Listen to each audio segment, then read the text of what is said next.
Hey, what's up, guys? Welcome to the stream. How's it going? Tournament's over. Lots of great memories.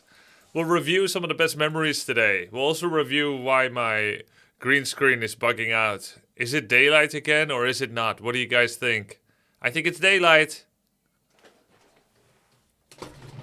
Yep, it's daylight. Hello, Simply. How's it going, you AOC dog, you? YouTube stream is on. Hello, everyone. Hello, everyone. Oh, man. I slept so late last night. I almost went for a nap just now after dinner. I was suddenly really tired.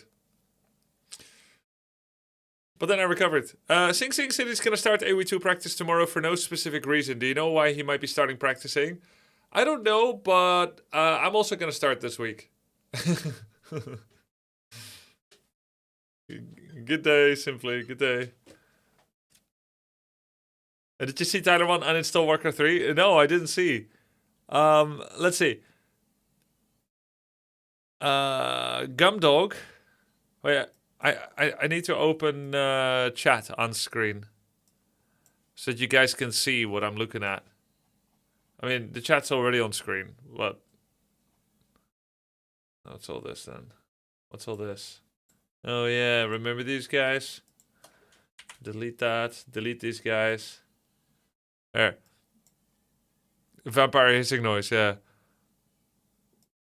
Yeah, I wonder if he's still gonna do that, the show match? Like, is he still gonna do that? Hey, Grubby, was Tyler 1 just being salty for his streamer persona, or was he actually salty about the Hera game? I think he was actually salty. And I think he doesn't hold back. In fact, he may add on top of it.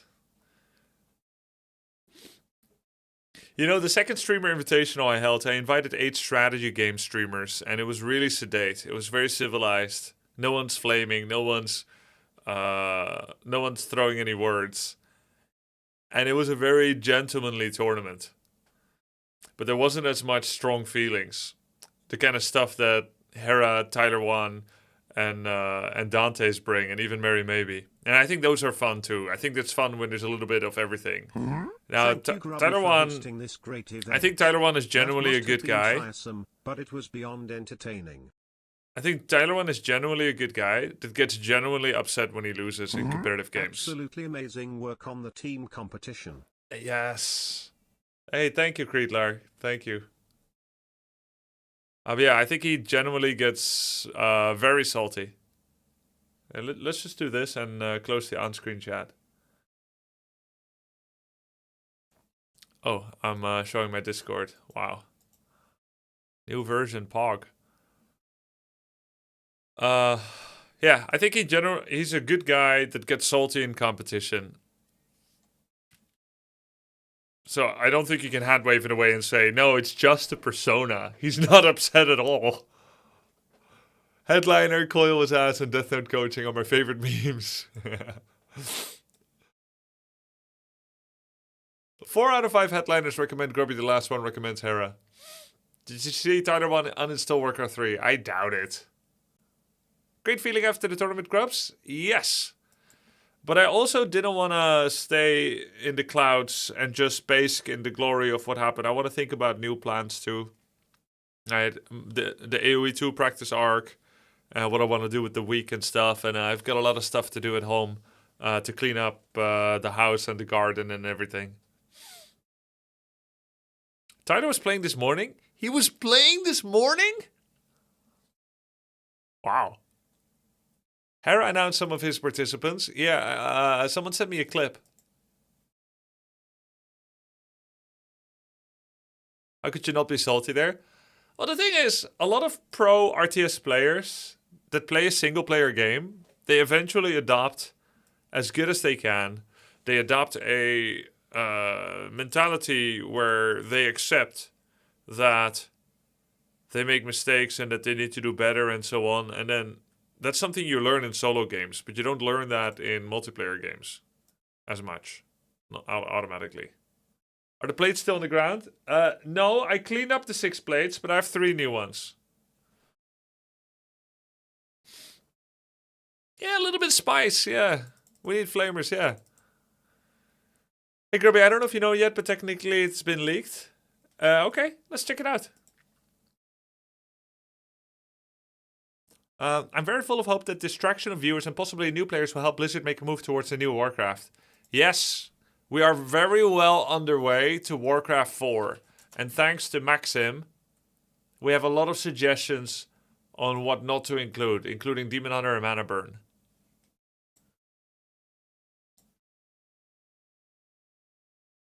And about 35 other things. Yeah, 1, 4, and 8% evasion. Right. To practice for no specific. Why do you have vacancy for the 117? From tomorrow I might be starting AoE to practice for no specific reason at all. Will be fun. GG's for now. I wish all of you a nice evening. This seems really suspicious.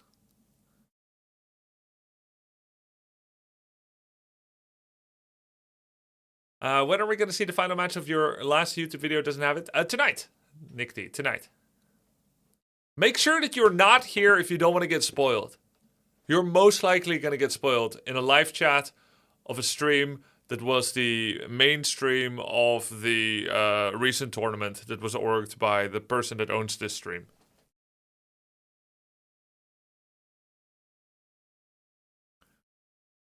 Are you going to be inviting Happy to your next tournament as Tyler once suggested? Man. Guys, how do I deal with these streamers? With their outrageous suggestions? Let's fucking go. The RTS Pro won. Let's go. Let's go. 35 years of playing RTS. What a goat. Invite Happy to the next one, Grubby. 18 lifetime messages.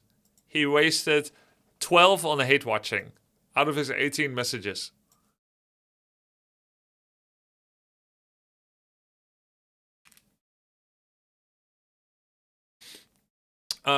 I announced the winner on my Discord with an @everyone notification. Oops. Some people got spoiled. I apologize.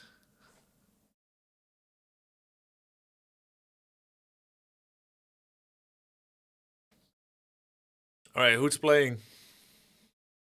Wait, he's winning!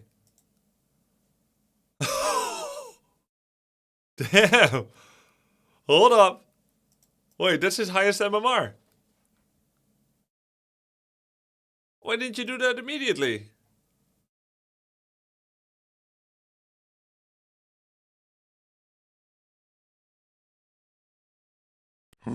Wow, oh wow, Grubby, I stayed up way too late catching up on the tournament. Well worth it for such a nail-biter finish. Ty from the US. Hey, thank you, Wingman. Stayed up way too late. Yeah, we all did. There was an Australian that stayed up late. Grubby, have you ever Rage uninstalled a game? I don't know about Rage uninstall. Yeah, I guess so. I guess so. Like Starfield and Terraria. Deadlock. Starfield, Terraria, Deadlock. I never uninstalled Dota. But I'll tell you what. I'll tell you what about Starcraft.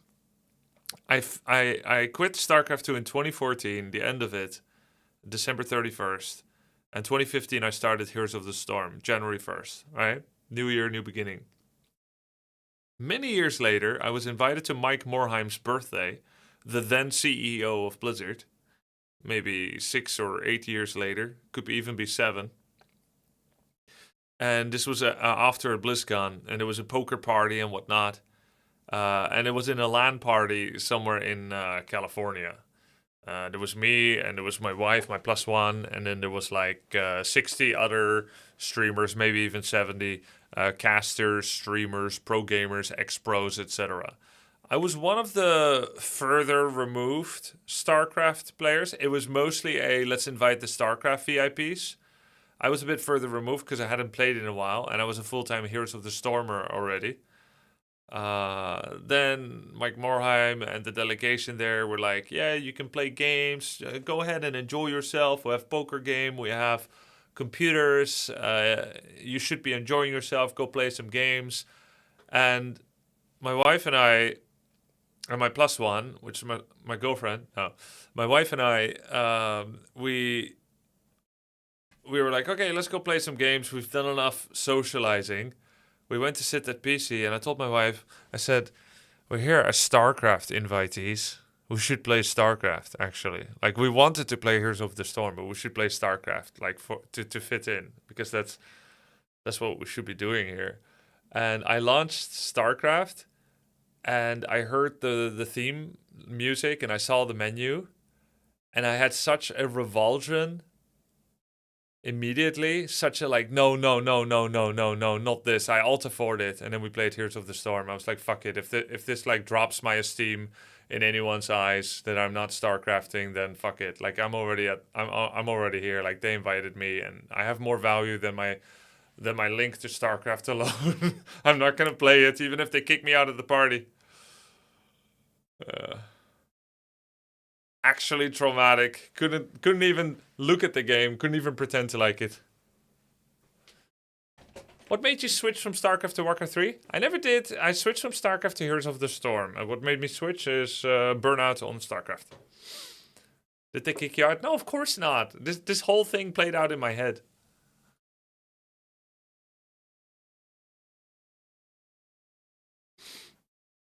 So Tyler 1 played a whole bunch of games. Won almost everything. Big MMR. Yamato Cannon. Didn't play again. Hera, 1407. That was all yesterday.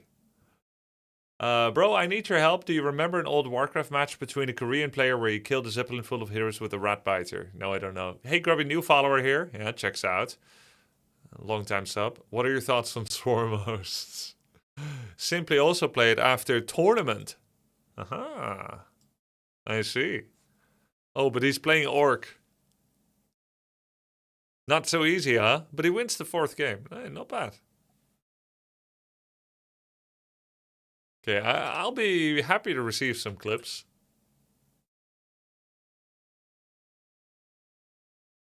Is StarCraft harder than Warcraft 3? I think so.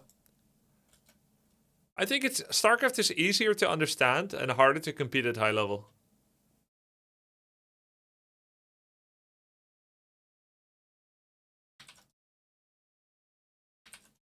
Grubby, after this peak of Warcraft 3, can we expect some Elden Ring DLC? Kind of halfway into 2026 already.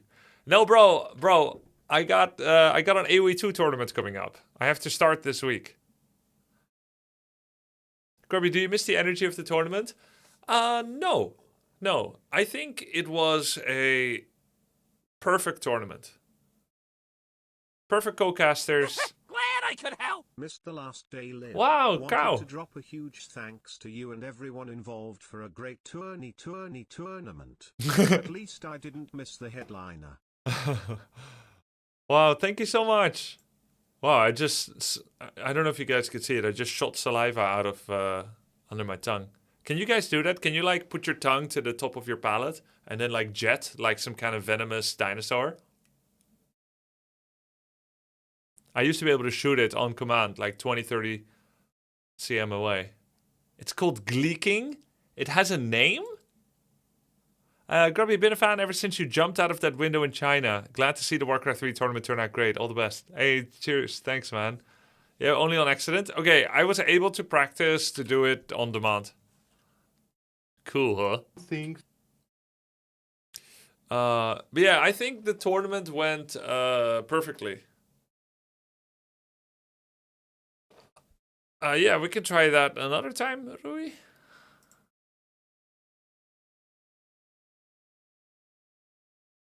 Or now. Should I do it now?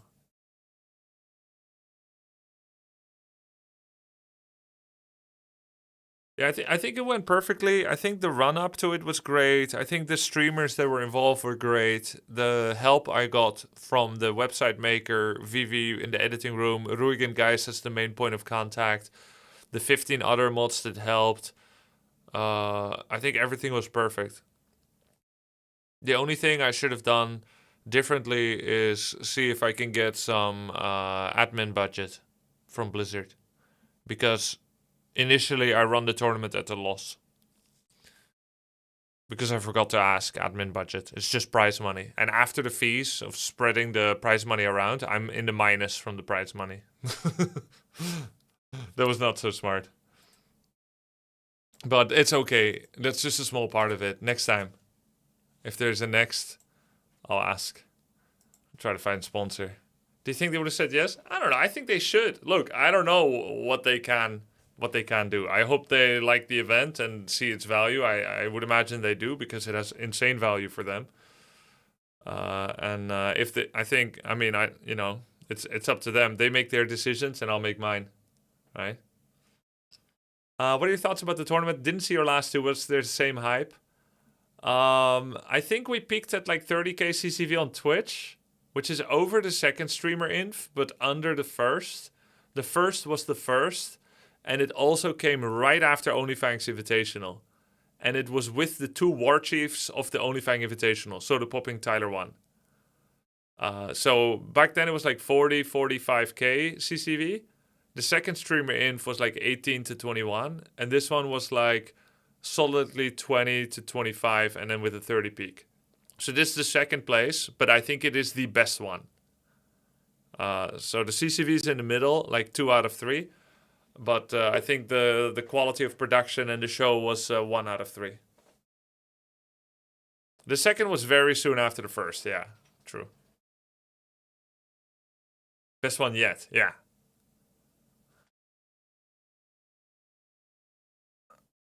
I don't think they actively sabotage Guara Fox. They put the AOC tournament on the Battle.net launcher. Did you guys see?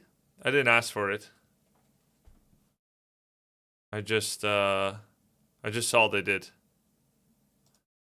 Yeah, I authorized it, Rui, but on a different browser. Does it matter?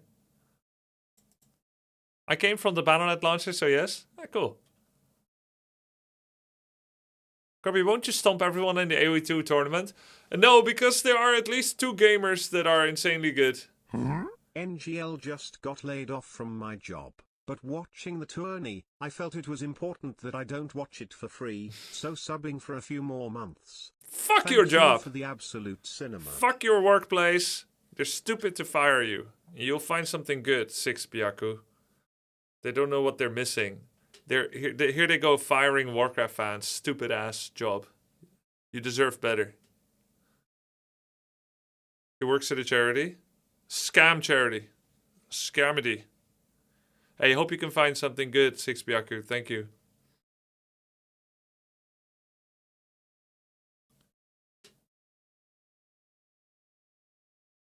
Hi, Roxy. Cassandra should compete in the next HOTS tournament, Corby, that you'll for sure do in the next few months.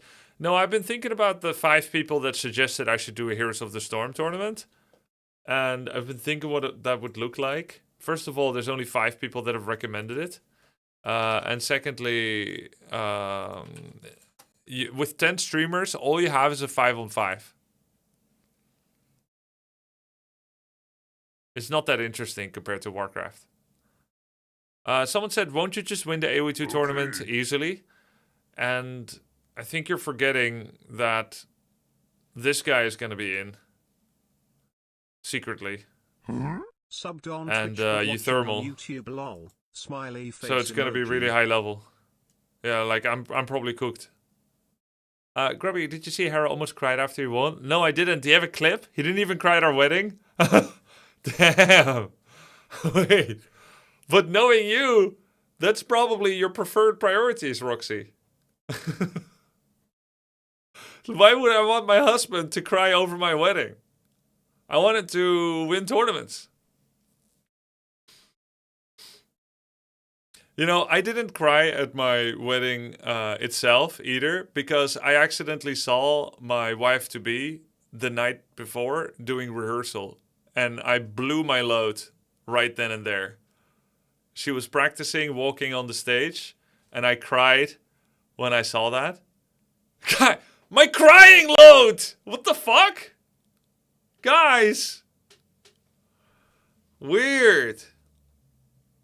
No, I started crying when I saw her doing rehearsal, and then like the next time when the next day when it actually transpired, I was still touched. It was still special, but it was... Okay, so fun fact, when we said our vows, he said something really cute and I blanked out, so when it was my turn, I said what he said. That's so funny. That's so funny. When I proposed to Cass, I tried to say something interesting and memorable, and then I fucked it up, and I said, it just came out awkward and cringe, and also she doesn't remember what I said, and I don't remember what I said, and it was all just a blur. But it was still W because she burst into tears.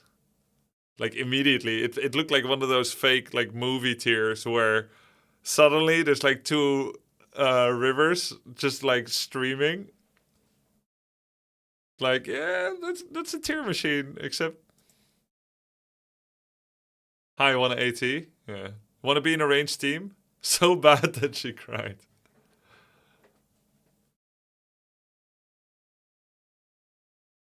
You probably said something about blowing a load. No, I didn't. What the fuck? Guys. That's crazy.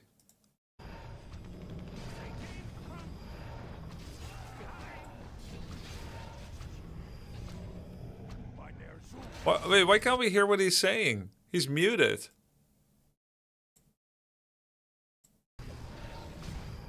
I can't believe it. 2026 is the year of reverse sweep for me. Thanks for an amazing event, Grubs and Bessa love. Hey, thanks, Never Justice. I can't believe it. Let's freaking go. No, I saw this clip last night. He said, I really needed that. By the way, he's 295 APM with his hands on his head. Praise be to God, honestly. I don't know how I did that. I'm very grateful for it, though. What's this?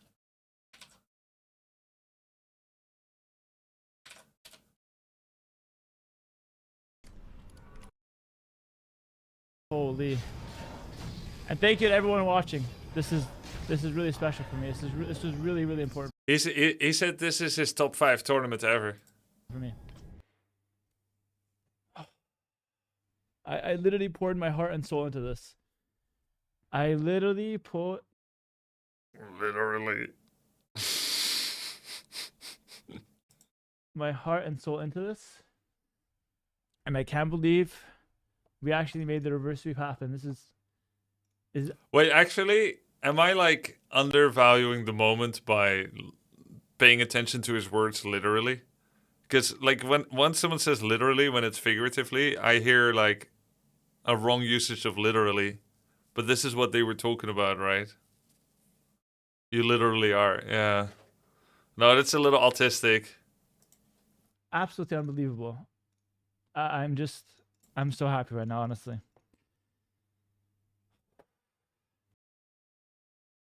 Literally can also just mean an emphasis. Yeah, now it can because you guys ruined it. People ruined this word. No, that's great. That's great. He's trying to get That's a very cool reaction. body blocked. Okay, we're zapping. Ooh, he's body blocked. God, this guy's such a sweat, man. What a fucking freak.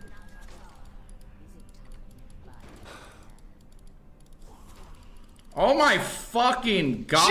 Jeez! Get off his dick! Yep. This is a noobs tournament. Psychopath. Yeah, block him. Get him out of here. Get him out of here. Fuck, that made me so fucking happy, man. Wait, I can imagine all of you watching like this too. This is like the average viewer experience. Screaming at their monitor. Soda is all of you.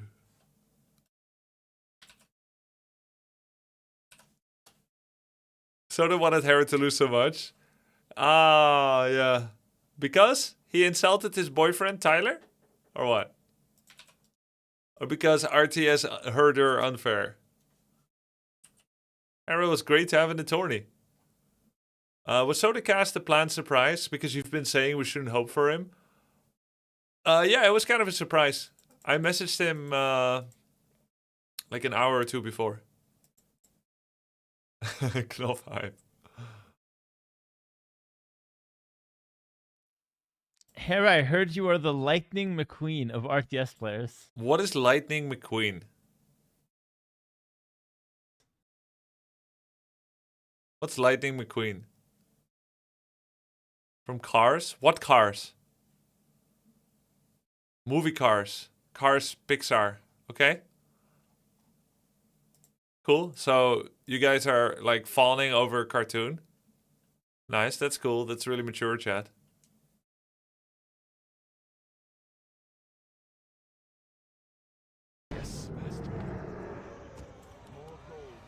More gold is required. What? I cannot surrender. What? Where shall my blood be spilled? Stand ready. I cannot. Aren't you a huge Disney guy? Yeah, but I like Disney. I like girls Disney movies. Like Little Mermaid, Moana, Land Before Time. Why are you gay? What? Less than Aladdin. Yeah, Aladdin. I like the ones with good singing. Part of your world. I like Onezu. Must be. What? That's wow. Blood be spilled. Because I speak Polish, I always understand when, in the family they are speaking Russian. Oh, bro, why Grubby still didn't transfer boots to MK? Oh, say it. Minus point or what? Yeah.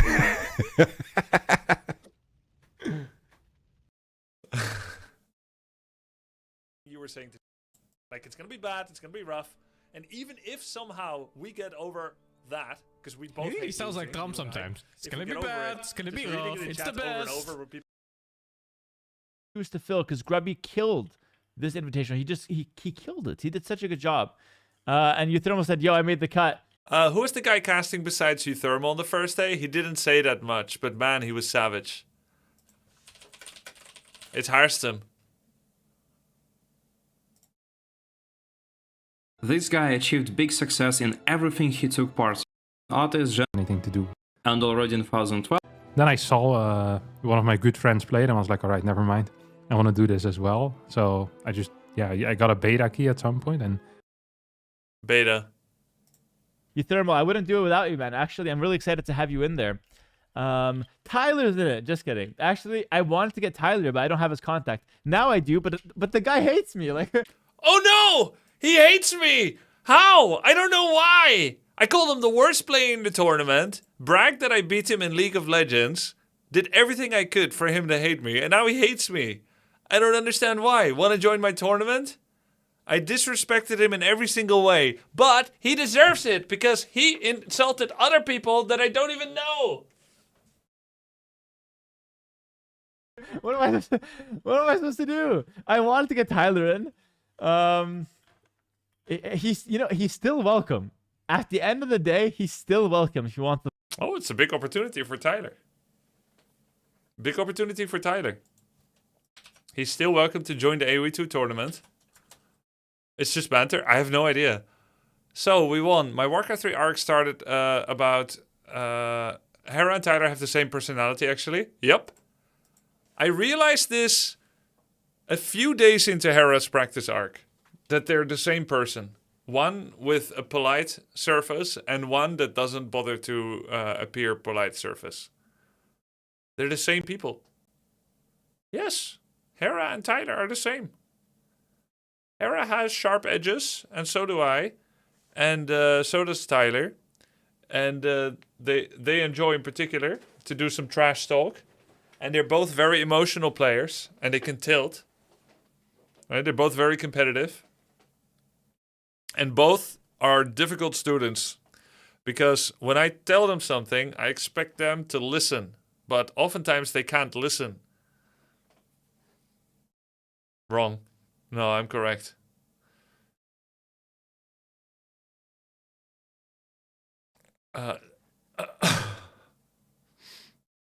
Tyler won actually. Tyler won actually. Hera's game the finals. What?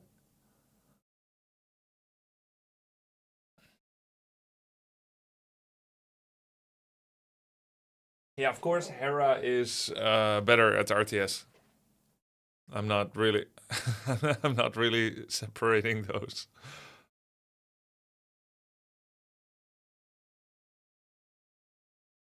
Tournaments need to be 10k plus streamers that have small children.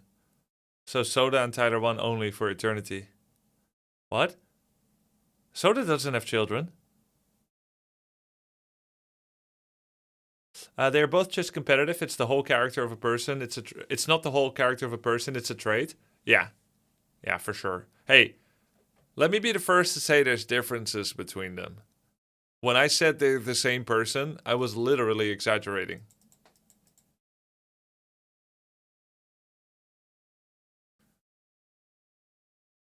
My Warcraft 3 arc started about 3 weeks ago after Follow Grubby invited me to this amazing event that featured streamers both on the playing side of things. Casting made a hell of a show. I took on the challenge to learn a brand new RTS. Hey, let's fucking go! Brand new RTS. New game. It's a new, recent game. New RTS just dropped, babe. I think he meant brand new for me, but it's brand new, baby.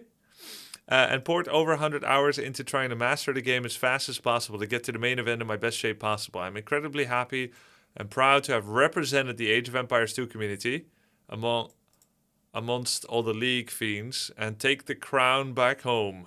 To my grand finals opponent, Yamato Mebdi, good freaking game, man. You're one hell of a player. And everyone else along the way, great players and people, except lol Tyler, zero talent. And thanks to all the viewers and coaches who supported me on this journey. It was one of the most epic and meaningful cornerstones of my competitive career. Shout out to Atriok for being my unpaid therapist. Damn. Play. You know, he's still welcome. At the end of the day, he's still welcome if you want to play. But I think it's just too much. Like another RTS, bro. His mind is fried. And their noses are a little bit different. Yeah, I think you found the only other difference between them too, Dino Buffy. Did Hera overcome OP human race, or is human not OP? We must know. It is known. It is known. If you guys are okay with me spoilering it. Any more names I haven't even messaged? Get Happy? Yeah, okay. I'm gonna get Happy to play Age of Empires. That's not gonna. I can't even get this guy to play Warcraft. So that's the plan for June. If Happy's playing, I'm out.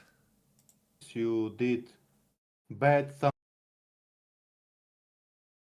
Waste of time.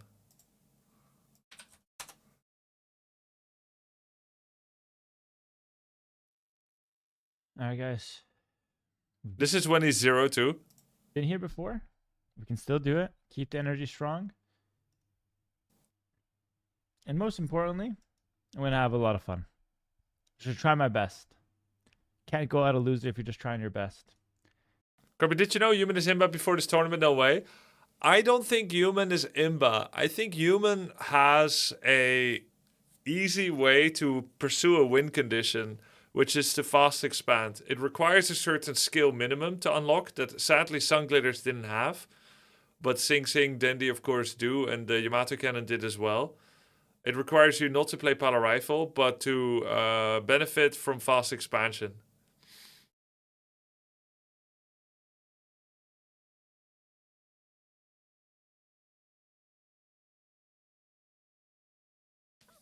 I saw that Hera had 300 APM at the end of the game against Yamato. The invite happy next time. Rage is kind of justified. No, all of your rage is justified. You know why? Because they're your true feelings.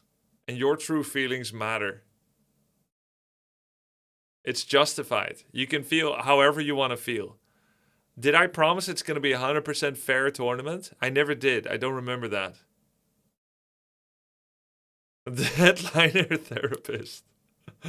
Trussell D, idea for the idea bank. When please you bring back the A League and the B League players for 2 separate tournaments. You could make a rule that they have to play a different race. Yeah, of course. I race switch people, Trussell D, of course. I race switch a bunch of people. When I think it's gonna be too easy for them, I make people race switch. Oh, it's game. Hey, Harris it's game, bro. He's a I'd quit. monster. Yamato, I'd are quit. you worried? Hey guys, do you know that He's feeling? sweating bullets right now, dude. Do you know that feeling Quit. when you're having Look one at of his those face, look at his days face. where everything Hold just on, I gotta seems check to the be vibes. going right? The vibes have to be immaculate over here.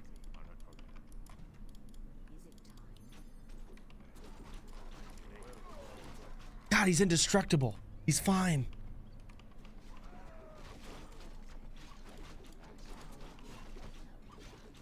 I think. Yeah, I think I'm pretty happy with how it's going. It's going okay. No, it's not simply. He has an expansion. It's not okay. None of this is okay. Scouting is non-existent.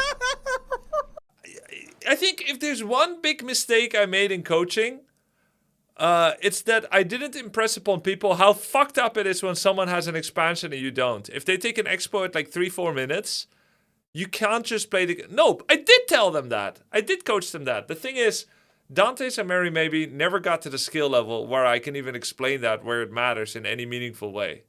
And simply, like Maxim, I told him to all in all the time at minute 8. And so I did what I can there too. That's all Palo Rifle can do, right? Simply, he was just about getting to the level where he needed more advanced training, but he got there a little late.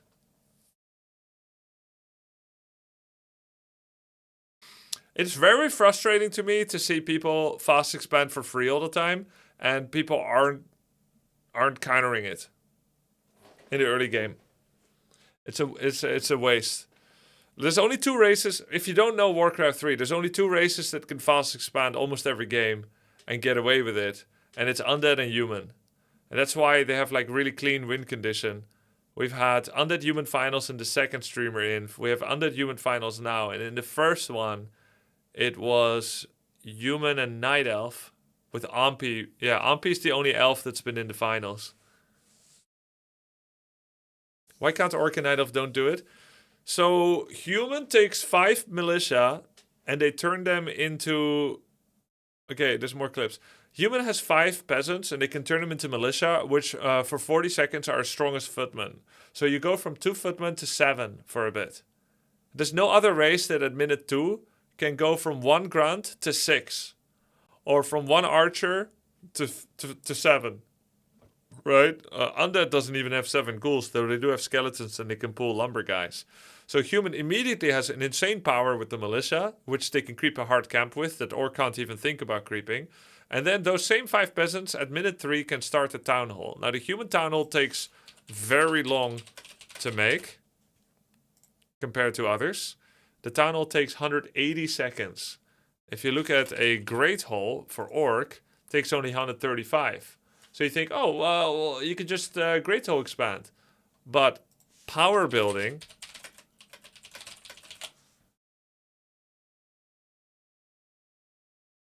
If you power build a town hall, it's a lot faster. So 1 person takes 3 minutes. But if you just add 1 second villager, it takes just under 2 minutes, costing another 90 resources. If you take 4 peasants, it takes only a minute, 64 seconds, and you're paying 173.94. You can be under a minute with 5. So you start at 3 and you're done before 4 minutes.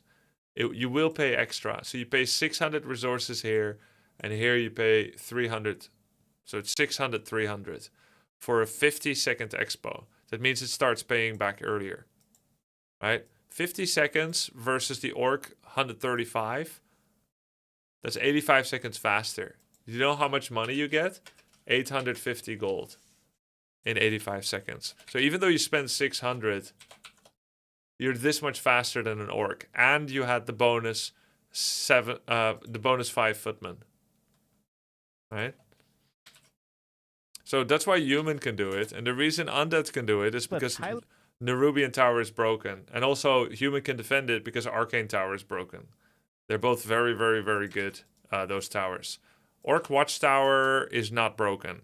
Spirit Tower, AP, Guard Tower, they're all not broken, right? But those towers are really sick. They do a lot. The Undead Tower allows for surrounds, damage reduction, movement reduction, etc. The Human Tower shuts down heroes. So the Ancient of War is strong enough for that kind of play. But after they make the base, here's how long a Tree of Life takes. Night Elf is the third best at fast expanding. After Human, the best. Undead, the second best. And then Night Elf is the third best. But a Tree of Life takes still 120 seconds, which is way more than 53. And after that, they still need to make an Entangled Goldmine, which lasts another 60 seconds or so. I don't know exactly how long it takes. I think it's 60. Not sure. Entangled. How long does it take to make? Yeah, 60 seconds.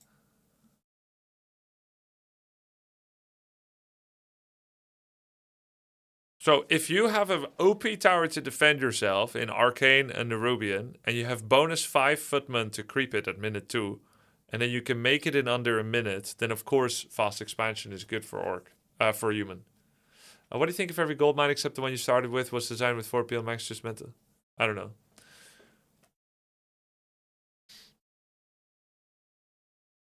Do human and undead often fast expand? Yes. Grubby, do I need another program other than W3 Champions and Warcraft 3? You don't need it, but there is w3booster.com that can be nice when you stream. Ich bin Legion.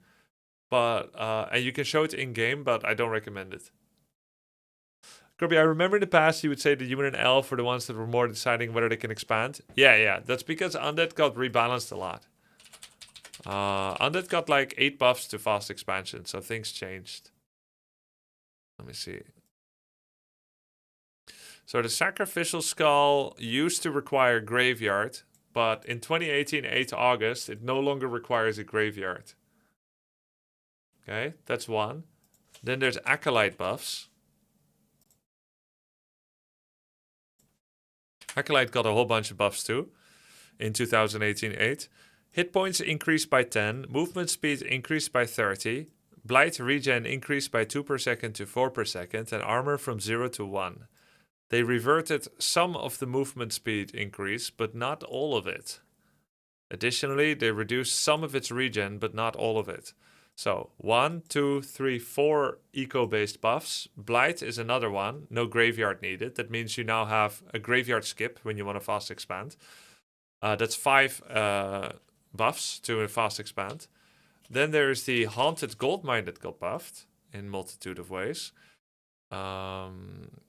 Here in 2018, Blight radius reduced. That sounds like a nerf, but it's actually making it less likely to be found for people.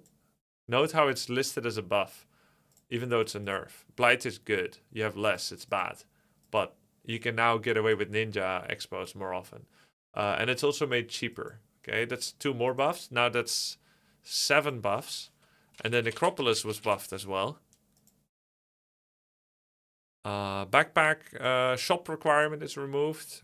Okay, that can help, but it's for all. Build time reduced by 10 seconds and gold time reduced by 30. So the biggest one of all of those is Skull of Blight no longer requiring Graveyard. That's the biggest one. But in all in all, it's 8 buffs to Undead Vexpo. Why is Orc so discriminated? They're not. Orc also got buffs to Expo. But at the end of the day, if you don't have Nerubian or Arcane Tower, you're not going to defend your expansion with the same efficacy as Undead and Human. That's just how it is. Unless Watchtower gets a slow or a mana burn, it's just a little pinpricker that can be ignored. Hey Grubby, is it legal to use Axe script to disable mouse wheel in Warcraft 3? It's fine. It's fine. Just do it. A lot of people use AH key, and they have been since the last 30 years. Real talk, do you think Hera or Yamato could have done as well if they played Orc? Man.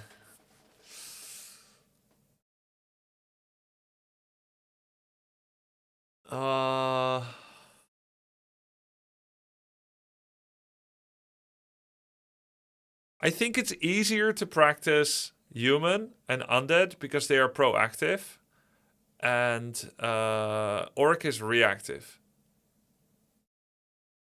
and therefore you need more knowledge. But I think orc is more than strong enough, of course, to win this tourney. But who would he have copied? He would have had to copy Lin. Hera would have had to try and copy Lin. If instead of Happy. Lin is not even the best player in the world. He's only top 3. Or you? Ooh, scary. Man, I keep having like a hair in my eye. Maybe it's because I haven't had a haircut in months. In like half a year. What the hell, man? Oh, I think it's... Is it one of my eyebrows? Right.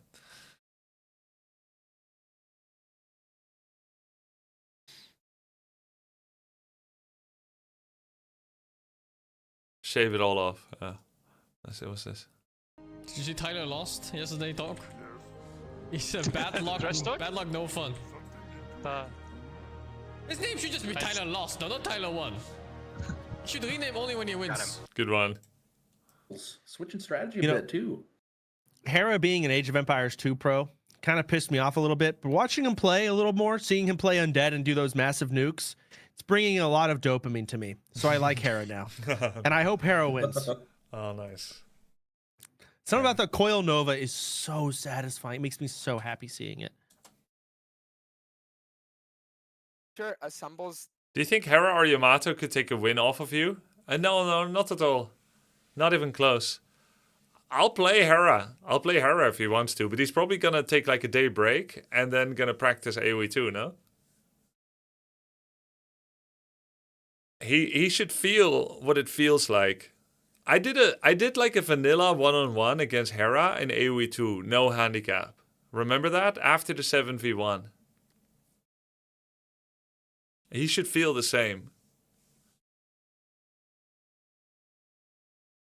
Hera said he wanted to play versus you. All right, let's do it.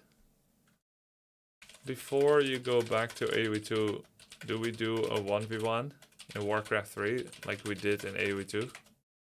Pure no handicap. I can show what Tyler should have done.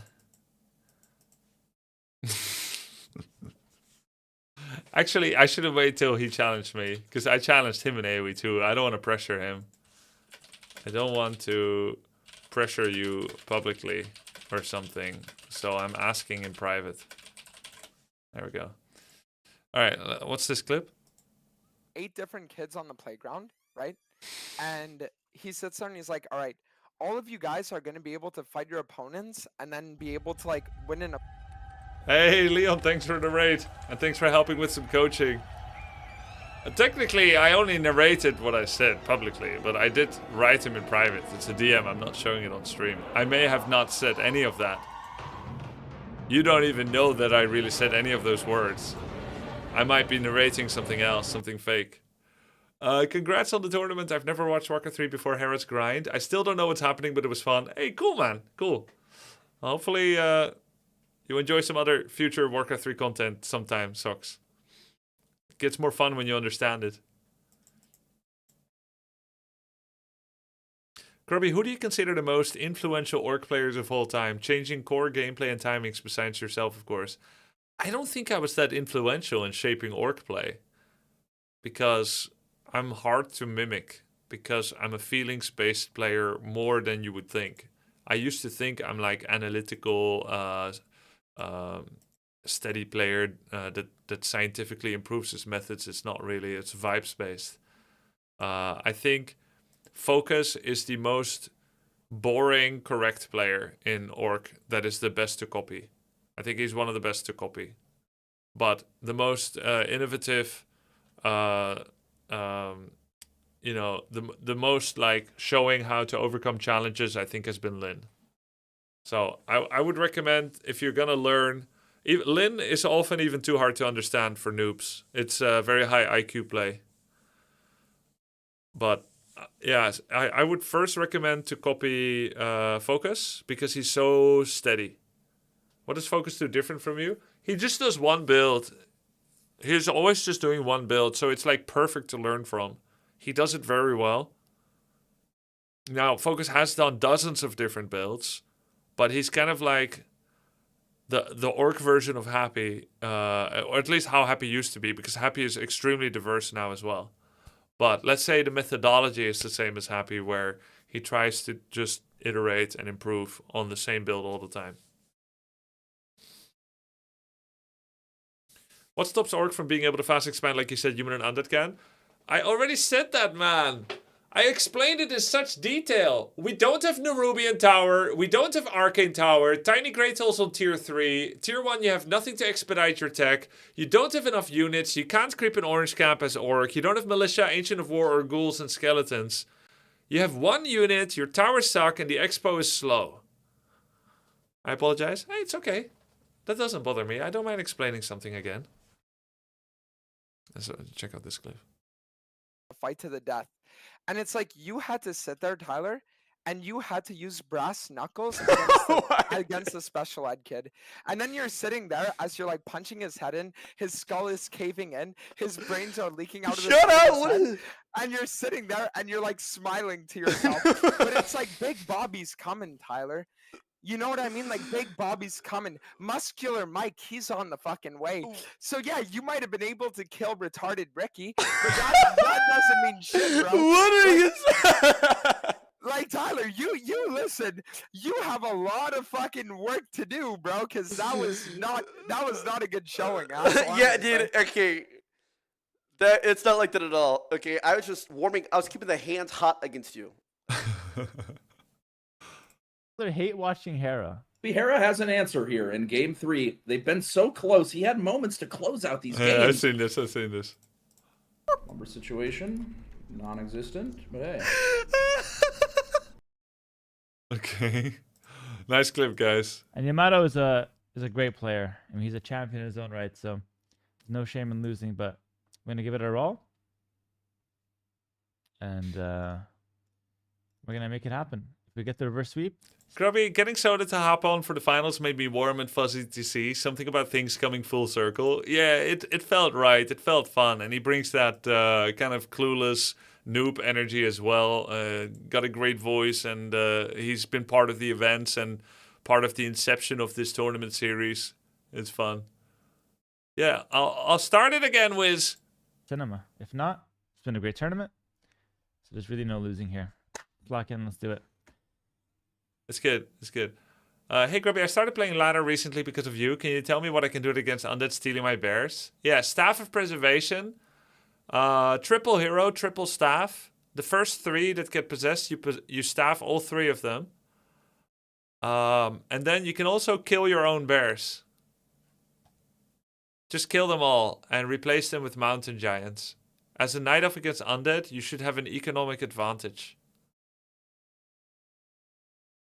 1 bear, 3 bears max, no more than 3 bears, but probably 1 bear or 2. You kill the rest, you replace them with mountain giants. Grubby, earlier I asked how you would tackle balancing Orc expansion mechanics in a way that it's good for Orc without breaking the game. I think you're asking the wrong question. You're asking, how can a duck live underground? How can a mole fly? What do we need to change so that every creature can live in every habitat? And I would say, no, let the creatures be what they are and play accordingly. Right? A mole is going to keep being blind and underground, and a duck is going to keep flying and swimming. Or floating on water anyway. Whatever the fuck ducks do. Who knows? And I think asymmetry is good. When I say Orc can't fast expand, that's not a problem to be fixed. It's something to play around. Therefore, you need to become very skilled at stopping other people's expansion, because everyone is macro cheesing. That's what I think. So orcs are moles? No, I think orcs are ducks.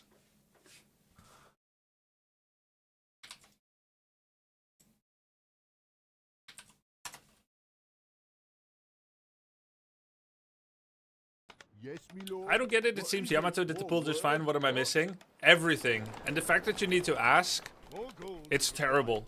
More gold is required. More gold is required. More gold is required. More work is required. Right.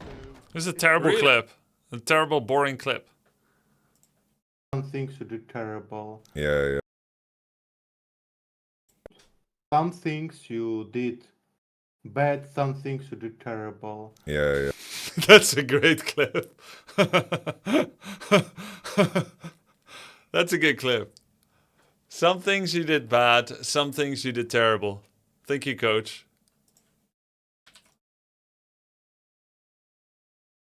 That's a compliment. Wait, is that a library? Ah, I put it in the wrong. Oh my god, I put it in. Bro, what the fuck? Wait, is that a library? This is where the clip should have ended. Bro, what the fuck? Wait, is that a library? That's where it should end.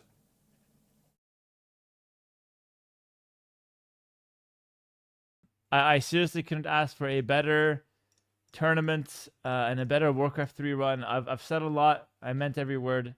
It's time for just one last ladder game, guys. Let's hop in here and let's try to. Wait, he never did that, did he? He never did that. I'm kidding. Very Hera-esque, that one. Boo! But, We want one more. You know, that's it for Warcraft 3 for now. No! Wait, he said he's gonna do a show match with Viper. Is that not gonna happen anymore? The final week of the month.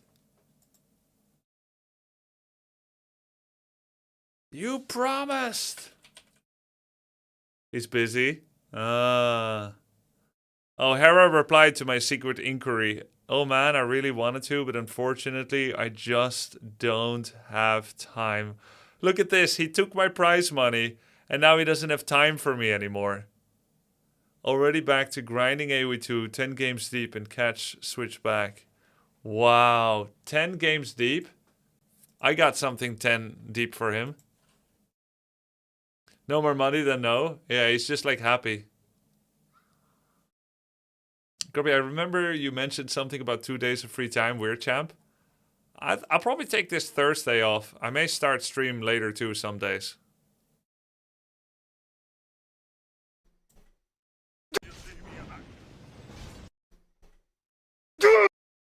Oh my god. Goose! Goose!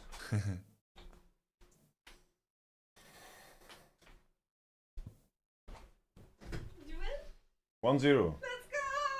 Angel, please. Not this 1-0 doesn't fucking mean shit. Close the door. Oh.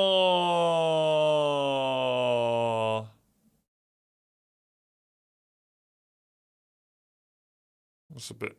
I mean, he's right from a competitive perspective, but it's a bit rough. 0 doesn't fucking mean shit. Close the door.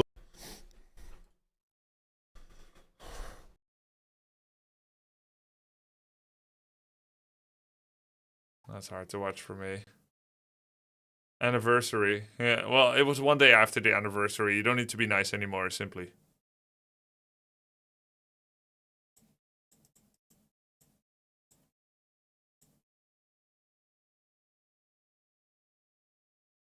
Oh, it's fine then.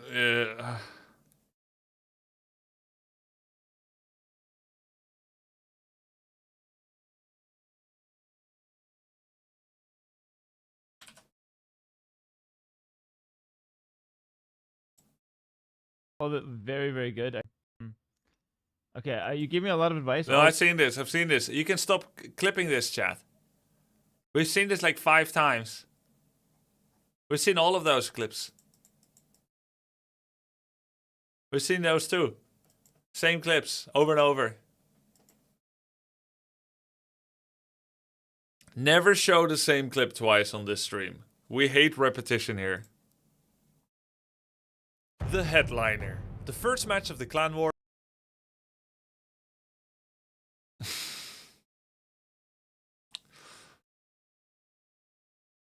This one, Rap God. Okay, I didn't see this.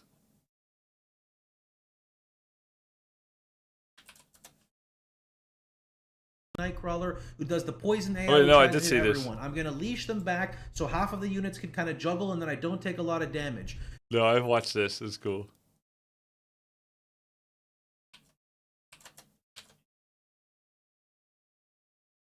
And Hera has no gold. Yamato has 1500. You don't need to even creep, bro. Why? Please come back and make gyros. It's not like easy to make gyros. It's easy. Make gyros, please. You don't need knights.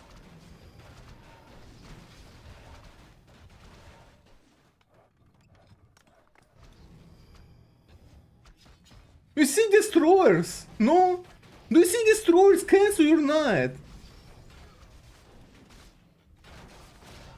I can't cast it anymore. I can't cast it anymore.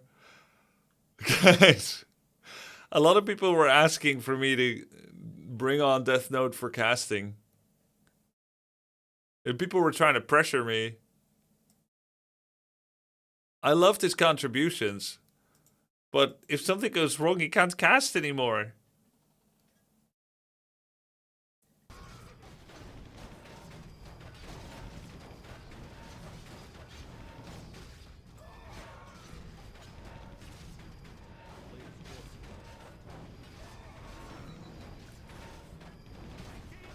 I wanted to catch some of the 2v2 streams.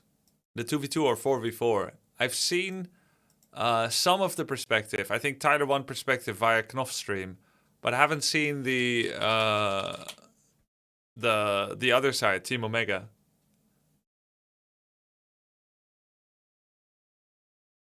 Would be this day? This one here?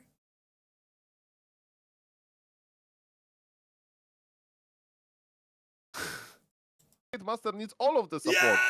Yes! Orb of Lightning! He That's can really actually good. attack air now! He can win the game. Master that's been killing everything can finally do his job. That's everything. The stream starts. Fucking Warcraft 3. Victory! Huge, in the huge.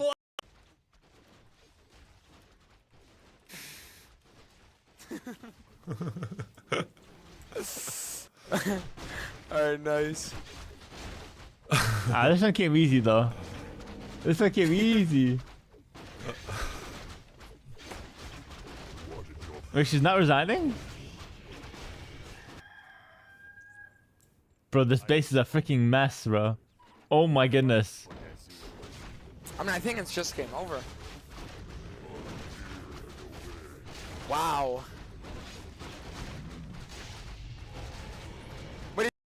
Grubby, the Is she worst really part gonna of the drag this one tournament out? was leaving 3 human players to talk about how shitty the human race is. Well, I stepped away. You know what they say? When the cat leaves the kitchen, the mice are dancing on the table. Is she not resigning? Oh. 2v2. Yeah. Full army of... No, I want to see 4v4. Button. Attacks? I wonder what their plans are. Game. So what we have to do, I think, is instead of saying like the actual names of units, let's just say tanks, ranged, and flying. Because if we do that, then we don't have to overcomplicate it with information that we're not familiar with. Because if we have clear communications, we auto win. Does that make sense? Okay, but is like a worm a flying or is that a range? Because it's like a range flying. Like, what do I call that one? That's true. It's a flying. That's a flying. That's a flying. Okay. Just trying to learn the. So if it's flying, it's flying. But what is a tank called? A tank is Tank is a anything bear. that goes up in tanks. So Okay. even my ghouls would be tanks. Okay. Okay. Ghouls are tanks. Yep. I'll tell so you what, that's right. I'll just yell when I'm entangling. Yeah, no. What a horrible system! Exactly. Like, guys, I'm telling you, we just keep it simple. Literally just like, Dantes, we need your fucking flying. And then I'm like, all right, do we have tanks? And then one of you is like, yeah, we have tanks. All right, and then we just send in. Because they're going to be there like, bro, I got my Billy Maju fucking Entangler 45,000 turbo range. Let's chain this. And it's like, no one's going to know what the fuck is happening. So if we have clear comms, it's insta-win. Dantes, what if you say, go and I have tanks, and it's 2 ghouls in the front line, and then we all get baited and we lose the game? Oh, then it is what it is. The tanks failed. That is. I'm really confused how we split the map right now. I thought it would be bottom and down, but it seems like it's left and right. Do you see the color from? Actually, I'm not. guys, What, are we what are you looking at right now, Maxim? Because I'm interested in that. Are as we well. split from left to right on this map, or from bottom to top? We're in the game, so we can see the map. Oh. Yeah, you have to go Oh, let me into go to your the. stream. Yeah. Home wreck. No, you can go in the lobby. That Grubby Oh, already true. posted it. Button right next to the map. Shit. Oh, okay. Like 1 second. Here we go. Lock in, lock in. So, lock in. Focus. W's in the chat. Come on, energy, please. Oh, Oh, never mind. I got kicked out. Oh my god. Yeah, I got kicked out too. And my Discord also got. My ears got kicked out too. Guys, I legitimately like that sound now. The first time I heard Tyler or Dante's peek out their mic, I thought, what a terrible noise. And now I actually think it's ASMR to me. It's endearing now. You will either have this switch up or you won't. If you dislike them as people, you will keep thinking, oh, loud is funny, what idiots, such idiots. But it's actually quite funny. or not even just funny, familiar, comfortable. Dante's honest question: why don't you get a better mic? I think there's a signature because- mic, right? No, so the reason why is because I can hear myself in my own headset when I talk, because I have this thing called... I hope you start doing it, Grubby. Smiley face. the audio like feedback. And the problem is that if I get a better mic, then it sounds like passable in my ears. But when my mic sounds like this, it like agitates me. So it allows me to be like higher energy and more entertaining because I'm just always like pissed off. Oh my goodness, you have issues, bro. You have issues. It's kind of interesting though. It kind of works for you. Like I think people like that. Dude, listen, Hera. The only issue I have is that right now your name is Hera. By the end of this game, you're gonna be him, because you're gonna fucking carry this shit. Are you ready for it? Oh shit, never mind. Okay. Oh, that's weird. Where shall my blood be spilled? I was gonna say, I'm gonna try to take a mega camp first. Yeah, I mean, if you want to do it, bro, you go for it. I'm just gonna be fucking chilling. Ah.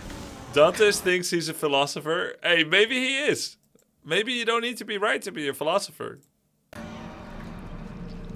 Anyone can philosophize, man. Come on. He is. Can take like 12 hours. That's the problem. No way, really? Nah, not that long, but it's it feels like that. Don't worry, guys. We have the fucking late game. But you're used to it. You play in China like 8 hours a game or something? It was a 4-hour game, yeah, the longest in history. It was insane. You could watch it the whole day. He played a 4-hour game? That was a banger. I will be done. I felt so sorry for everyone else because they have to wait 10 million hours. Yeah, this camp's kind of easy, I guess. Better. Yeah, I will try to take 2 greens. That would be awesome then when I get level 2 because of the aura. Dante suffers from malignant Yeah, true. Alright, I'm gonna start scouting to see what the fuck is up. Oh Good no. idea.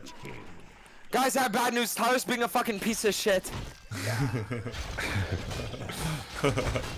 Thanks for the good comms, Yeah. Dantes. Okay, I'm counter choosing him. We're good. Counter choosing. Oh The camps seem a bit harder than usual. Yeah, but they gave more XP. That's like a good thing. Okay, yeah.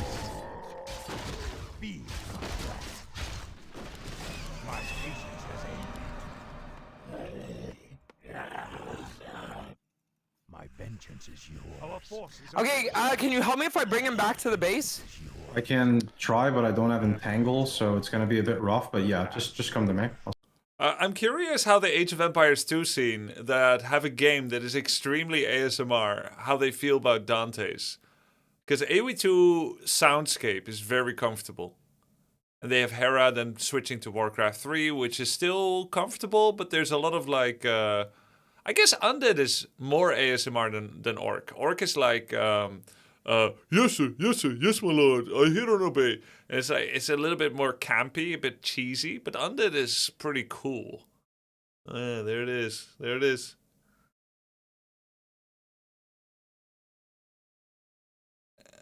I couldn't stand Dante's. Yeah, he's an acquired taste. I didn't like his mic first time I heard him, but then when I hung out a bit with him in Warcraft World of Warcraft, I got along with him quite well, I would say. It was fun. See what I can do. Alright. I'm making 2 defensive Actually, structures. I definitely need level 2 first though, so this is rough. This camp's at 2. Yeah, I mean, like, listen, I should be, like, kind of low-key chill. Alright, you're good. Okay, I got. Grubby, will you play Mechanicus 2 when it comes out later this month? It's like Warhammer XCOM. Okay, that sounds like a fucking sell to me. That sounds really freaking good. I'd love to play that. However, I need to prepare for the AoE 2 tournament. So can we put that one on hold?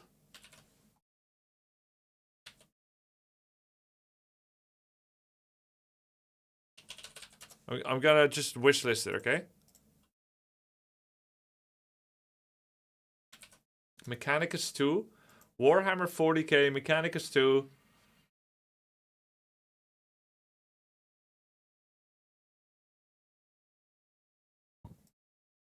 Ugh. I just threw up in my mouth. A little bit of acid reflux. It's very acidic. Not because of the game.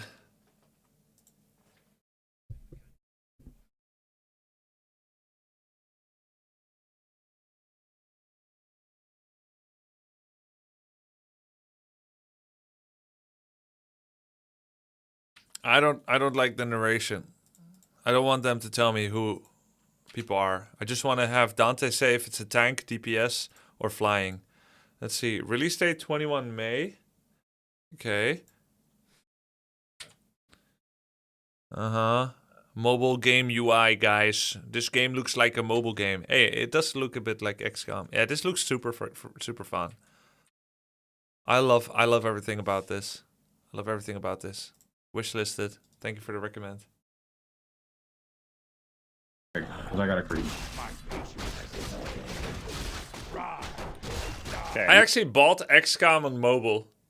It's a very heavy, precise game to play on a 6-inch screen. Yeah, XCOM 2 is on mobile. I have it there, and I don't think it's a good idea. Level 2 now? I can help. I tried playing it and it's just unplayable. He's annoying. Yeah, he's like harassing. Sure.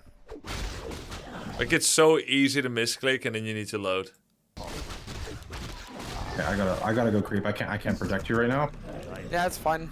Alright. I'm used to being on my own, bro. I'm the fucking Lone Ranger. Here, hit a wolf. We Did you refund? No, I kept it. There you go. I thought maybe sometime I'll be on a plane and I'll rather do that than read like the airplane magazines. Okay, Hera. But to be fair, I'll probably play Slay the Spire or Balatro more than play freaking XCOM and try to like move a unit to this hex and then get the perspective on this one. It's like, oh, come on, man. Do we want to go to the other side? Do you want to attack? Yeah, I'm with you now. Actually, I was just creeping, but yeah, we have no camps, so we can fuck up theirs. Maybe. I'm down. I'm so down. Wisp, kill that. I'll be coming in a sec, Dantes. Nice, good check, good check. No, I'm good, bro. I'm good. This guy's getting his mouth shit right now. It's been a fucking Taco Bell fiasco inside of there. Amazing. The entangled one? Yeah. Okay. I don't have a dust. I don't hear Pox at all. This one? Oh, there it is. Actually, it's gonna die. It's probably. We fight this easy. Perfect. I'm gonna entangle another one. Suck it. I will shoot the rangers. Now the water elemental. Yeah. I'm quarter back up a bit. Okay. I'm gonna come back. Nice. I got a couple kills. I'm quarter back up here. I'll cover you a bit, but let's definitely retreat. I don't have that much. Yeah, we'll just run and shoot. Yeah. He would steal my mana though. That's the problem. That's the issue. Yeah. Right. I'm happy with the disengage here. So I'm attacking tier 3 right away. Nice. Yeah. Tier 3 stacked. Good. Shit. Yeah, I'm gonna wait for frenzy mostly here. 425. Okay, let's take the camp here. Is there a yellow camp one? here that I can take? Oh, No, wanna left keep to you. together? Yeah. Yeah. This is a Wait, hard Pox, Because can you help that one is insane. But I can tank it. Let the rifleman tank it from me because I can heal. Okay, Pox, have a flank with another hero. Let the rifleman tank it. Tanking 40 normal damage with a medium armor rifle. Joking, I can't heal. I can heal it. Joking, can't heal. Enough mana, I'm stupid. No worries. Item, century ward, you can have it. I level 3 Take DK. I'm gonna run around. I will not even farm anymore. I would just go harass. I love that Tyler went, fuck it, support wins games during the team games. Is that what he said? Because he actually did play full support. Yeah, I'm just holding the fort down right now, guys. I'm low-key just holding the fucking fort down as we speak. You're doing great. Actually, I'm gonna come your side. I'm gonna come harass with DK. That's the best thing I can do right now. He's cross-mapping. Alright. Also, Whatever you want to do, you do it, bro. I think it's like a 2v2. You have to stomp there. Yeah. Look, Maxim knew that you're supposed to play 2v2 twice. But Hera is breaking the rules. Yeah, but It's like a right now, disadvantage, yeah. right now I'm waiting. So DK has nothing to do besides come over to help, I guess. I will play my side, of course, with the statues and whatnot. I have my lich there. No, as you well. literally can't holy light your ghouls, Iris.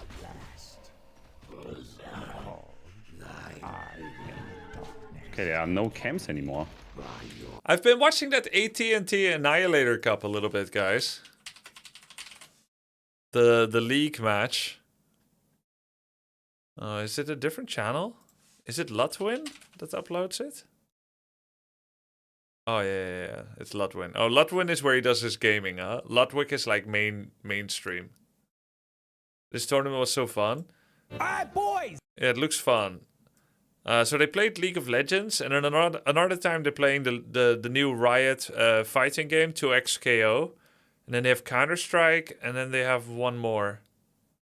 I forgot what. Street Fighter, I guess. And it's kind of cool. Like this would be fun kind of league to play, like with a bunch of streamers as well. Basically, same idea as my tourney, where you have streamers like learn a game for a short time and then play. I think it's a really cool Twitch meta. Oh, Call of Duty, yeah. But they've been doing it for a few years, I think.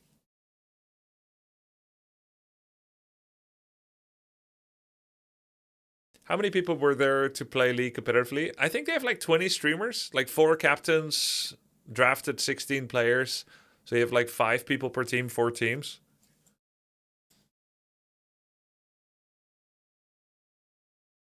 Yo, Loki, we should try to it's 8 captains, 40 players. You need to have the training arc. Watching Jinxie League tournament was painful.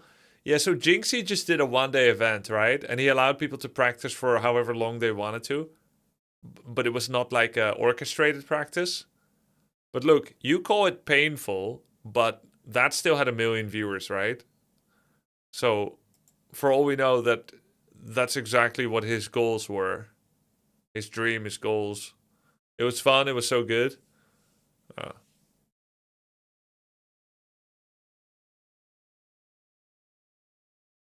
Grubby, now that the tournament is over, would you mention any of the folks you considered for the tournament that ultimately didn't happen, or rather not put a spotlight on them? I'm just curious.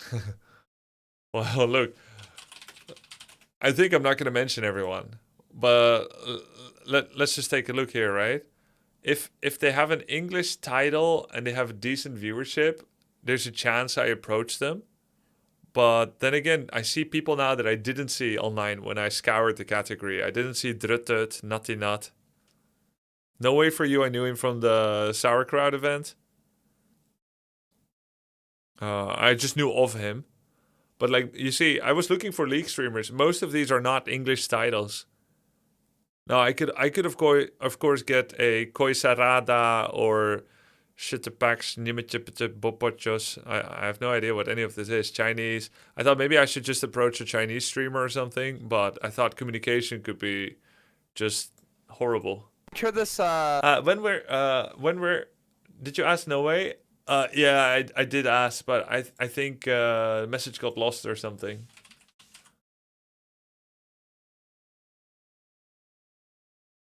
Yeah. This fucking X. You could filter English. Yeah. Over here. He saw it. He said he doesn't want to practice as much. Oh, so he said on stream that he declined. No Way said he can't practice Warcraft 3 because his viewership is purely League. Yeah. No, that makes sense.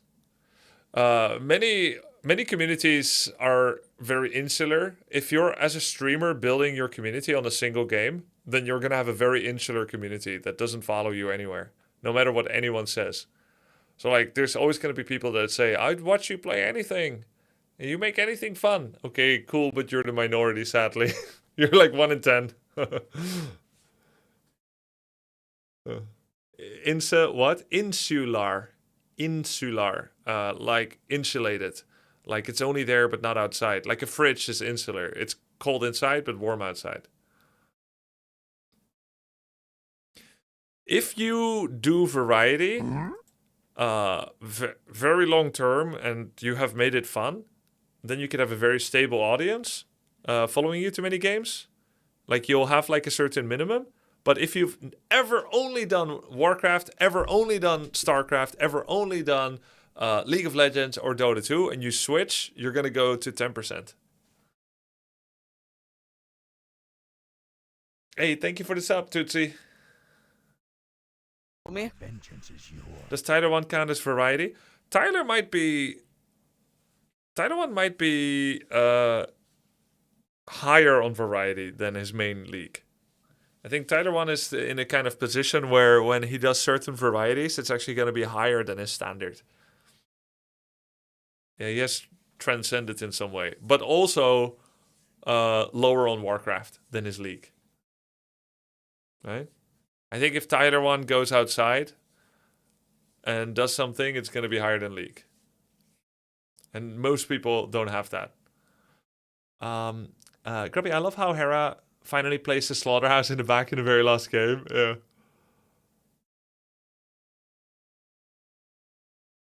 Grubby, you're very lucky in that regard. Switching to different games, your timing was very good. You were in a Warcraft 3 box for a long time too now. I still think Warcraft is my main audience space, but I have decent variety. Better than Insular. Though not full flex. Is there some place? But look, it's also just quality of content thing, right? I think if I grind high level tryhard Warcraft, the quality of content is just better than if I miss everyone in Counter-Strike. Like it's not even just about are people rooting for me to do cool, different new content. Sometimes the content just sucks. Right? It's not about loyalty. It's just it has to be fun. You have to be able to make it fun.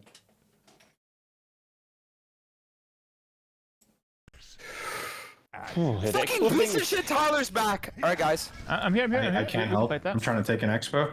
What do you want to do, Maxim, on your side? I think you need a DK. If DK is also here, then we can fuck him up.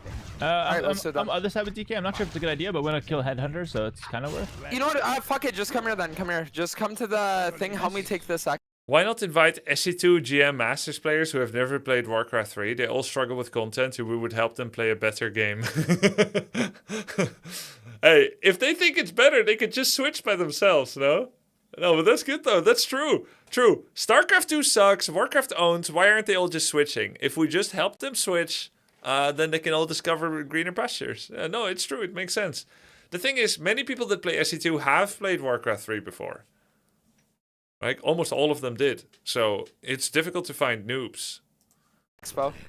Okay, I come with DK then. I come with DK. Statue's coming too. I was talking to Gunnar a couple of weeks ago. Yeah, can you call him by his real name? He said he was down. I thought it would be awesome if you could get Gunnar to be in a tournament. Yeah, I love Gunnar, but he's a Dota player, so he was not allowed to join. Thanks to Hera, though, we have broken one curse. We have not just broken the Dota 2 curse by not inviting any Dota 2 players. And it's not a curse, by the way. You can call it a blessing. But let's say if patterns persist too much, we don't have a human winner. And we don't have a Dota 2 pro winner now. So everything is possible and allowed again in the future. Oh, shit. My DK is not with you, Dante, okay? Now what I need to do, if I ever hold a tournament again, I need to rig it so that an Orc or a Night Elf will win. So I'm going to invite 7 Merry Maybes and Sun Glitters. And then I'm going to invite Flash and put him on Orc.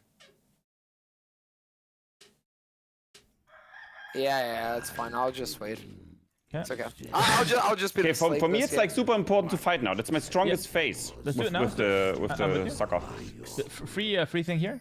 I can't do Tyler and 7 Merry Maybes. There is one future path there that scares me. We can keep this, Maxim? There's many destinies that would lead to a happy ending, and there's one terrible to behold destiny.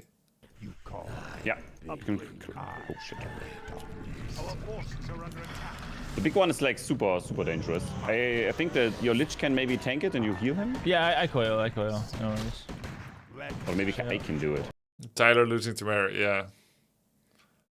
Tyler was saying yesterday he wouldn't have minded playing Night Elf. Oh. Maybe I'm better. Can you do it? No, my coil. I was just afraid to talk to Tyler one about race. Coil is strong here. Crystal Ball, you can have it. Oh, this is a hard camp, but we can fight it. Yeah, we just focus it down. Coming. Because I can hear my Blood Mage like super easy. What elo has Tyler hit in this game? 1500 plus? Tyler might like the game more if he tried out the other races and got some perspective and pros and cons. Yeah. Well, I think if Tyler 1 tried other races, he would either confirm his bias that Orc has it the hardest, even though he dislikes Orc mid or 2, or he would finally learn that everyone has their troubles. And he will say, GG, well played, sir. Nice Night Elf play. Well microed on the Paladin rifles. I know that couldn't have been easy. Nice, love it.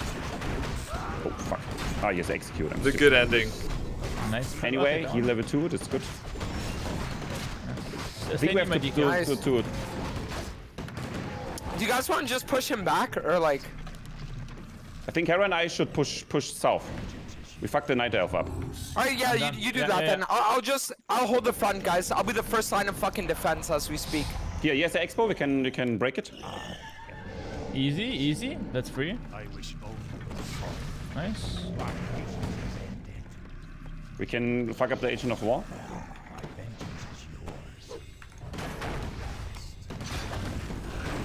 Who surprised you the most on the tournament?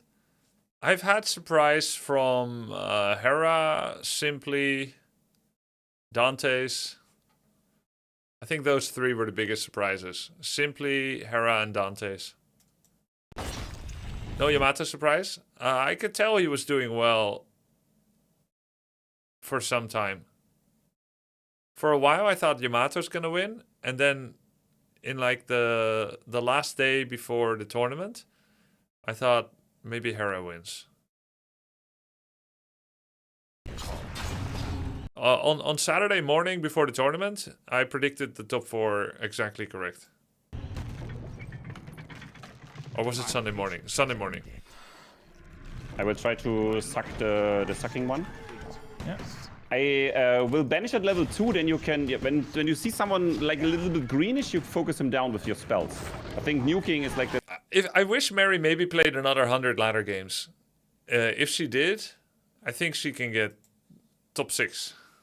The best strat for us. We just killed 2. Because he's doing the same with my Pala guy. Yeah. True. Yeah, we can double nuke. Kill the building? Or the... The girls. The weird girls. DK, Demon Hunter?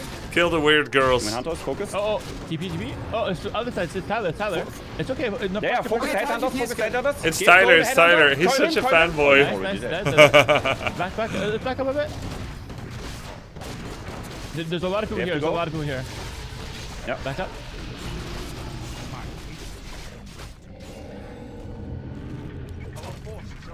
Okay, I think we can fight still. That's all. That's my strongest phase. So we have to like fight all the time. I love it, Max. Good, because I'm going into his base right now.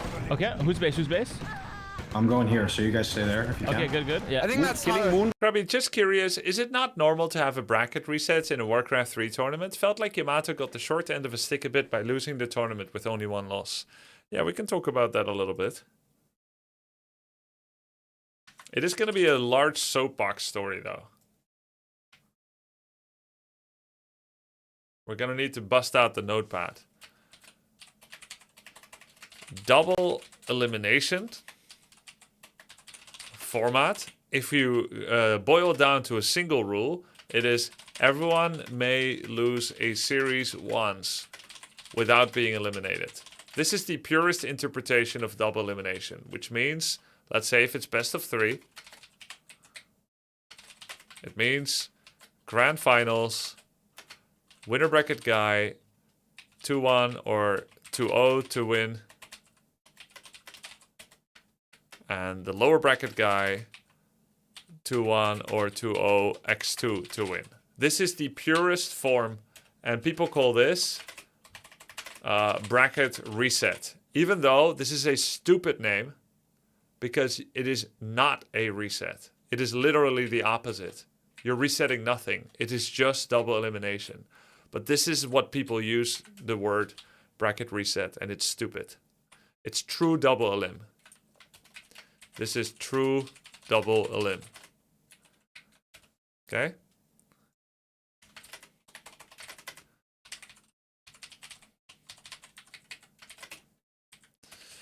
Then, what is good about this? Pros. It's pure. It's double limb. It's fair. For players. What's bad about it? Viewers get confused. Why does he need to win again? That's so unfair. He just won against him already. And then the answer is because he dropped to LB and it's a pure double elimination system. But he's really tired. He just had a long run in LB. And then the answer is tired? How do you know? Why not warming up? If you run series after series after series and you win series after series, you're warmed up, you're like amped the fuck up, you've got momentum, and this guy sitting on his cold hand in the winner bracket seeing you tear through the lower bracket, the tired argument is a feeling-based argument. You don't know whether a player is tired or not. All you know is that it's pure double elim, where someone has to win 2 series in a row when he comes from LB, which is fair because he dropped to the lower bracket because he sucks, right? So it's punishment. And so this argument always happens where people are confused. Okay, so there's viewer confusion, right? Another one is you'll play on the same maps twice.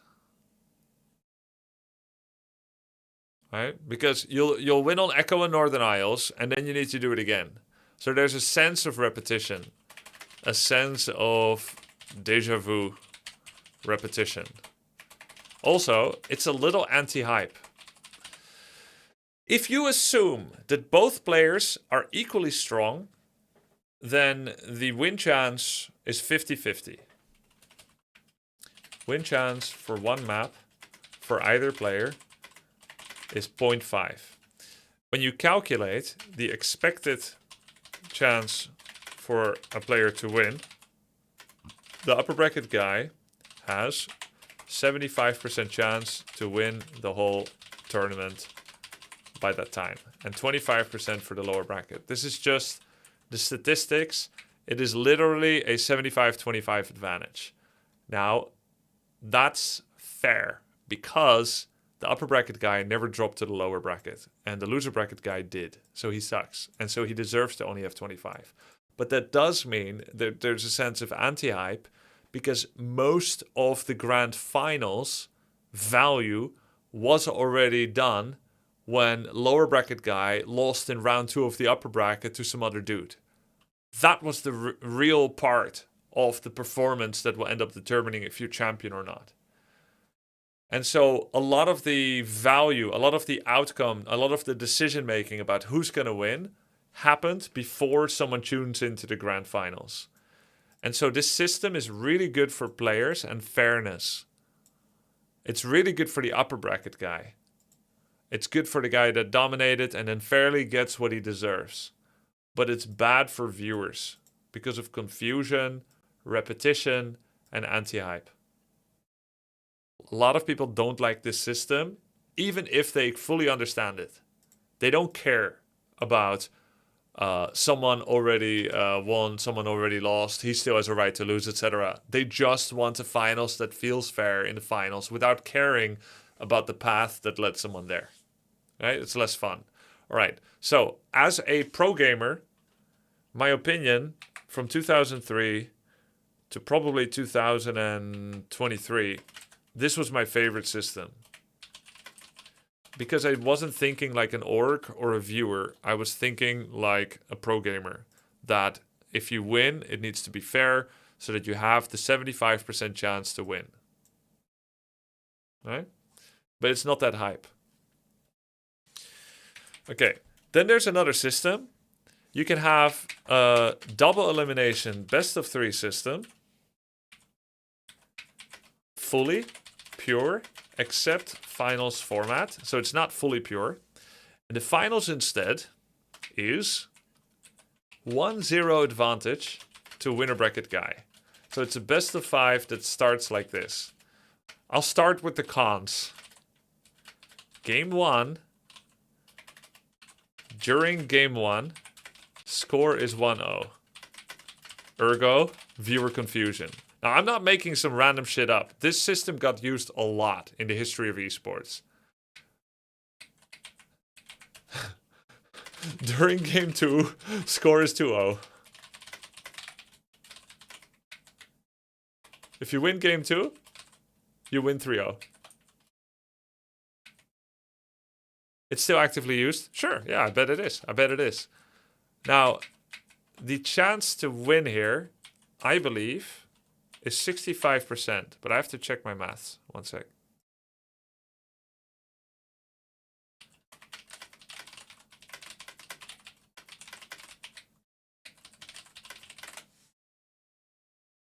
I think it's 65 or 66 or something.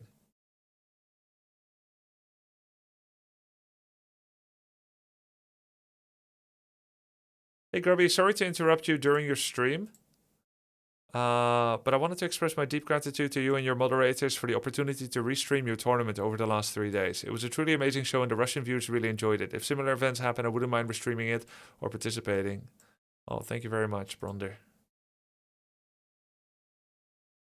The percentage chance is 68.75%. Okay. So that's the value of this, chat. 68.75%. So we go from 75% to 68.75. So a best of 5 1-0 transition from a fully best of 3 double limb still gives a massive advantage to the winner. To the winner bracket. You could increase it and you could say it's a best of 7 1-0 and that's still like 60% plus. Right? There are some advantages. One of the advantages, it almost gives as much advantage as a pure system, but it's only a single series. But the viewer confusion is, why is it 1-0 in game 1? That's so unfair. He got a free win. That's not fair. This finals isn't fair. Yeah, true. It is advantageous to the lower bracket to have only 32% chance to win, because he should have only 25%.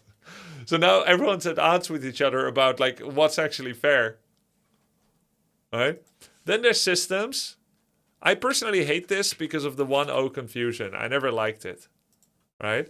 Then there's a system which is just best of 5. Nothing else. So the whole thing, whole tourney is double elimination, best of 3. And then finals. Okay, what are the pros? Easy to understand.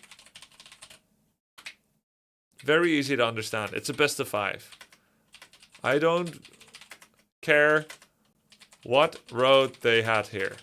I just want entertainment. And it's a best of 5. Let's fucking go. Right? It's clean. Right? It's 50-50. Now, a lot of people will defend this system by saying it should be this way because the winner bracket guy still has an advantage because he doesn't need to play as many games in the lower bracket. That's an advantage in itself. And as someone that has played from winner and lower bracket, I call horseshit on that. You cannot attribute nerves, tiredness, and momentum to players in a broad strokes approach because everyone's different. And I often felt very galvanized in my resolve and warming up coming from lower bracket. The tired argument that everyone seems to so happily apply to lower bracket guy simply didn't apply to me. I was not tired from lower bracket. I was galvanized. I had momentum. I had motivation. The deep run that Sing Sing did last time, Hera did this time, are proof that tiredness cannot stop you. Or maybe they're not proof. Maybe it's still true, but it doesn't apply to everyone. But just like the warm-up versus tired argument is something that is way too easily applied to the human psychology that's much more complicated than that. And the winner bracket guy might feel really comfortable and have an easy time preparing, or he might be torn up with nerves, having to wait 5 hours while the lower bracket guy tears his way through a bunch of meat shields, and he doesn't even know who he should prepare for because he could meet 4 different people and he doesn't know who it's going to be at the day when he wakes up. He's just watching. You're watching them sweep the lower bracket, and you're there sitting on your cold hands.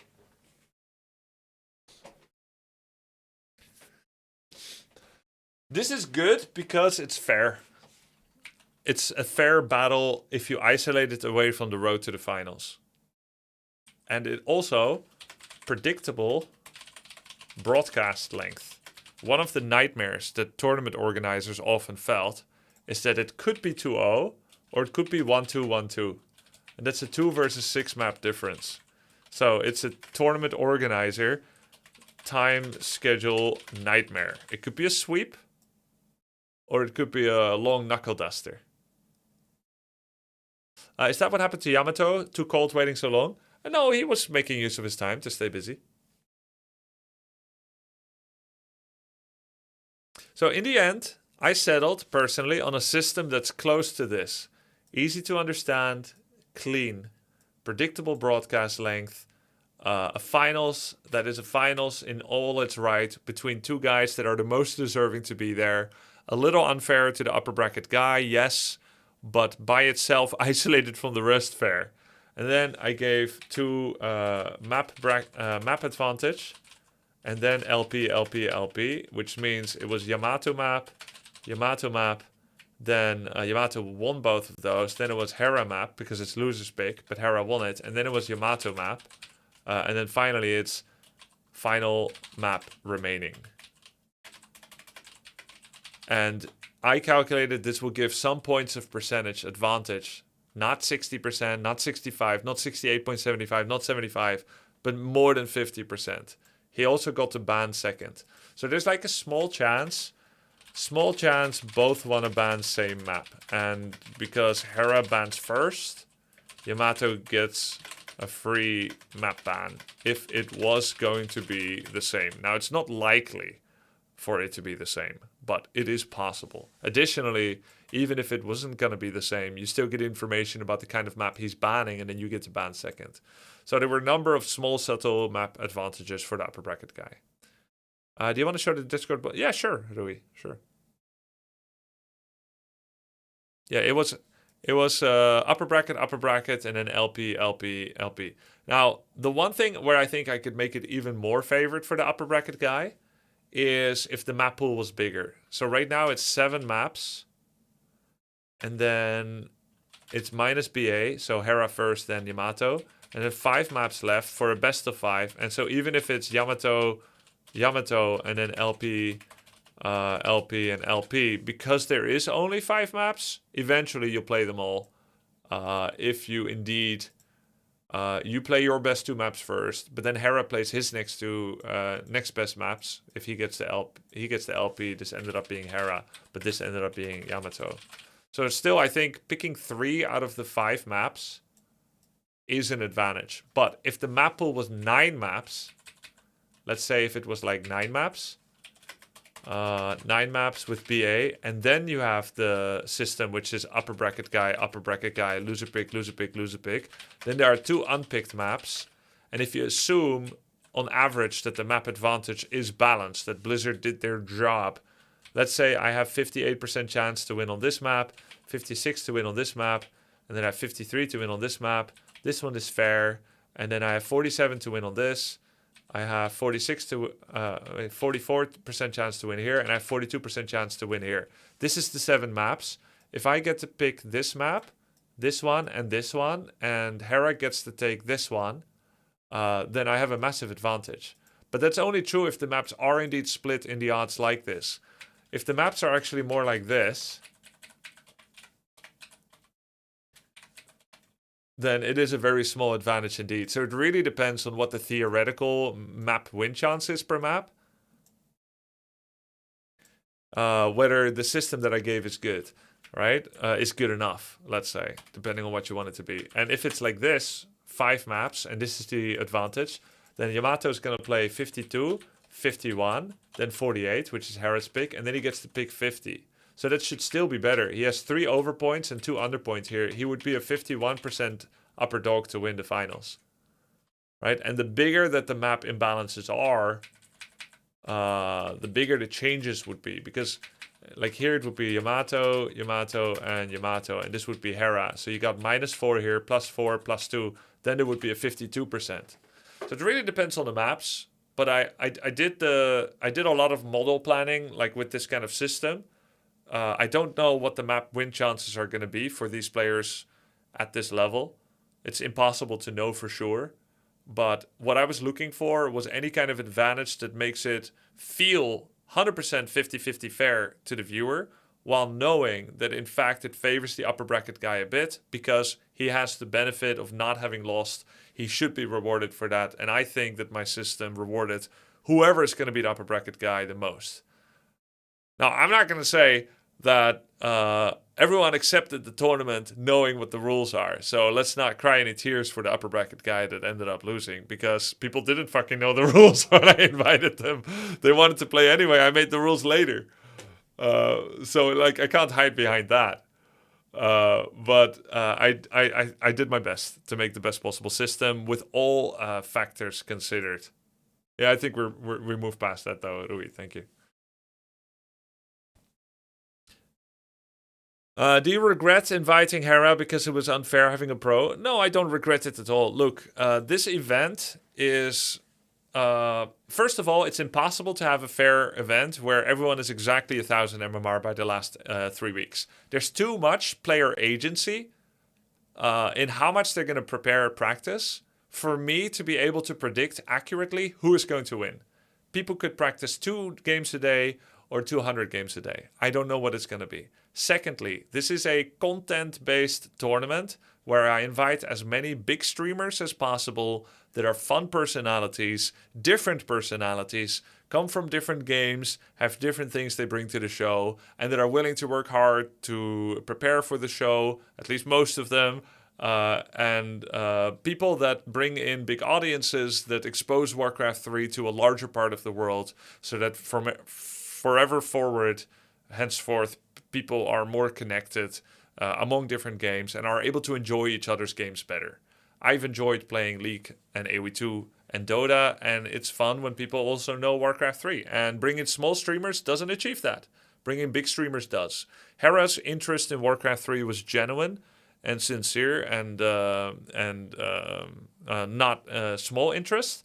And it would be foolish not to use someone that interested in the game to grind. We had so much fun watching Hera's training arc that it was amazing content. But you only invited one RTS Pro. It was unfair to the other participants. You know what else was unfair? Yamato Cannon had some Warcraft experience. He played the custom game engine. I have previously seen that Warcraft 3 engine experience is useful. I had him send in a demo and he knows how to build his base. Hera tried to use Call of Blight on a sheep, right, on day 1. So I think if it had been a 2-week practice instead of 3, Yamato Cannon would have won. Tyler 1 had 1,000 games of experience. That was unfair as well. Pox had 10,000 hours of custom game experience, but said he only played 200 hours of Melee like decades ago or whatever, right? Pox, Yamato, Hera, Tyler were all unfair. Dante's had more experience than Mary Maybe. That was unfair as well. But Hera picks things up faster. Oh, so I'm not allowed to invite people that pick things up faster. Hera was very slow at learning during many parts of his training. He kicked it up to 11, and that's to its credit. We shouldn't discredit people's performances or talent or hard work or discoveries or tournament preparation just because they did that. Like, I can only invite people that don't care, that won't work hard, that won't come up with special strategies, don't study their opponents. Bro, he's 2k MMR already with 300 APM? No, he's not 2k MMR, Rado. He's 1400 MMR. Hera nearly lost. If Yamato had won, it would have been unfair because he had engine experience. I know, but he plays like it. No, he doesn't. Put Hera against a 2k, he's going to get humbled.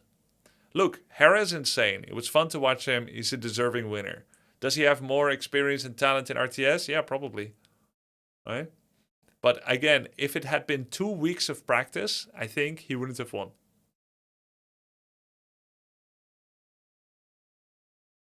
How much more did Hera play? The same amount as Yamato. But Hera had 0 experience. You guys are dumb. Hera sucks. I'm 1600 orc. I would dumpster him. LOL in all caps.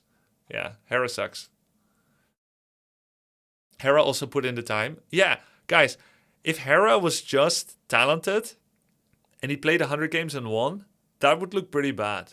But he played 400 games. He worked as hard as Yamato Cannon. And in the meantime, he still had AoE 2. We're not going to dump... Look, if we only use the results to judge the tournament by, then is that really science? Now, some people predicted Hera was going to win.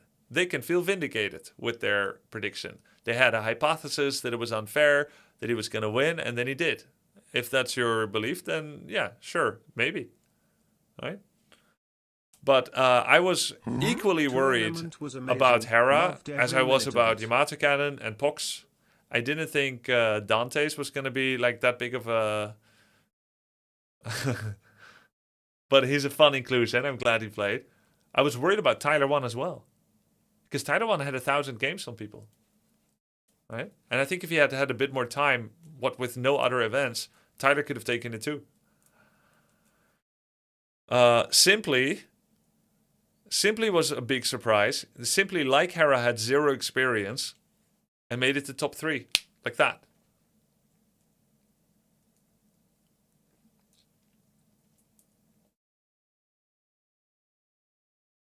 People were saying the same things about the Viper, but when he lost, no one brought it up again. Yep. As an org now, a tournament org, I've seen it all. Every player that I've invited, almost every player that I invited, I made a huge mistake. It was so unfair, but most of those opinions are formed over the final result or are coming before the final result and then proven to be wrong and then never brought up again. The Viper was a bad inclusion because there's no chance for anyone else.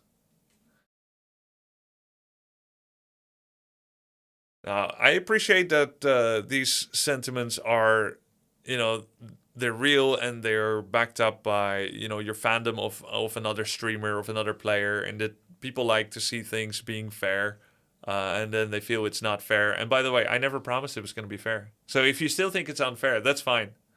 What I'm aiming for is an amazing show, and it can only be made amazing by everyone's hard work and by having a cool club of streamers that are willing to throw themselves at the game. And that happened and I think that's a big W, big success. I think it went perfectly. Yas says, it was an incredible tournament. Kudos for putting it all together, creating so many eyeballs for the game we all love so much. Hey, good to see you, Yas. Guys, we got a ex-pro in chat too, in Yas, German pro, human player. Do you think the amount of hard work from Hera Yamato is detrimental to future entrants? Man. I'm not gonna lie, I invited some big streamers and some people were like, I'm not sure that I can put in that kind of time and effort. And I don't know who they base it on. If they had seen anything from my event, seen some of the grind that others did. But I like hard work. I like seeing the hard work. How is it unfair if Hera nearly got wrecked? Yep. Yeah, for sure. So you think Uthermal could have played?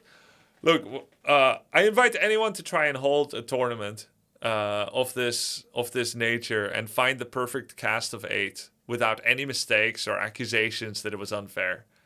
At the end of the day, I have to use my judgment, and I saw Uthermal demo the game 2 years ago, and he looked like fish in water.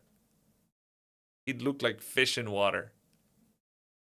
Is Uthermal Smurf known? Yeah, he's terminal. This is without any coaching. He's just playing random stuff. Okay, where is this? Oh wait, this is the wrong field. This is Uthermal without any coaching. He has more MMR than anyone in the tournament with 0 coaching. He's just doing goofy shit. Like, look at his hero combos. Okay, he's normalized a lot more. Now it's always Archmage Mount King. But he started... Okay, it's actually not goofy anymore. It looks really standard now, actually. He started goofy, but it's not anymore.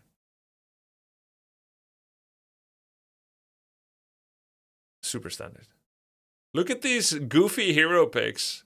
Standard AM slop. Hi Grubby, do you still enjoy playing the game or is it more out of habit? I tend to not play the game if I don't enjoy it. So when I play it, generally I do, and if I don't, I take a break. Yeah, you gotta remember, I've pretty much done everything I ever could or wanted to with the game. These events are my most enjoyable Warcraft content. Coaching and seeing a new generation of players pick up the game. That's what I get the most satisfaction and enjoyment from. I still have a couple of weeks arcs per year where I grind the game and I enjoy it. But usually, because I play at high elo and at a certain time slot, it's like the same 3 guys every single night. And after like 2-3 weeks of that, just playing against 2-3 different people, and there will be like 3 people that I can't beat. And I meet them every night. And then there will be like 7 people that I am basically guaranteed to beat. And I beat them every night. And it's just not as exciting as watching the middle of the pack. Middle MMR is just fucking divine to watch. Because everything is possible. You can climb, you can drop. It's always close, it's always exciting. It's fraught with mistakes. Unless I'm trying to get rank 1 in the world again, ladder rank for me is satisfying for some weeks, right? And I'm not looking to try and become rank 1 in the world again. There's so many challenges in life that are fun to do, like play another game and try to get good at it. Other strategy games, so much fun. Grubby, I love the tournament. The content from training with Mary and Dante's with you, and especially with Saul, really drew me in. It was way more interesting for me to watch somebody who knew nothing yet, like me. Then I could care more about the better players from there. That's awesome. That's exactly what I was hoping for, Lewis. Cheers. When you play against Happy, would you lose no chance? Yeah.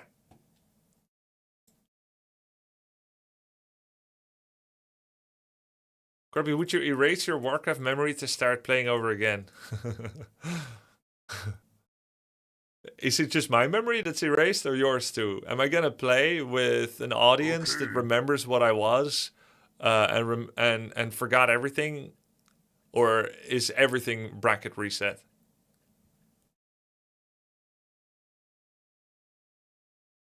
Yeah, minus one wife. True.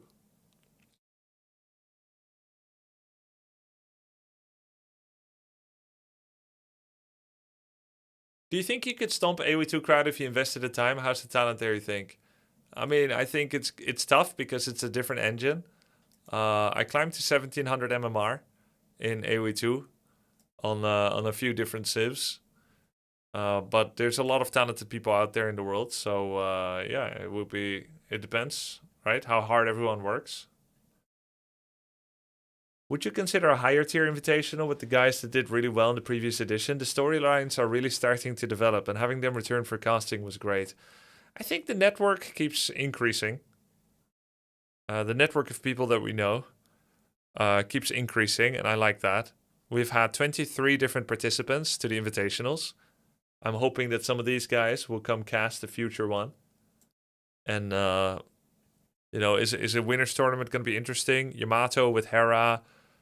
Together with Ampi and Dendi, and then Sing Sing and Churin. Yeah, that sounds pretty fun, right?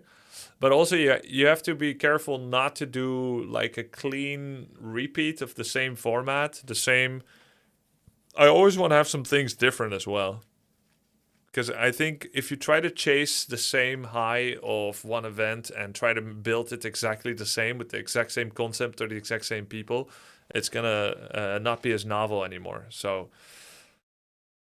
did you invite Alois from League? I did, and he said yes, but he couldn't play on Friday and Saturday. So I uninvited him because I wanted to hold it over Friday to Sunday.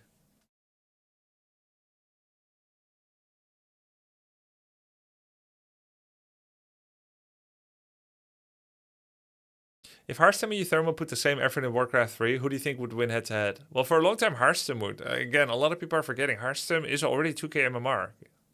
Hearthstone is 2k, Euthermal is 1.4. Hearthstone was playing when he was 14. Euthermal first timing. At least he won Jinxie tournament. Oh yeah, he won Jinx tournament, right? Yeah.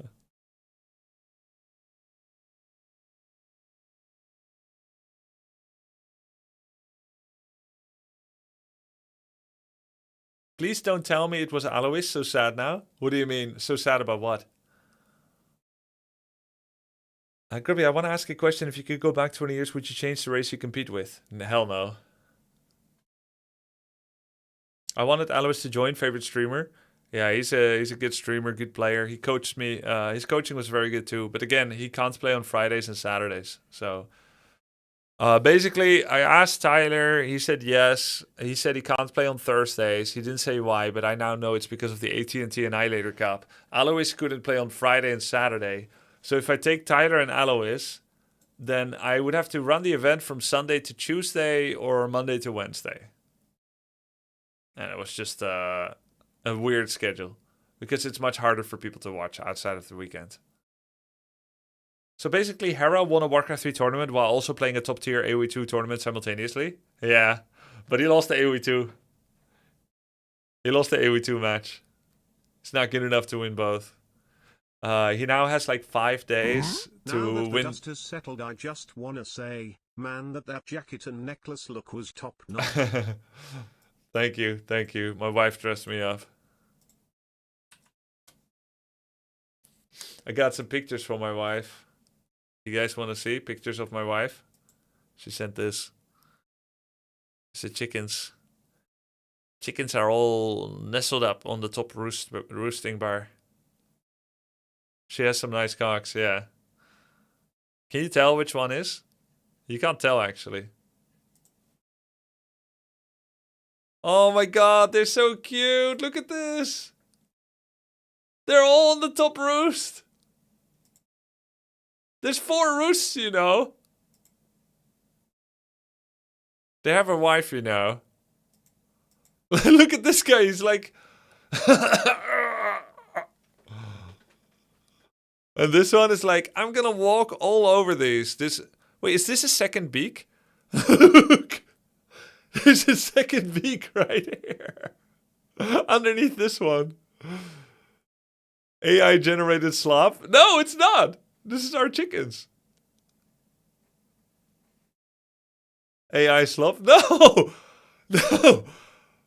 Man. It's not AI.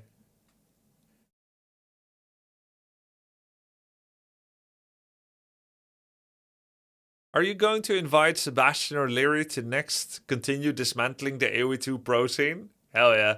Grubby, was this the best event in terms of the characters in the tournament compared to the other tourneys? I liked all the characters in every tournament. I handpicked all of them.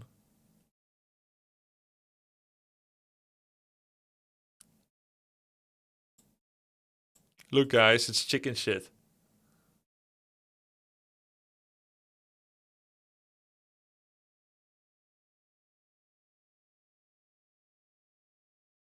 The girl with the annoying voice was annoying, to be honest. Dante's? Which one are you talking about? I don't remember any annoying voices. But yeah, of course, look, I can't expect all of you to like all of them. I can't expect all of you to like me. And do you think that the audiences of the 23 invitationals, do you think they all like me? Hell no. There's plenty of people that think I'm cringe or boring or lame or whatever. That's fine. That's fine.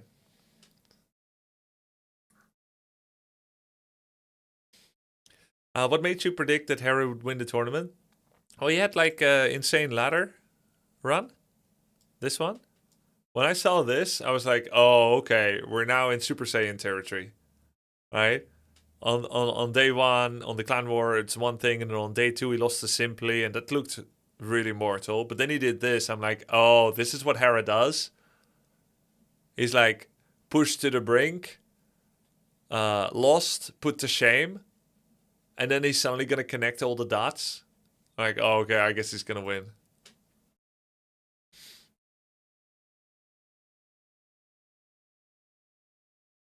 Can you talk about viewer-wise how good this tournament was compared to the other tournament? Yeah. Let me see.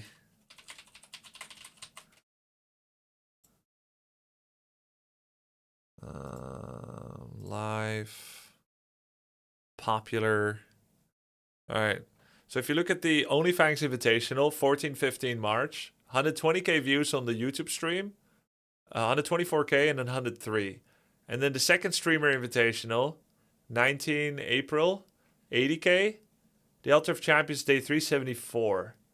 So it looks like Altar of Champions Day 3 and 2 actually overtook the first day of the second streamer invitational. Whereas this one still has more for now. And then Altar of Champions Clan War Day on Friday is underneath the second streamer invitational. And then when I raid-led World of Warcraft Multicore Onyxia, that one is still above Altar of Champions Day 1. So it's very competitive with those. Now, of course, these could still have had views since the live show. And I guess we can see on Twitch tracker too.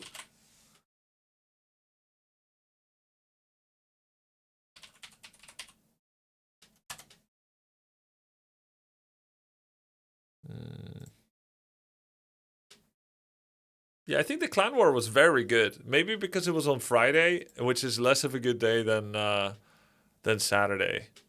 That's why it was less viewed. How do I see the top streams?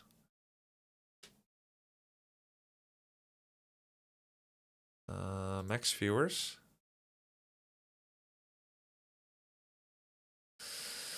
Where's 2020, 2018, 2020, 2025, January? Where's May? Oh, here. 26. Here. Oh, yeah. All right. Maximum CCV on OnlyFans Invitational first tournament, 42,830. And the second day, 40,600. 43k and 40k. And then the second streamer invitational was 22k max and 26k on the finals day. And I don't know these numbers yet for the current one, but they look thicker. 21k on Friday, Clan War. Altar of Champions 26.8 on Saturday and 31,000 on Sunday. So this one is over the second streamer invitational with the strategy game streamers, which came hot off the back of the first one. I think that's even more impressive because overall viewership is lower. Look, in the days leading up to the tournament, my stream was at 12K, 14.5K, 10K, 12K, 10K, 11K, 11K, 10K. So it was 10K every day because I was basically watching Tiger 1 and Soda Popping, and a lot of their viewers came over to watch my stream to see what I'm saying about their streamer. And it also came right off the back of World of Warcraft. Right? It came right off of the back of the World of Warcraft hype. And so there was a lot of like transitive viewership of people that stopped watching WoW and then went to the next thing where the two chieftains went. When you look at the prelude to this one, I only had 6,000 to 7,000 viewers every day. Right? Which is almost half of the prelude to the OnlyFans. But the viewership came very close. It came almost as close to this viewership as it came to this one. And so I consider that this event was actually qualitatively better, more enjoyable for people, based on the on the contrast between the lead up and the actual event. You get what I mean? So if this event quality had been held here with the same people, it would have been even more, I think, because it was better. Clan War was super fun. Altar of Champions was amazing. What would you say went well and what not so well? I think everything went well. I can't complain literally about anything. I just think we got so lucky already. I can think of, and I did think of, hundreds of ways how it could have gone worse. I can think of hundreds of ways how it could have gone worse. Now the lag during Yamato simply, yeah, unfortunate.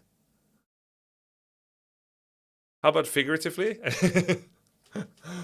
Figuratively, what would...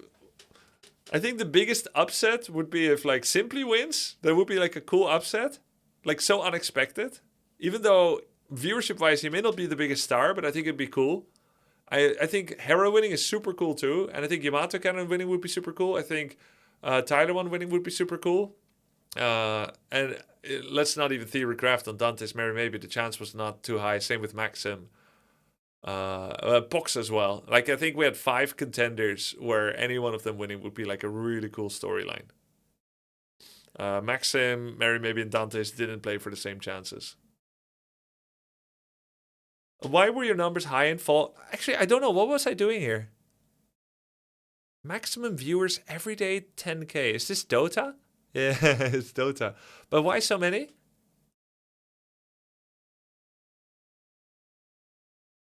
Was it like all the coaching arcs? Maybe because I was getting a lot of coaching. Like every day I was getting coaching, I think. I was A to Z-ing and it was coaching. And it's a peak of the year and maybe COVID. Was COVID in 2028? Was COVID at the end of 22 or not? That and Dota fans know you're a legend. And that's now tempered by my crash out. That's 21, right? 2020, 21. What's the ad on the left of the screen?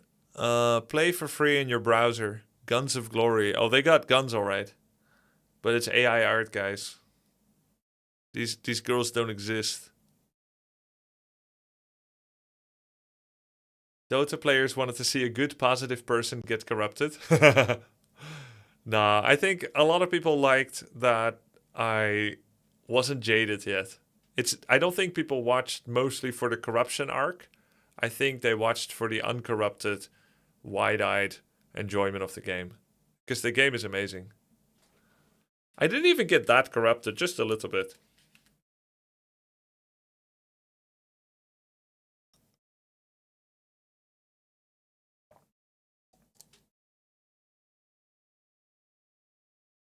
Maximum viewers, 894. Warcraft 3. Wait, I don't think these were streams. I think this is rerun. Is it? This must have been during a trip and I did a rerun or something. There's no way this was... those were not real streams. Yeah, all of these gray areas, they're actually reruns. And it used to count those as well. Have you considered doing any events for other games like HOTS? Yeah, I considered... The only 2 games I seriously considered doing an invitational a la Warcraft 3 right now is Heroes of the Storm and Dota 2. I think those would be like cool vessels. But because they're team games, it's much harder logistically. And also, I'm afraid to bring people into the toxicity of a multiplayer game like that. Just because I considered it doesn't mean it's likely. Were you not afraid when you left Dota 2 because of the viewer number drop? Streamers like No Way often say they wish they played something else, but it's such a viewer drop. The thing is, Dota 2, I had a lot of viewers, but Dota viewers don't subscribe a lot. So even though you lose a lot of CCV and CCV can give you job satisfaction, the ratio of subbing is very low. We Dota players are broke boys. Hey, I'm not gonna dunk on that. I understand.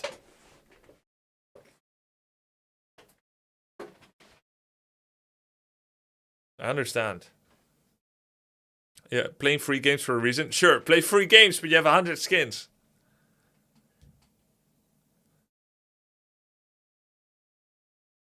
Were you worried someone might forfeit like T90 or something? I could help. Thank you for streaming WC3 for rich 40-year-old. Thank you, Seacow. I appreciate it. Someone asked, did you worry that someone might forfeit like T90? Okay, I don't think... I like to make a little bit of fun T90 sometimes, like just bringing it up, but just fun and memes, because I love that guy. T90 didn't forfeit. He got a little frustrated, and then we negotiated his surrender. It's not a forfeit. And if you're wondering if I was worried someone might forfeit, yes, I was worried that someone that gets very emotional might forfeit, and then I have to find another player last minute. I don't like it. T90 didn't forfeit. But what you guys don't know is that I had like 5 or 6 confirmed invites for this tournament that after several days or weeks withdrew, which sent me into a panic and frenzy because things were materializing and I suddenly have to find new players. That was stressful. My mods know. My mods know. And you guys don't know.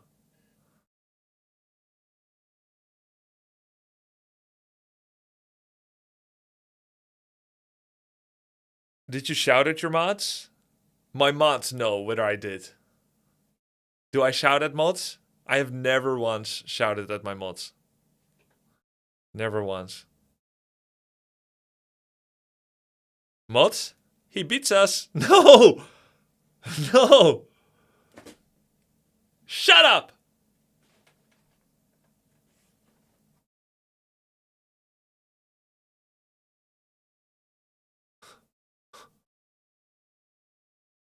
Grubby, I want to know if SC2 players or Dota 2 players are initially more talented at Warcraft 3. Can you make it happen?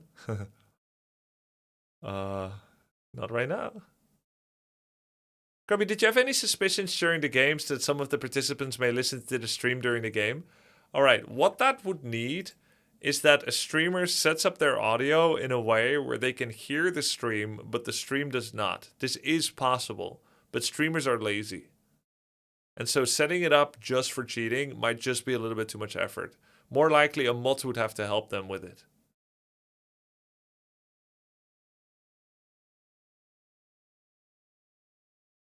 Now, part of the reason I don't want to offer a large prize pool is because it incentivizes cheating more, and I don't want a cheating scandal. Gambling and face-saving cheating are 2 reasons that devalue competition. At Grubby coach and pupil 2v2 event would be fun. That's also why I prefer bigger and richer streamers, even though it kind of seems like it seems kind of lame where it's like, oh, the rich get richer or whatever, but like it removes much of the financial incentive for cheating. Because I like pure competition, as pure as possible, without the risk of cheating. You know, some of you may know the chess player, the Western or American chess player that competed a lot in Russia against Russians and stuff, and he became very suspicious and paranoid of Dr. Lupo still cheated. I know he did. Hans Neumann? No. Like 50 years ago. Yeah, Bobby Fischer. Right? He became very paranoid that there were forces at work to cheat and disadvantage him. And I think it's based on truth. And I have personally experienced unpleasant, unfair circumstances that seemed rigged against me. And I'm extremely allergic to it. I look for like, I guess I'm naive about these things, or like purist or optimistic that I want them to be. I want competition to be like as real as possible without gambling, throwing, match fixing, rigging, cheating, etc. But yeah. He was mental by the end. Yeah, I do think he got mental by the end. Well, I don't. Of course, I don't know why. Tell the story example. I was once at a tournament at LAN. The start time for the tournament was 2 p.m. So I planned my entire sleep schedule, breakfast schedule, wake up schedule around it.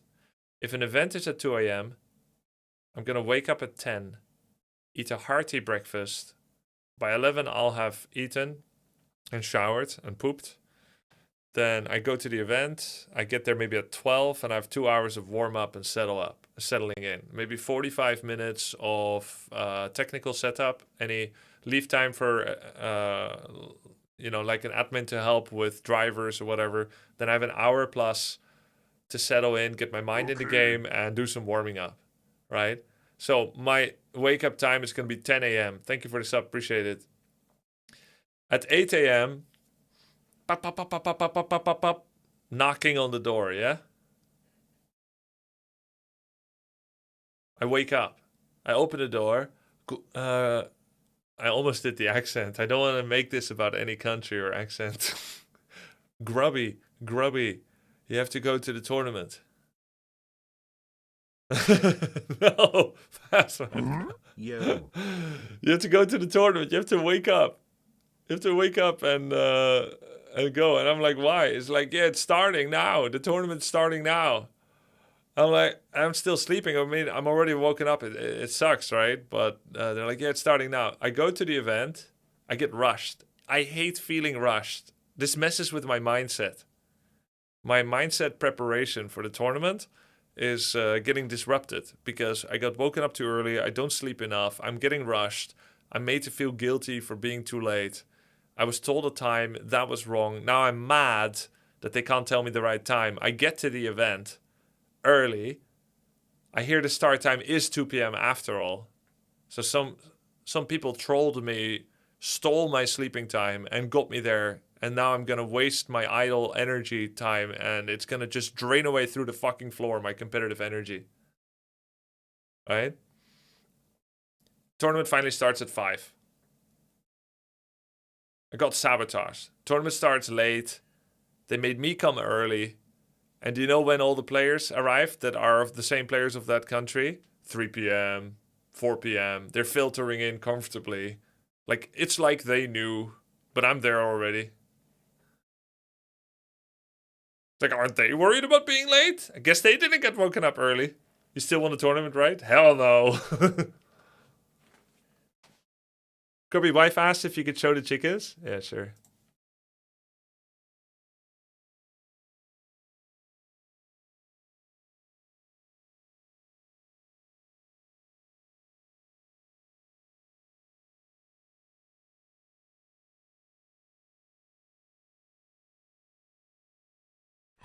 Thank you for the sub. Appreciate it, Flesh Wound. Did you name them all? No, none of them are named.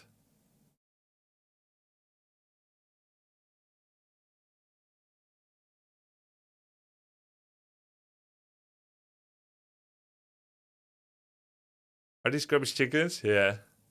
Why shower before poop? No, I always poop before shower. I just said it in another order. Hey, Grubby, I watched your event. It was a blast. I wanted to ask if your Hero Spotlight series will be continued or if that's done for now. Hey, I think that's going to be my next video, Startail.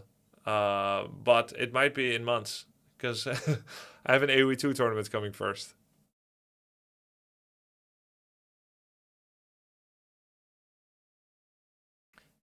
Is that comfortable? They seem so on top of each other. Not trying to be weird. I don't know. Not about chickens. Yeah, they're comfortable once they stop moving. Just now we watched the chickens for a few hours. It was very relaxing. We just sit on the floor and watched our chickens. Literally for a few hours. And they were trying to settle in the enclosure in some patch of dirt that had a ray of sun. And they'll lie down, settle in. And then another one lies down next to them.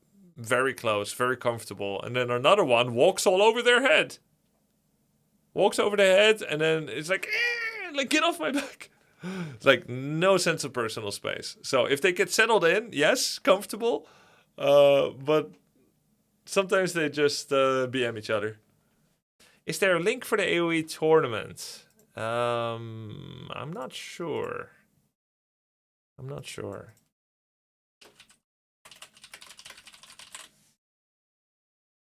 Let's see.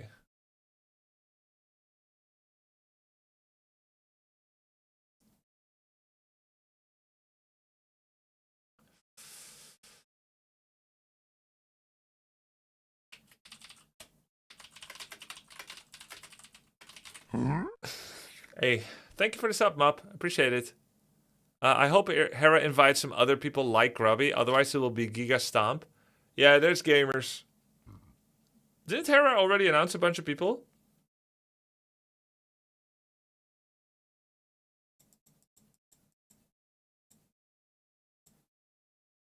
Yeah, who did he announce? I don't want to steal any announcements. Day 9, Atrioc, Sing Sing, Euthermal. Who else? Yamato Cannon. Cool, right, guys? Yamato Cannon. Yeah, Sing Sing. Oh, man. That is really cool that he got Yamato Cannon. I think he made that decision last second when he got acquainted with him in the tournament. I don't think he knew he's going to invite Yamato like a week ago. Are you ready to study 18 hours a day, Grubby? All unconfirmed. Is it unconfirmed, though? Hera wanted to invite Tyler 1, but he thinks Tyler 1 hates him. Now, how would that happen?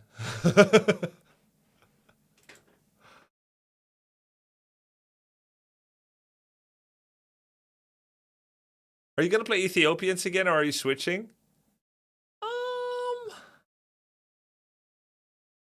I played a lot of non-Ethiopian stuff, by the way. A lot of people don't know this. Oh, what's the website again? Grubby AoE2 profiles. Perfiles. I played loads of different civs. Look, overall best civ, Hindustani, 46 matches. People make it like I'm some kind of Ethiopian spammer. But look at this. What civ is this? Tatar, Malay, Hindustani. I play Ethiopians. Where do I see all my civs? Statistics? No, this is... You play only open maps? Okay, and you think that Hera's gonna hold a tournament with only water? Like, it's all archipelago. We're gonna practice some obscure archipelago map. In the middle of the landing page, there's a section you can expand the civ. Okay, middle of the landing page. All matches. Civs. Show up. Look, I play all kinds of civs. Are you gonna play Ethiopians again like I'm some one trick? 113 Ethiopians, 46 Hindustani, 33 Malay, Wei, Chinese. Look, I just like the Asian civs. I love Asian civs. See? I have yellow fever. Of course, the Ethiopians are African. Yeah.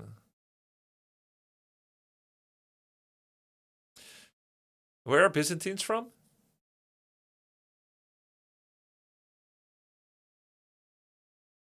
It's literally exponential. Yeah, it does look a little exponential. But when you think about it, I'm very versatile. There's few people that are as versatile as me. Look at this. Incas, Cumans, Spanish, Saracens, Persians, Koreans, Huns, Tatars. It's too many to mention. It's like 25 different civs. Byzantines is also a Europe-Asia line. I see, I see. How big are the civ differences? Okay, let's answer this together. Warcraft 3... general gameplay skill, knowledge, and theory, percentage, okay? And then race-specific skill, percentage, knowledge, micro, macro. What are the percentages? You already did that before? Yeah, but now I want to do it together.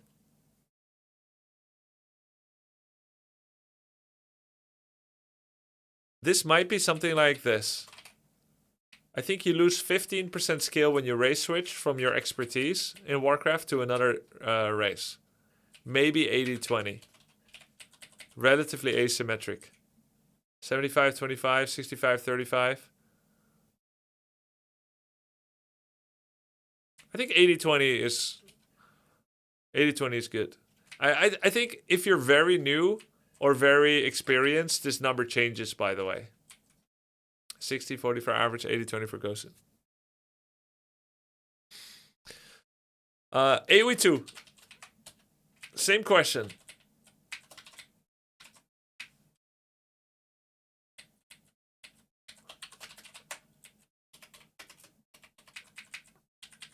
Is it 90-10? Let's say I have knowledge of what the unique unit does from different civs. It could be 90-10 or 95-5. Yeah, I think so too. But let's say it's maybe like 92-8.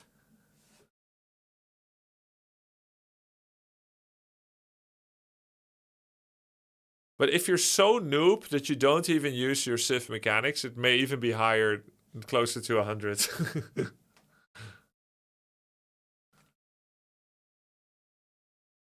Didn't you play more than 2 Mapuche games? I did. I don't know why they don't show up. Where's Mapuche? Yeah, I don't know why they don't show up. I played more. I was spamming Mapuche for a while. So this game doesn't have everything. Grubby, I think the Warcraft race differences are much more than double the difference in AoE 2. Yeah. Yeah. It might be 75. So in other words, it shouldn't be as difficult for me to race switch, civ switch in AoE 2 as it is for people.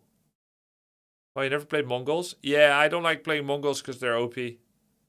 They're super OP in AoE 4, so I barely ever touch them. And they're OP in AoE 2. I can just tell. I don't like playing OP civs. Mongols OP in low elo, true. Yeah, you're saying that like Hera doesn't win everything with Mongols. It's his best civ ever.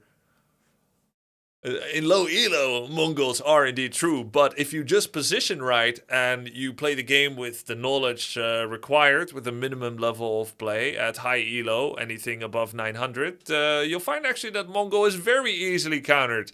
Laughs in boar steel, laughs in insane amount of meat into a Mangudai rush at 8 minutes with monks and springles, scorpions.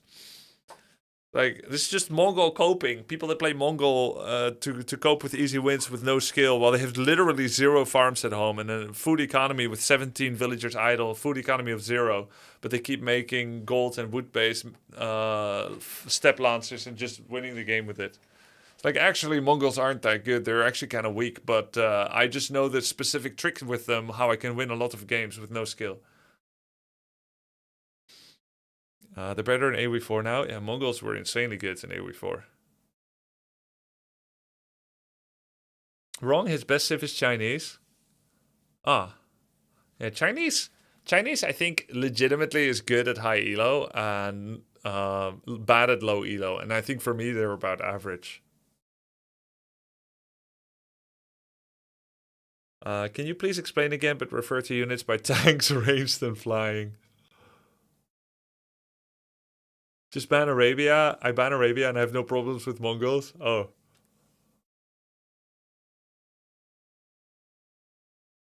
Yeah, where's AoE 4 in the numbers, by the way? I think AoE is much more like Warcraft 3 than AoE 2. AoE 4. It's something like this. Maybe even more than Warcraft. It might actually be 70-30 or something.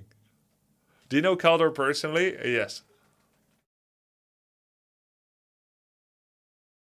AoE 4, you're legitimately playing a little mini game when you play certain civs. The difference between playing like Delhi, where you're gonna go for like a tier 2 sacred side attack, or Holy Roman Empire, where you play the relic mini game more than anything, or the old Rus, though I heard they changed, where you had to kill all the deer all over the map. There were such different skills. But Grubby, you're so much better on Orc than other races, no? Am I though? Am I though? I'm 25 on Orc, 2250 on Undead. There's only a 250 MMR difference. That's 10%. By my MMR, if MMR was a straight line, which it is not, the disparity between my elo is 10%. When I go from 100% to 90%. If MMR was a straight line, which it isn't. I have no idea how to measure the line of MMR. I don't think it's a straight line at all. I think there's a really big difference between 25 and 2250 compared to 250 and 500. If your Undead played your Orc, it has a 20% chance to win. That's disgusting, by the way. My Undead should have no chance against my Orc. I find that idea so offensive. That I would have a 20% chance to win against my Orc, statistically.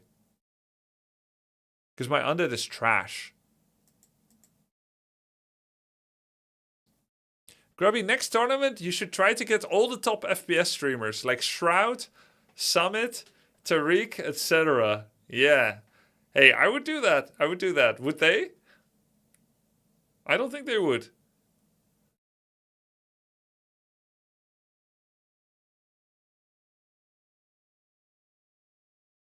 Your Undead MMR is better than my 4 MMRs combined. Hey, but don't worry about it, Archbishop Dave. It's not a straight line. Hey, Grubby, I'm new. I started playing as the Undead race. For starters, is it bad to use autocast on the spellcasters? No, it's okay. It's okay. Better to use autocast. Keep autocast on until you get to 900 MMR on W3 Champions. You can keep on Carrion Beetles on your Crypt Lord, autocast, Frost Armor on Lich, autocast, or just don't pick it. You can keep on Raise Dead and Curse autocast on Banshee and Necro. Once you get to 900 MMR, try to turn it off when you're against creeps. And don't have hero autocast at all.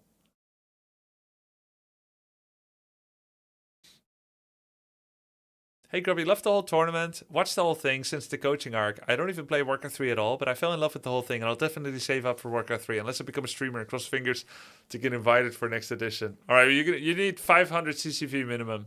500 concurrent viewers, Crimson Doll. Hope you enjoy the show. Grubby, what about real life celebs instead of streamers? Like Sydney Sweeney, Leonardo DiCaprio, etc. I think it would be awesome for the game. I think that's cool. I do want to be picky, though. I wouldn't just invite any celebrity.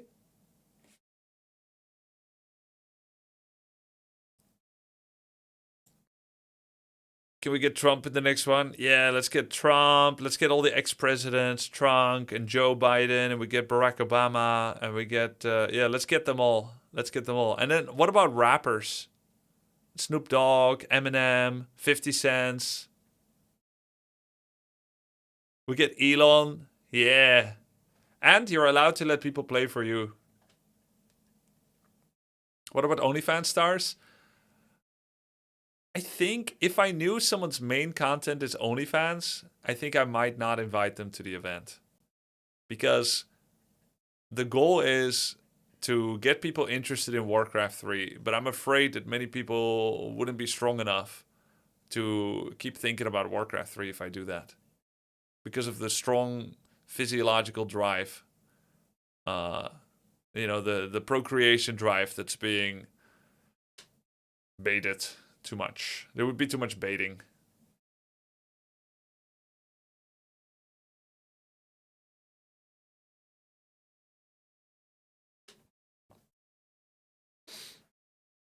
He draws the line there, yeah.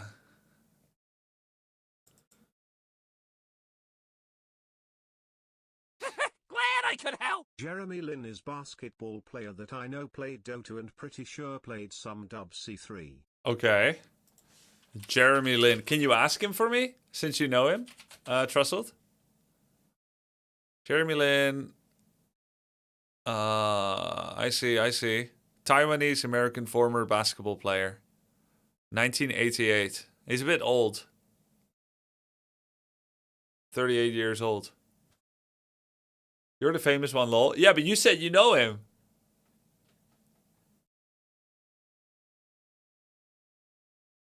We gotta leverage your contact.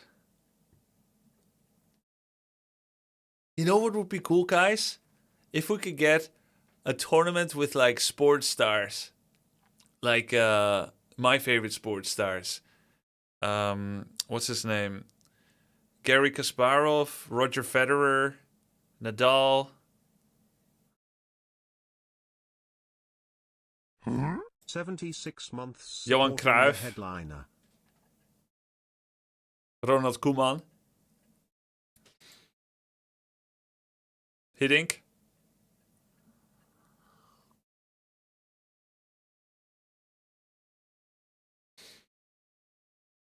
Johan Cruijff is dead? Wait, really? Fuck. When? Ah, shit. 2016. Missed that boat. I wasn't doing invitationals yet. GG. GG. A decade. Put him on Undead then. You know Ruud Gullit? Not personally, but I know of him. David Attenborough. Yeah, 100 years old.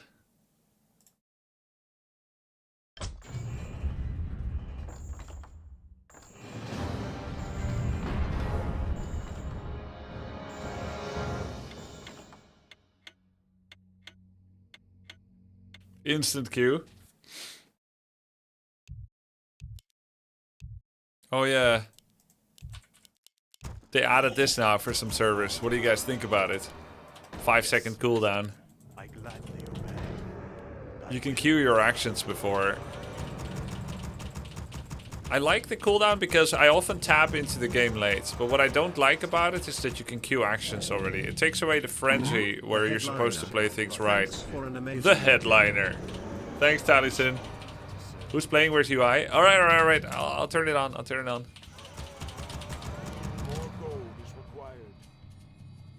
I think 3 seconds is better than 5. Yeah, maybe. But sometimes it really takes me like 3 to 5 seconds to get into the game.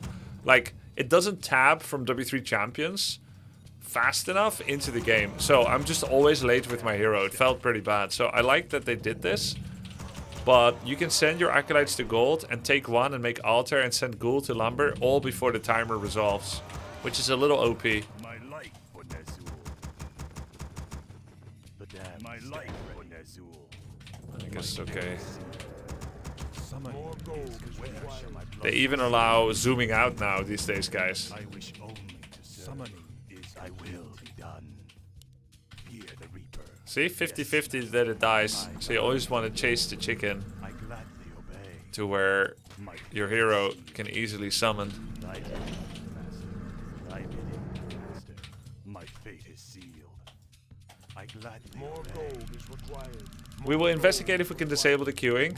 Ah, okay, Elephant. Yeah. Yeah, I know you said you don't know if you can yet. I wish only to serve. I'm chasing my chicken right now. Okay, good luck with that. I bow to your will. Yes, master. I bow to your will. My life for destiny. Our forces are under attack. My patience has ended. Call. I don't care about APM, guys. APM is for vanity. Who cares if Hera has more APM? Thy bidding, master.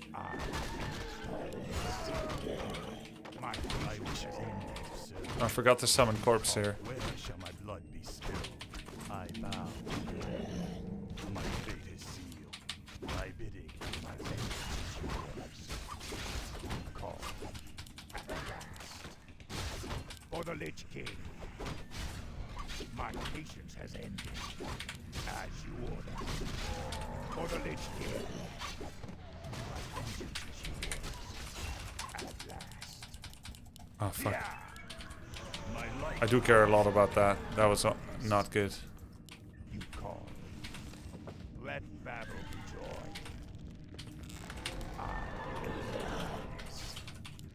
As you order. Let battle be joy. Disrespecting me. Thinking I can't do it. For the Lich King. My patience has ended. You call. Our forces are under attack. My patience has ended. I am the merciless. Rise or die. Yeah. My life was as my patience has ended. My vengeance is yours. You call. As you order. Where shall the blood be spilled? For the Lich King. As you order. My vengeance is yours. At last. Yeah. My patience has ended.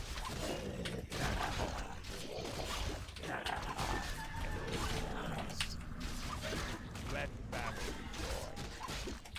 Yeah. My patience has ended. Must be I am the darkness. As you order. Must be. You call. Summoning is complete. For the Lich King. My vengeance is yours. Let battle be joy. Must be. I am the darkness. My vengeance is complete. My forces are under attack. My patience has ended.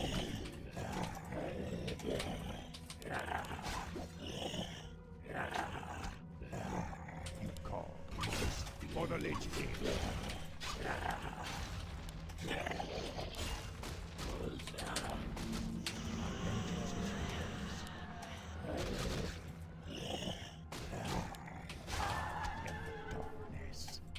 We demand additional lumber. My patience has ended. Let battle be joy.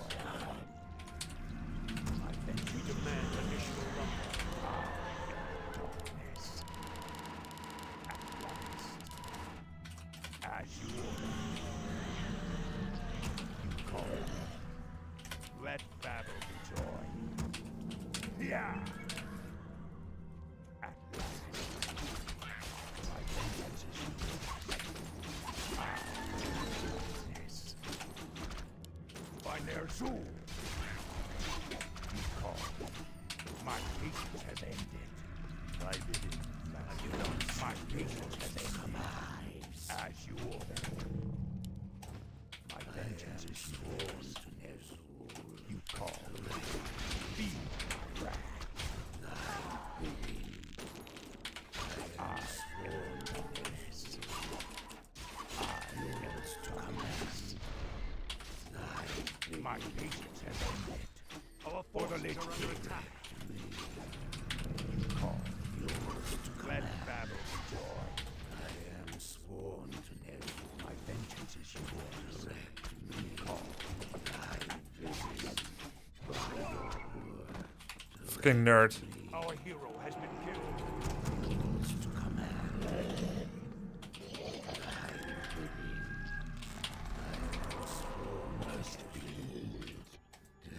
Was it denied? No, I tried.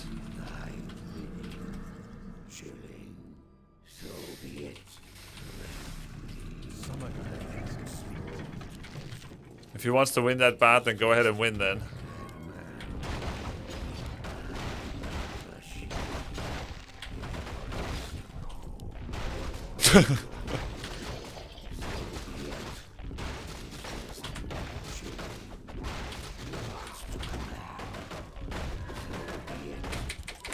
Why isn't he throwing rocks?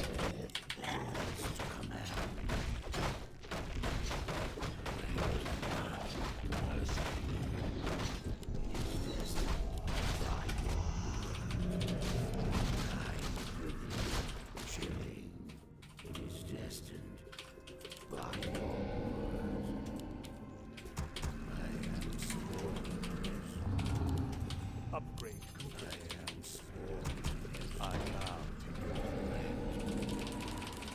Yours to command. Embrace the end.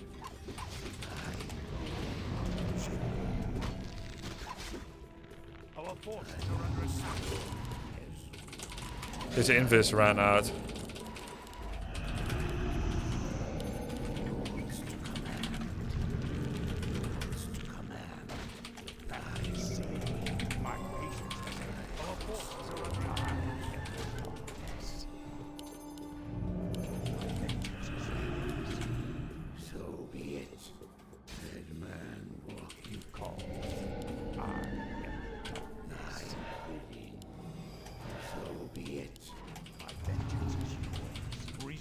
More gold. My patience has ended.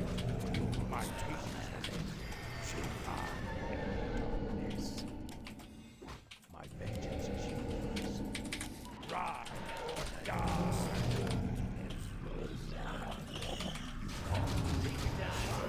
For the Lich King.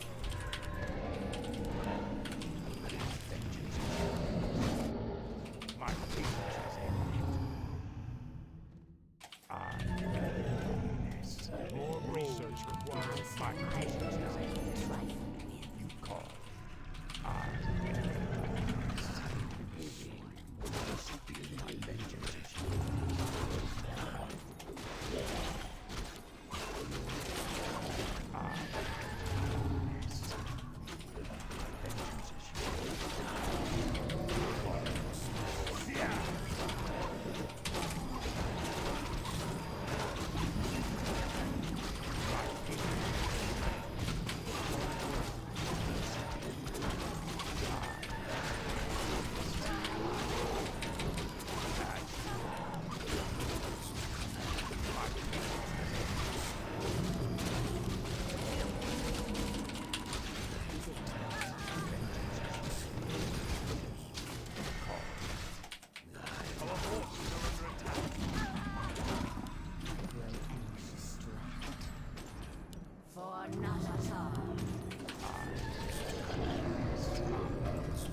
My patience has ended. My vengeance is yours. Call.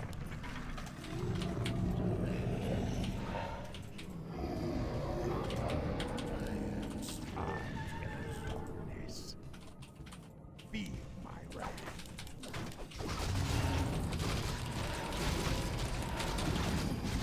My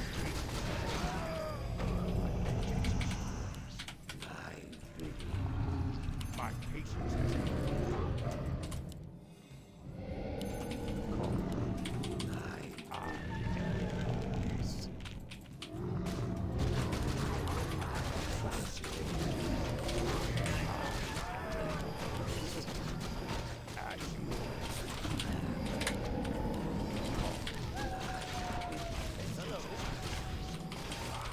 Glad I could help! Hey, Grub.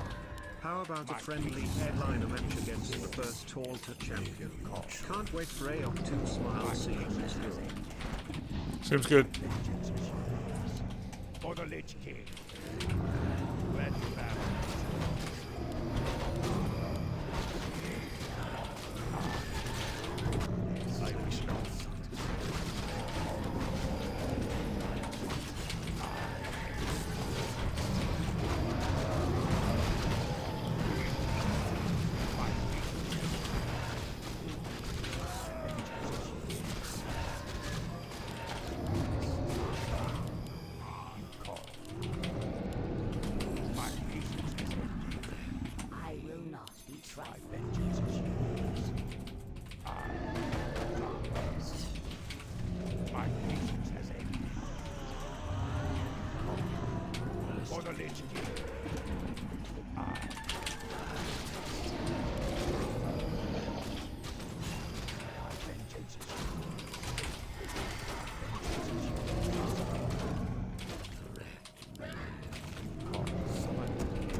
My patience has ended.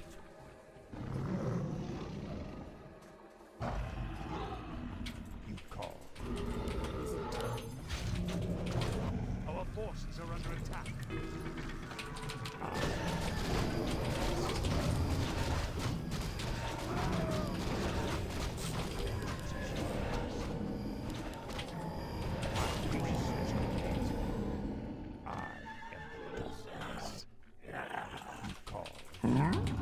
Where shall my blood be spilled? My vengeance is yours.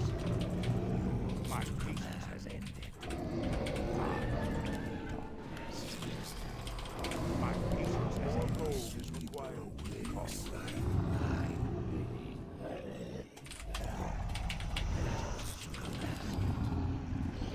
Our forces are under attack.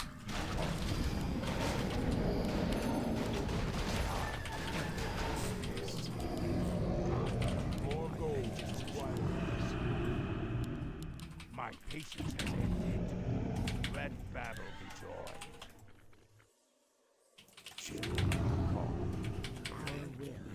My patience has ended. Hello. Yours to come. Vengeance is yours. Summoning is complete. You call. My vengeance is yours. I am yours. My patience is yours. As yours. At last.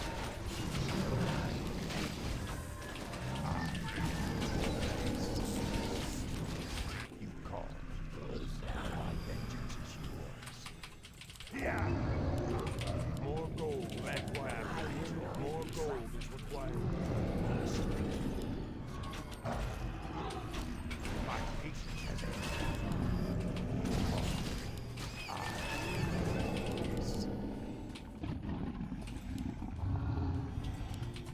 My patience has ended. My vengeance.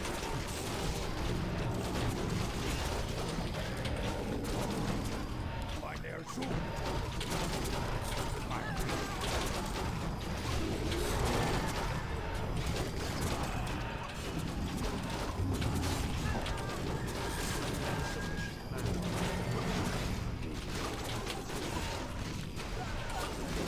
our hero. My patience has ended. More gold is required by their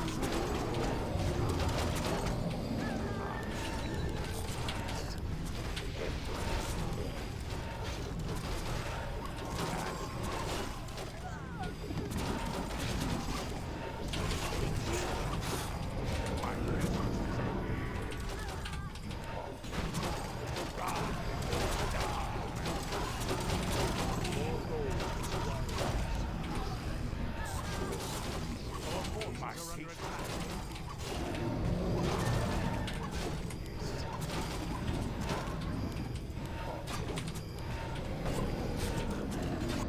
My more gold is required for the Lich King.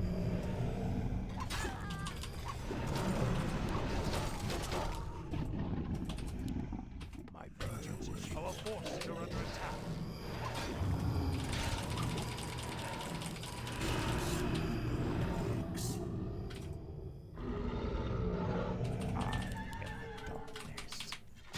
More gold is required.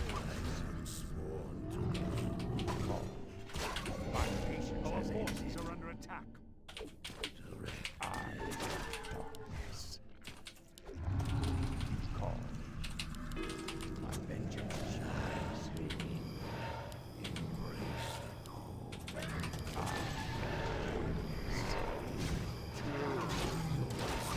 My patience has ended. Yeah.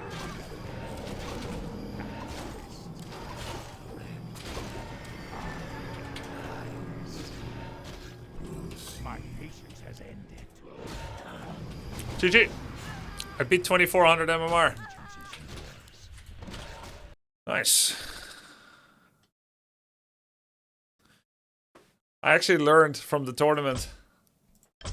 I never had the confidence to play against Night Elf as Undead for a long time.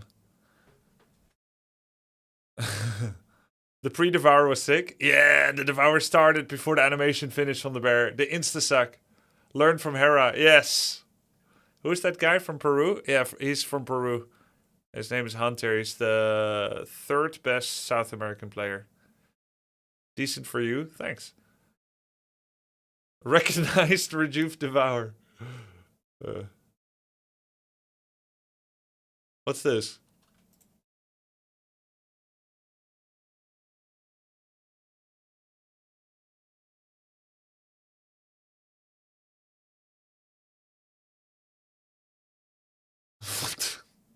So I just get an out of context clip.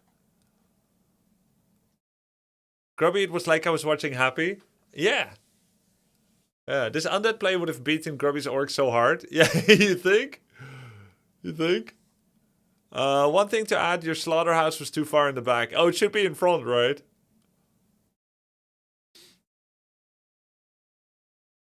Too slow and awful positioning. Kappa. That's a reference to a video? Okay, I don't know. I don't know.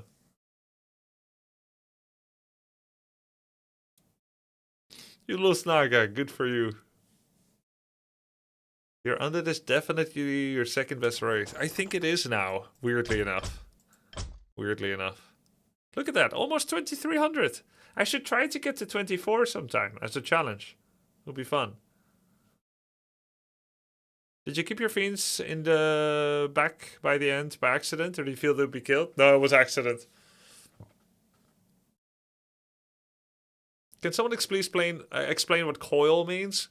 Yeah, coil is a spell from the Death Knight. It's called Death Coil. It's 100, 200, 300 damage spell, or 200, 400, 600 HP heal. Depending on if you cast it on enemy or defense. Grubby, how did you crush the first battle like that? Did he hero focus too hard? Ooh, clips. I hero focused. Alright, let's look at the tools. I'm level 321, he's 32. So I have an advantage in the 3rd hero. I'm 42 pop. He has 2 bears, 2 dryads. Let's see. Let's say that he has 8 wisps on wood, 5 on gold. That's 13. 2 heroes is 23. 2 bears is 31. 2 dryads is 37. 2 archers is 41. So I think we're on similar population right now. I have a Scroll of the Beast, which is a double attack upgrade on all units and heroes for 45 seconds. It is very strong, and I actually used it. I think I win this because of Scroll.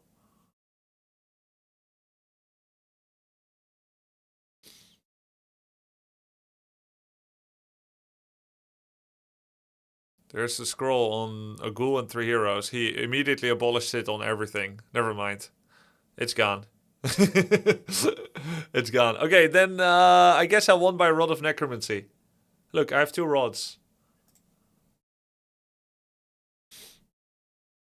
I try to keep my ghouls away from Demon. Demon is also low mana, or he could have immolated. There's the first rod. That's 3 units. There's the second rod. I have Invul Potion. Look at all the skeletons. That's 4 skeletons. And I have good items on Lich. Circlet, Gloves, Orb. And I can use the Forest to hide Destroyers. So they suddenly become a non-target for him. Does this spell reduce the number of auto-attacks Dryads do? It can. Optimal is Dryad Spear, Abolish, and then Dryad Spear again. But if you're on autocast, they will just do it or interrupt it at like any time where it's going to happen. So yes, if Dryads Dispel, there's most likely going to be a slower following auto attack, but I don't know the exact DPS. I feel like if you don't focus ghouls, you're always going to be losing fight against Undead. Yeah, it's actually so easy to ignore ghouls because you think they'll eventually die to splash damage anyway, Immolation, Fork, whatever. But, and I make the same mistake sometimes, that I don't focus ghouls and archers. Because I see like low HP tier 1 units as trash units. Like, what are you more afraid of? Dryads and bears or archers? Well, you're more afraid of dryads and bears, of course. But the archer is the easy to kill unit that gives XP, makes you get level ups, and has high damage for their cast. So it's actually, yeah, it's the same with ghouls. Ghouls are very high damage, high mobility, high damage, but they're very untanky. So they should absolutely be killed one by one before going for a hero. Yeah, I think target firing heroes was maybe not correct for him. Hey Grubby, I just wanted to say well done for the tournament. I was so impressed at how well organized and produced it all was with the guests you brought in as well. Thank you, what a great event. Thank you, man. Thank you, man. I see that as a big compliment to also my whole mod squad who helped organize so much of it. Grubby, do you have any tips for a 1400 MMR human against undead? I have 20% win rate in that matchup.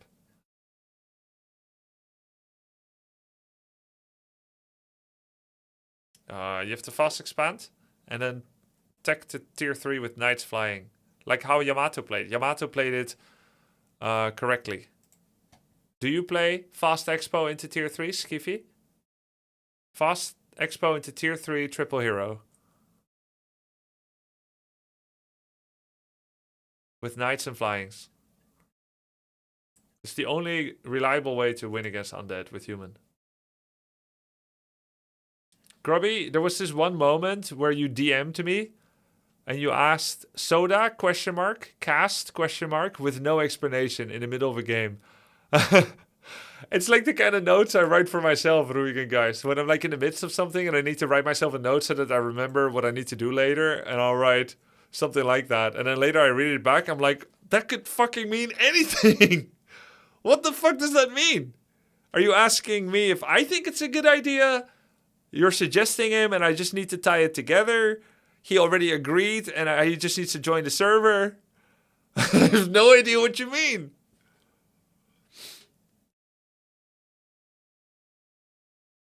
I don't even remember now what it meant, whether he was already confirmed or not, Rui. Rado said, I watched Undead do Lich first to harass Human Expo. It was pretty cool, but he lost in the end. Human was a Yamato coach. Okay. Human was Yamato's coach. Death Note. Okay, so Death Note won against the guy that Lich first harassed. No. I opened that conversation, Rui. I think I DM'd him, and then I don't know what order I DM'd you. Where's our bro Logan? He didn't want to come. Shall I get him? I think if I feed him now, I can convince him to come upstairs. But he's becoming an old boy. He doesn't always want to come upstairs anymore, unless I carry him. I could just carry him. We tried to ask him to come up, and he just was like this. He was lying in his bed, and he just looked like that. And we're like, come up, come on then, come out of bed. And he's like, okay, just leave him then. Just leave him then. Yeah, at first he was downstairs with the wife, didn't want to come with me. Wife is still downstairs. And after that, he still don't come up. He just want to sleep in the bed. After that, I found out he was streaming the tournament at that moment already. Grubby, has there ever been a spiritual successor to Warcraft 3? There's a couple of games that are a little bit like Warcraft 3. I wouldn't call them a spiritual successor. But the games that are a little bit like Warcraft 3, a little bit, just a bit. There's Spellforce 3, Godsorn, and there was that other game, Scouring. I think these three are the closest to it.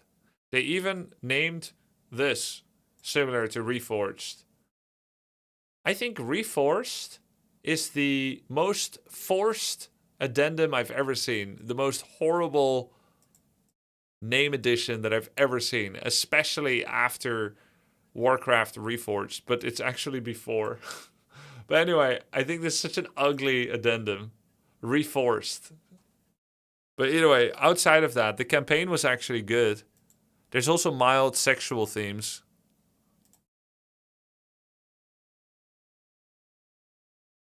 Bought. Sold. Why are those similar? Because this game has magic, buffs, debuffs, units, RTS, battles, and kind of like heroes and XP. You see, plus 20 XP. So this game has heroes and units. That's why it's a little bit similar. Even though it looks much more fantasy realism than like the cartoonishness of Warcraft 3. This game was legitimately quite fun. And then there's Godsworn, which is again an RTS with heroes. It's a little bit like Age of Mythology, and Age of Mythology is a little bit like Warcraft 3, but it's quite different. This game was quite fun too. And then the Scouring is actually unapologetically very copycatish. It's very similar. It's orcs and humans.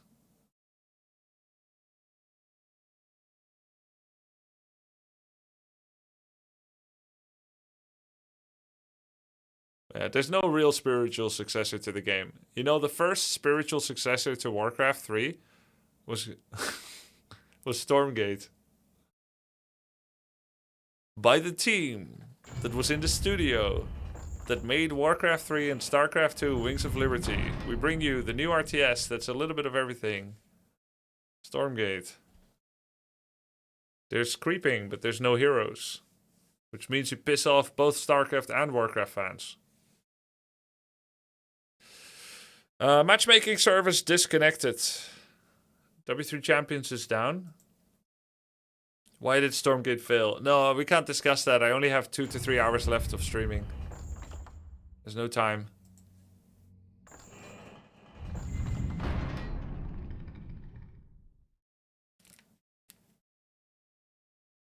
Grubby, why did you back then choose Warcraft 3 over SC?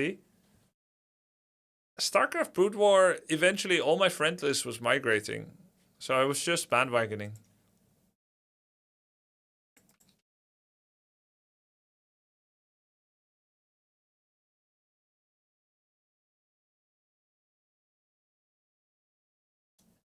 Matchmaking servers being updated, give it a minute. Okay, Grubby, any more Olden Era? I think I satisfied my Olden Era craving for now. We can always come back to it. The more you play something, the more like small flaws come to the forefront. And the thing that I have right now the most is that the music is starting to feel repetitive for Olden Era. I would like a little bit more music. I am interested to revisit Slay the Spire too. But I also don't mind waiting for more patches. For Slay the Spire 2, I think Regent is extremely fun, so is Necrobinder, but I'm not enjoying Ironclad, Defect, and Silent as much. Silent, because I keep hearing she's OP. It feels like the Watcher. Defect has like weird cards, and Ironclad felt a bit weak. But Necrobinder was fun, and so was Regent. But I already played them both and won Ascension 10. So like I'm fine coming back to Slay the Spire 2 later. And I have Age of Empires 2 to focus on now because I have a tournament.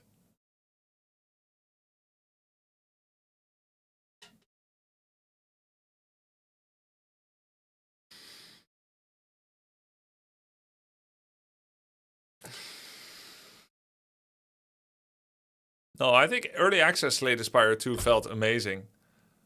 But it's okay to play it again later too.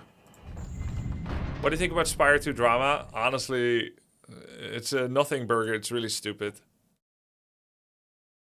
I think they'll survive it. When are you going to start practicing AoE 2? Very soon, I think. Very soon.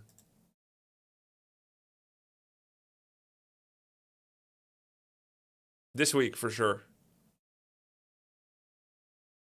And it's going to be starting with Suckage. It's going to be starting with Suckage because my control groups are kind of a mess. And now that there's a tournament, I need to first fix my control groups so that they're more long-term.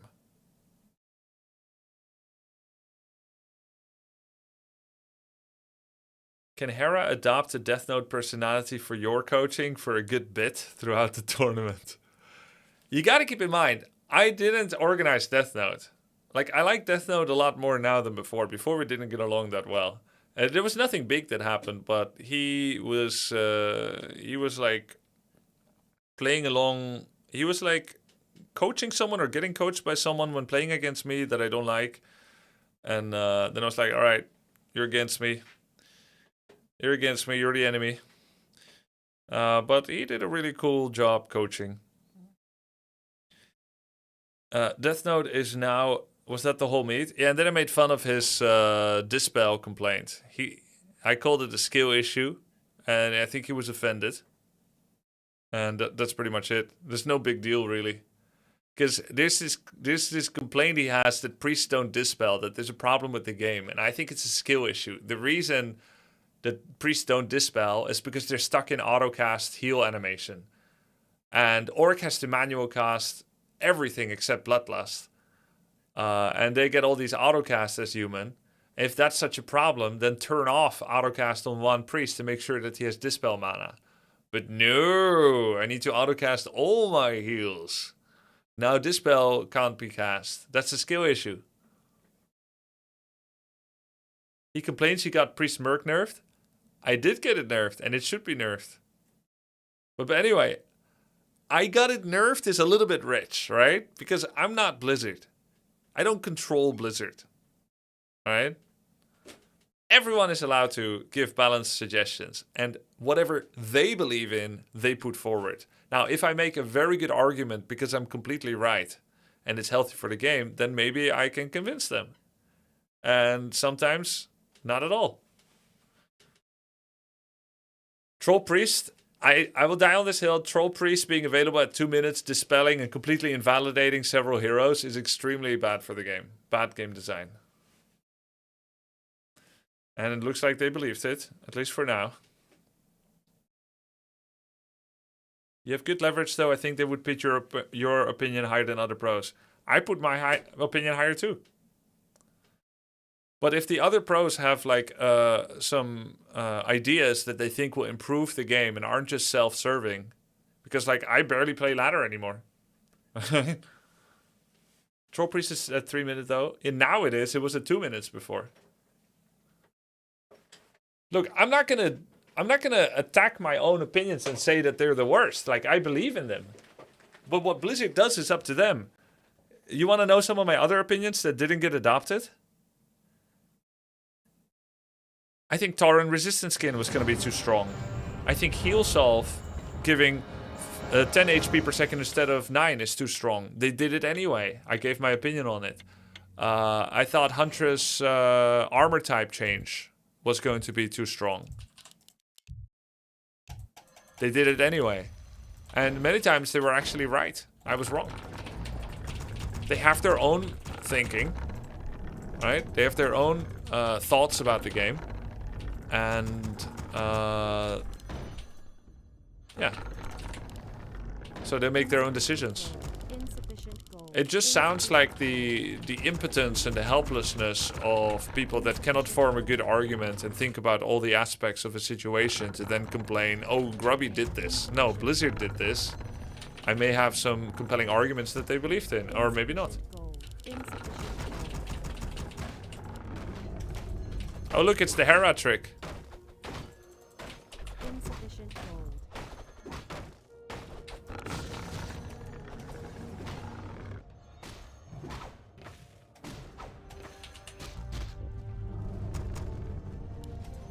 Die.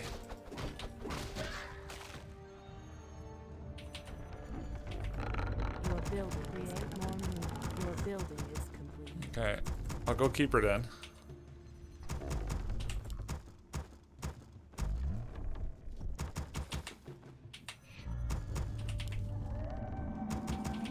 Call him a noob.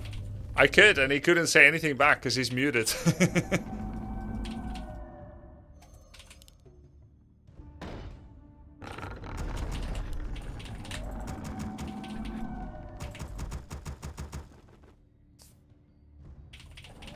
Goblin laboratories should be mined. You mean libraries? You mean goblin libraries? Oh shit, I made it against the trees. Simply would be so mad.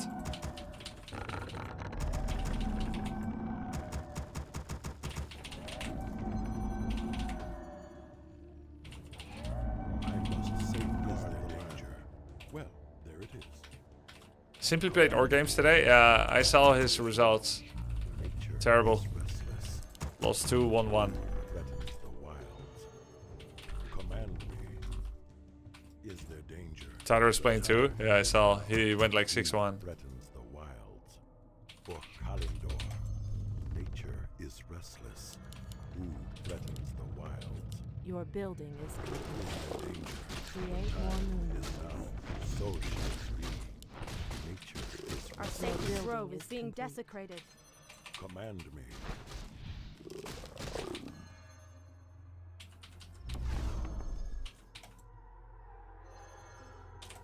Is there danger?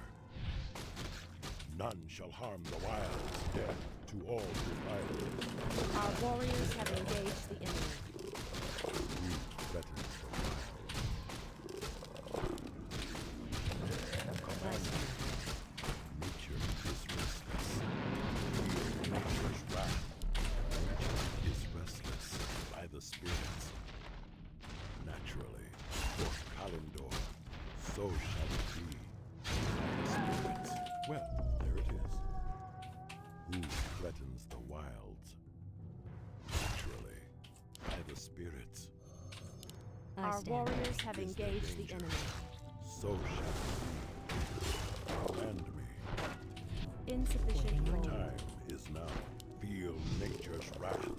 Death to all defilers. For Kalendor. None shall harm the wild. Death to all defilers. There it is. So shall it be. The time is now. Nature is restless. Who I threatens stand the ready. Command me. For Kalendor. Want the Is way? in danger. Nature is restless. On your mark. You will Command me.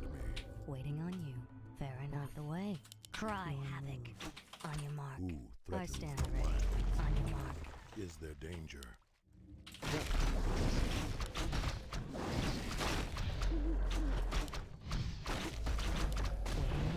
Want the way?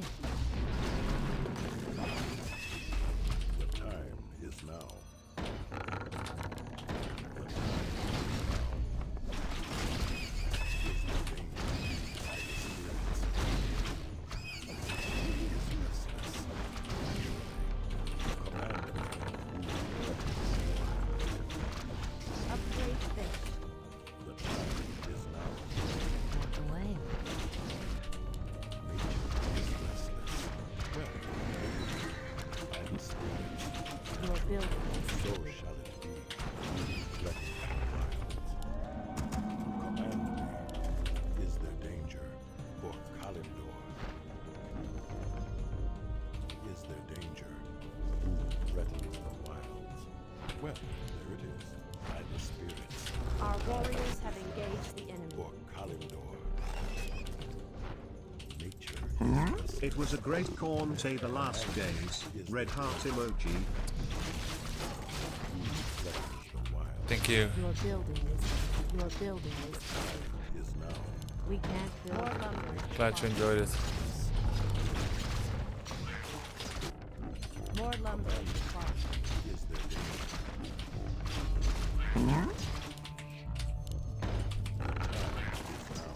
Nature is restless. Command me naturally. Who threatens the wilds? So shall it be. The time is now. Well, there it is. For Kalendor. Command me by the spirits. So Our shall it warriors have engaged the enemy.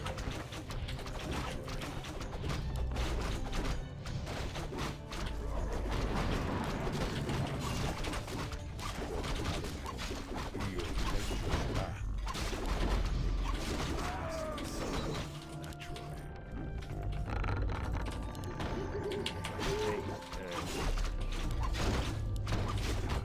Nature is restless. Quickly, is there danger?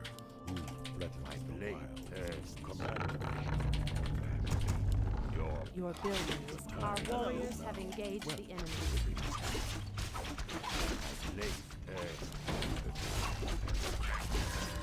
Nature is restless. Quickly, Your building is complete. who threatens the wilds?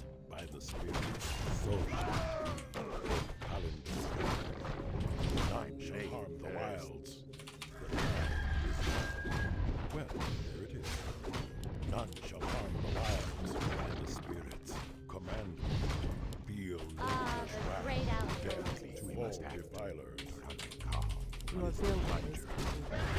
Our warriors have engaged the enemy. Feel nature's wrath. That's the wild. Is restless. Dead to all defilers. So shall The great outdoors. has come. Command me by the spirits.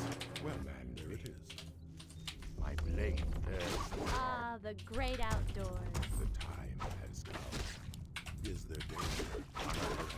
Your building is Is now. We must act. At last. Your building is Better give the blade a drink. It's thirsty. My blade thirst.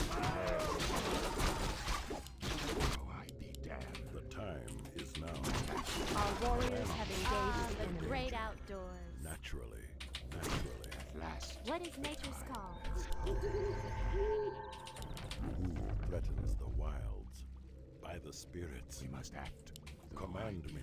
Is there danger? My blade thirsts. Nature Our is warriors restless. have engaged the enemy. The time is now. Who threatens the wild? Hi! Command Are we being invaded? Is there trouble? What is nature's call? Taste my spear! my blade thirsts. Are we being invaded? Hi! Are we being invaded? Who threatens the wild? Is there danger? Nature is restless. Our warriors have engaged the enemy. What is nature's call? The time is now. None shall survive. Who threatens the wilds? We must act. Your time is now. Research finished. Can I help you? Are we being invaded? What is nature's call? Hi! Are we being invaded? Your building is the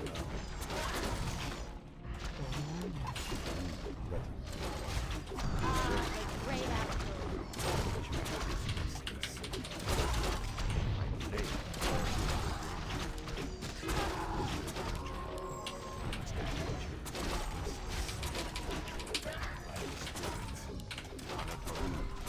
What is nature's call? Is there trouble? I'm game. The great outdoors. What is nature's call? The great outdoors. Smite the fires of the land. For the trees. So shall Research finished. Oh, mama. none Are we being invaded? Is there trouble? I'm game. threatens the wilds. Our warriors have engaged the enemy. Hi! Tangle his Are we ass. being invaded? Yes, Tangle's ass. More lumber is required. What is great outdoors? Is there trouble? For the trees. Is there trouble? By the spirits. For What is calling nature's call? What is nature's call? Hi! Hi!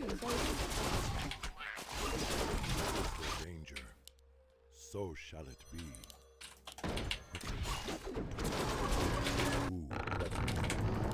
Who is there danger? What is nature's call?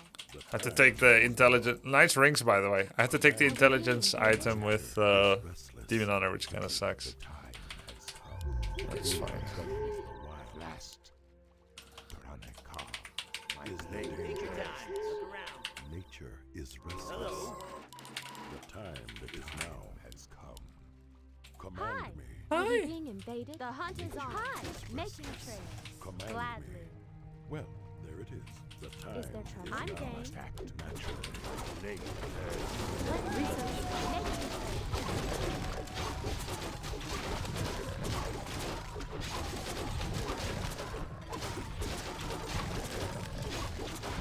Your building. Research is there trouble? Inventory is full. By the blades. Hi! Naturally. Are we being invaded? Well, What is nature's call? so shall it be. For Kalim. What is nature's call? Hi! Are we being invaded? Is there trouble? Command me. So Are we shall being it be. invaded? The time is now. What is nature's call? What is nature's call? Are we being invaded? Is there trouble? Research bin. What is nature's call? Is there trouble? Are we being invaded? Command has come. Who threatens the Hi. My blade thirsts. At last, nature Are we being is invaded? restless. The time is Hi. now. Command me. Upgrade finish. Who Is there threatens trouble? my act? Nature What is nature's restless. call? Is there danger? Gonna be frost worms soon. Who Hi. threatens the wild? Are we being invaded? Is What is restless. nature's call?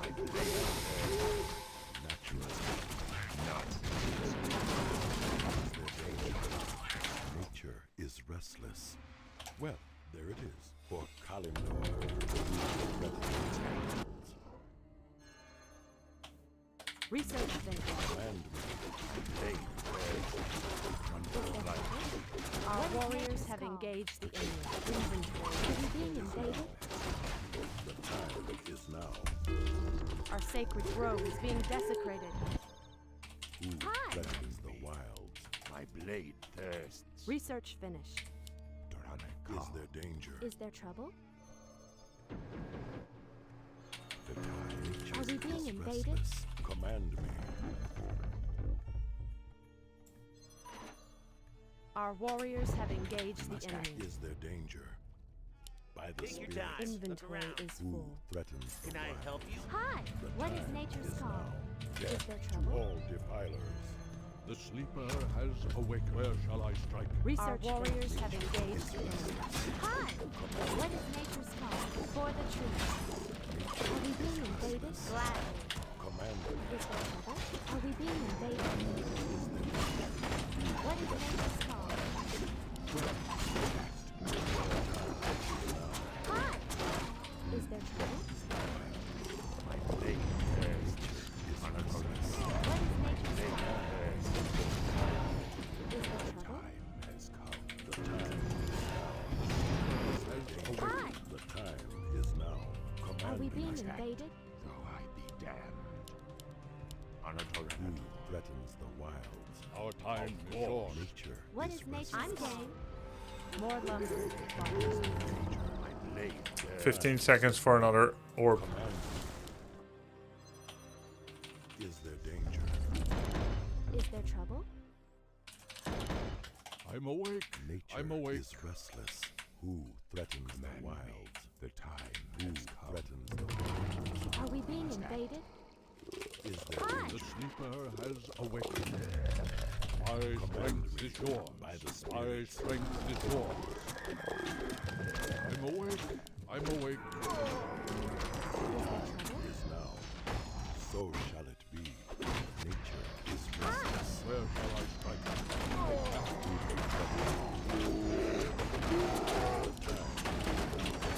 Our sacred grove is being desecrated.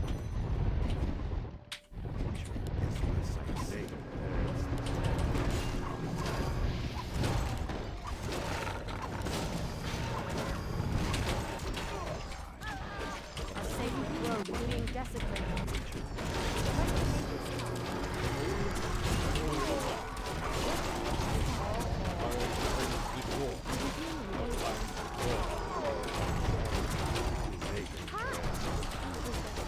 Our sacred grove is being Your desecrated. building is complete. Research. Is there trouble? Time is now. Is there danger? Are we being invaded? Is there Hi. danger? What is nature? So easy. More lumber. Our time is short. Nature is What is nature's call? Are we being invaded? For the truth. How could this Undead dispel Rejuve? He has one of negation. What is nature's call? Is this GG? Yeah, it's super over. Research. Are we being invaded? spirits. Our warriors have engaged the enemy. Is restless. Hi. Who Hi. threatens the wild? What is nature's call?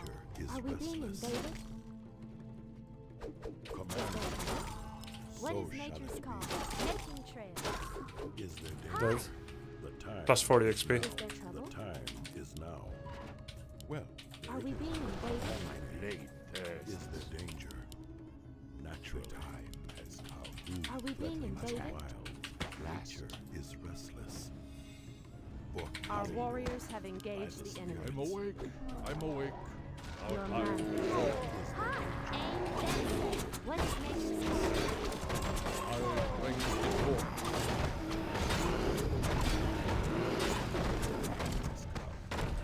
Commanding attacked. Where shall I strike? The time Is there trouble? Gladly. I'm Hi, are we being invaded? Our warriors have engaged the enemy. Hi, I'm game. Are we being invaded? Is there trouble? Gladly. Where shall I strike? What is nature's call? Are we being invaded? Research. What is made for the tree? I'm awake. I'm awake. Is there trouble? What is nature's call?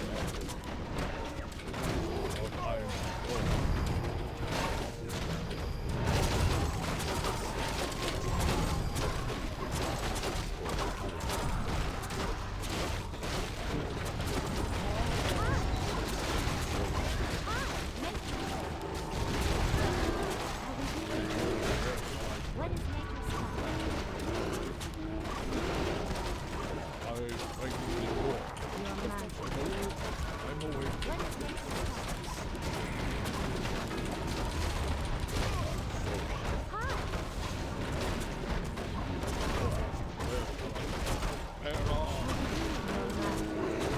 Can I take your order? Thank you so much for this wonderful event, Grubby. I came for some nostalgia, but the training arcs, the clan war, everything was some of the best content I have watched in a long time. That's so nice.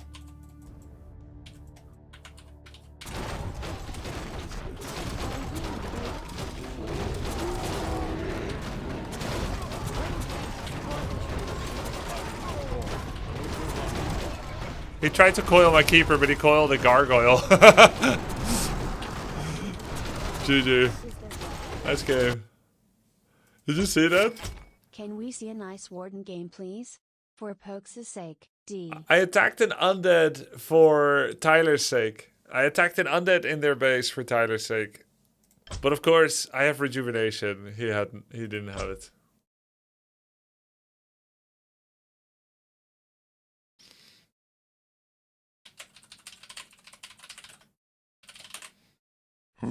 Thanks for the resurgence on Warcraft 3 content.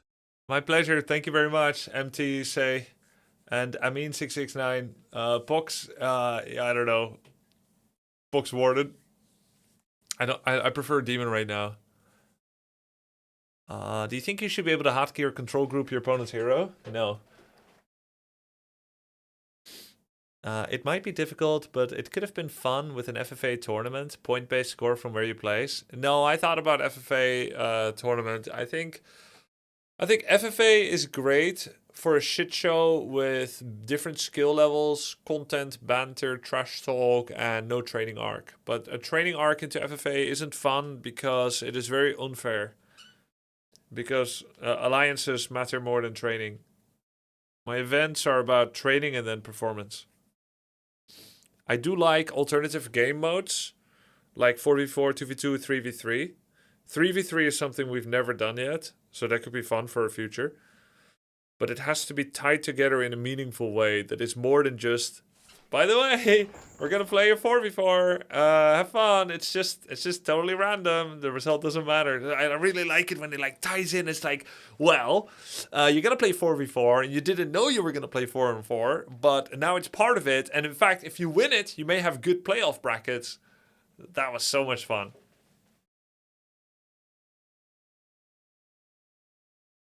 I was surprised to learn 3v3 was unpopular on W3 Champions. I remember it being popular on BNet a long time ago.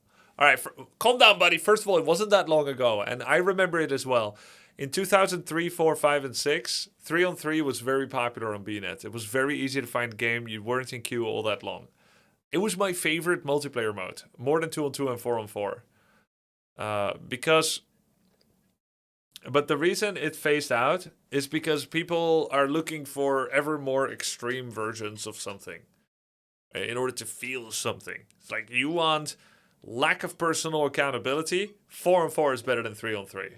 You want to go big. You like it big. 4-on-4 is bigger than 3-on-3, right? But something is lost when you make the mode bigger. There's bigger skill expression in 1-on-1 than 4-on-4. That's the biggest skill expression you can find. So you've got these two extremes. 2-on-2, it's still easy to find one buddy to play with. 3-on-3 was like perfectly in the middle of impractical to get together. And also not the most extreme version of either competition or zaniness.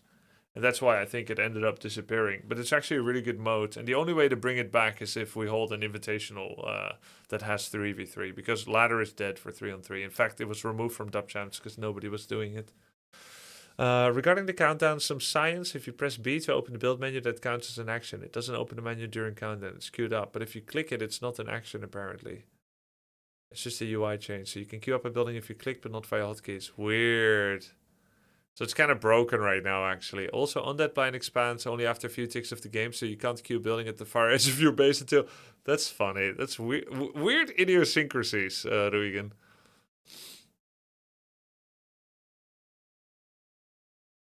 Someone asked, would Potom third go hard? And someone else answered, a first-time chat, but a very good first-time chat. In fact, one of the best ever first-time chat. 2/3 of his army was bears, correct? And dryads don't do that much damage. That's half true. More correct would be they do decent damage, and a component of it is poison-based, unaffected by upgrades and true shot.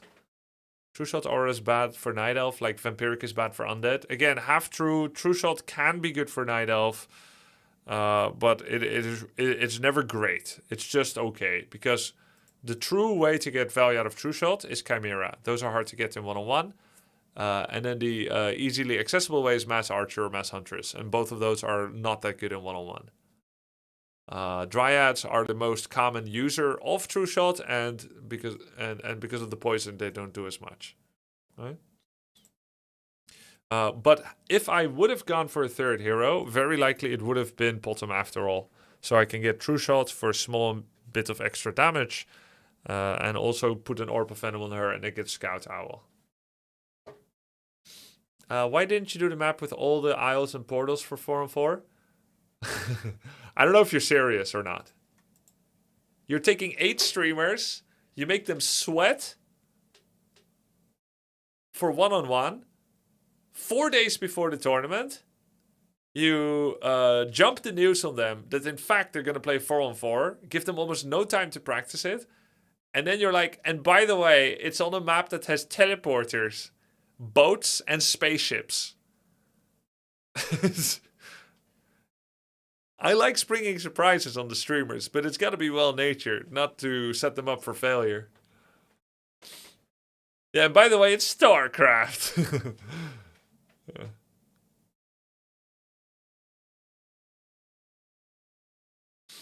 Hey, Grubby, wasn't Yamato kind of supposed to get one more chance because he lost only once?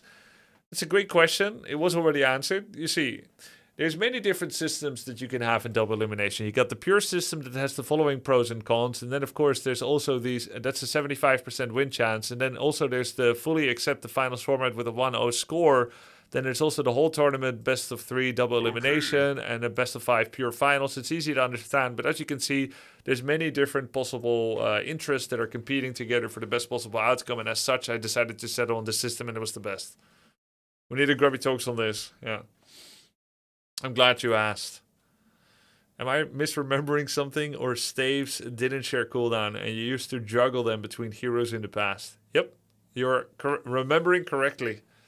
You used to be able to juggle Staff of Preservation between 3 different heroes, but I think that got changed not recently.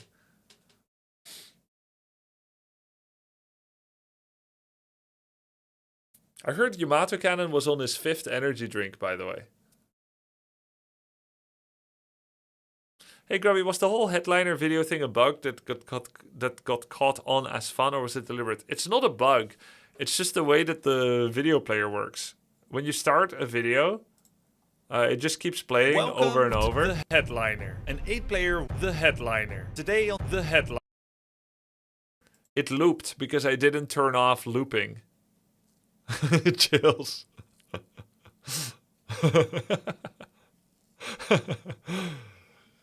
You know, Twitch chat is just funny. They run with those.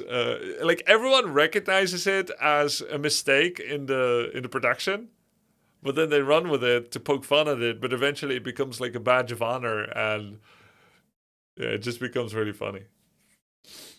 How is he winning with only 3 out of 5 wisps in gold? Why would you pick Lily Cleanse against literally no CC at all on the enemy team? The headliner. I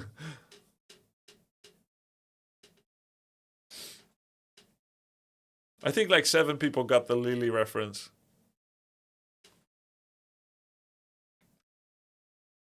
Hera brought it all together. All the improvements culminated in the finals. Beautiful. All your coaching paid off for each of them. Congrats to you too, Grubby. Coaching so damn hard. Thank you, Slipping Puck.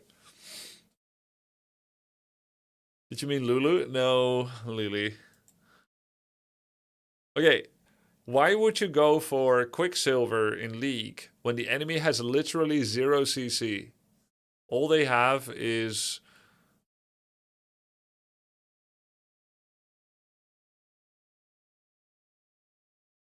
I forgot all the names. Holy shit. Who's that orc on top lane? Sion. Yes. Wait, you answered before I asked the question. All they have is Sion.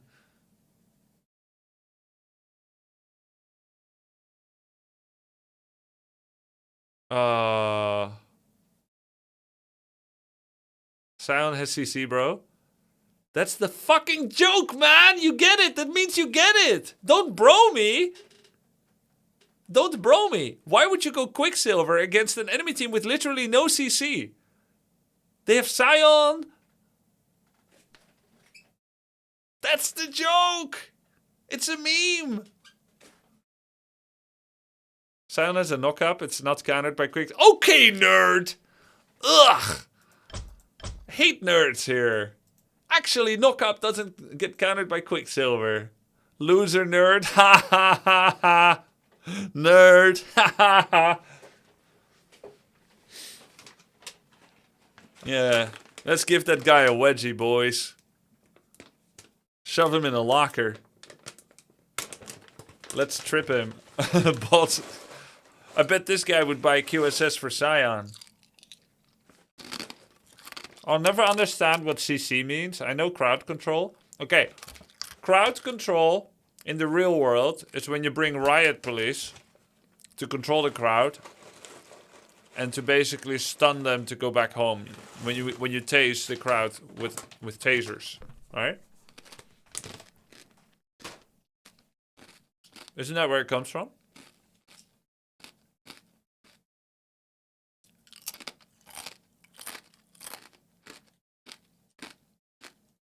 Disabling the crowd to control them.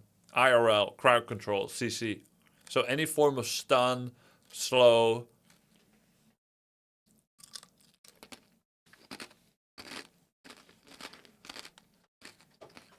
You don't have to taste them, bro. Please never be a police officer.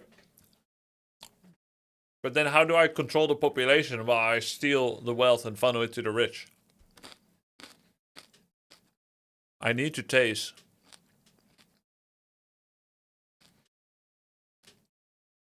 Hey Grubby, I got inspired by the tournament and got into Warcraft 3 myself, and I managed to squeeze out my only 2 wins so far. I went single base MK Naga rifle push. Is this something that could be an actual thing if I work on it? Actual for you, yes. For you, it's decent. To be clear, it is horrible, but for you, it can be decent. And while it keeps working, you should keep trying it. In fact, I've seen it before. Other people have fallen to the siren call of Mountain King Naga. It's a lot of single target hero focus. It can work. Yeah, exactly. What Prince Denzo is saying. Pro builds don't really work until high elo. I mean, they don't need to work, let's say. You could like be 600 MMR with AMMK, and then you start going Pit Lord solo as human and go to 700 MMR. It's terrible, but it can be decent for you. Do a Manticking Naga game? No, it's terrible. For me, it's bad. Ah, cool. I'm 600 MMR. And I suppose any and all can work? Yes. And in fact, I think you should enjoy being at that elo, because anything can work.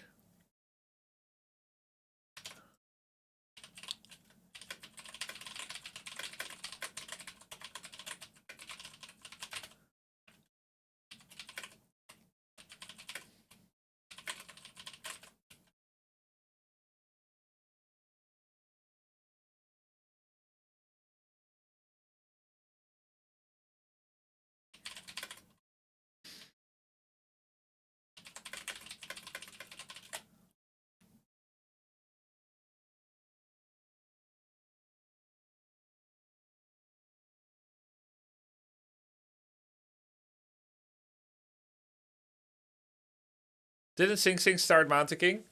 Yeah, but his second hero is Blood Mage, no? Not Naga.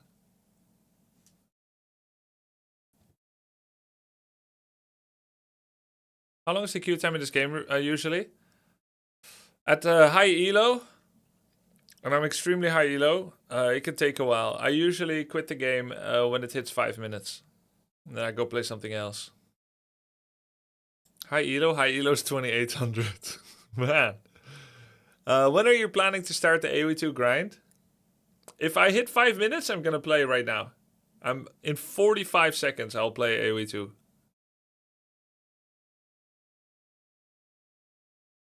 Have you ever seriously considered hosting a similar Brood War Invitational tournament? I have considered it, yeah. And some other games. I think Brood War is very fun, and I think it would be hilarious to invite streamers to come and play it. But the only problem is, I wouldn't be able to coach anyone.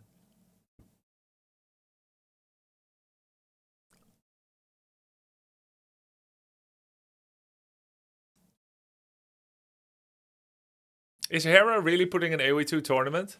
Yeah.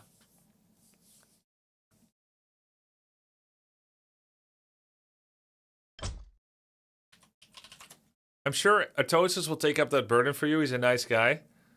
The Brown Brew crew dictates.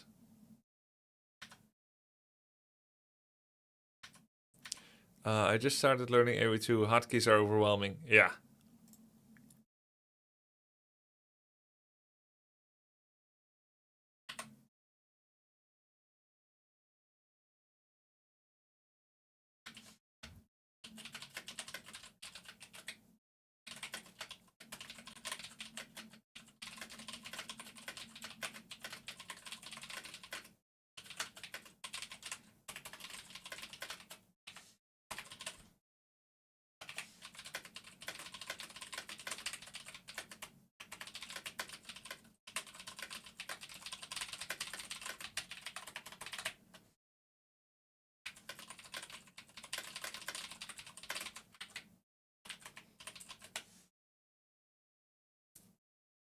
All right, let's go. Let's get back into AoE2.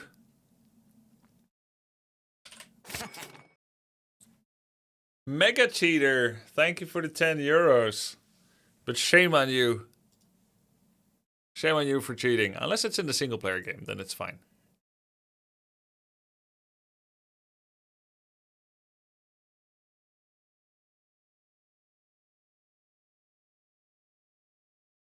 You need to sign up for a Warcraft 3 tournament so you have an out because of this AoE tournament. Hera did a Warcraft 3 and AoE 2 tournament while also training for a competitive eating contest. No wonder he was so stressed. Yeah.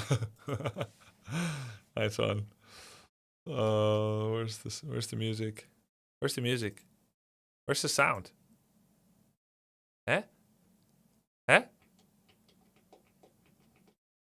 Why have no sound?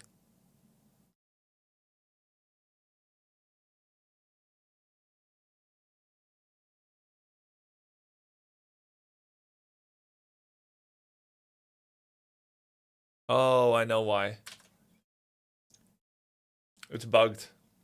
My Stream Deck is bugged with Age of Empires 2. I can only turn it on and off via my volume mixer, not my Stream Deck. It's muted, but it showed up as not muted. There we go. There we go.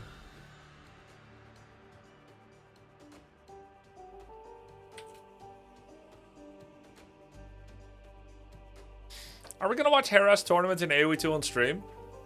Maybe. I watched his finals in Red Bull, that was fun.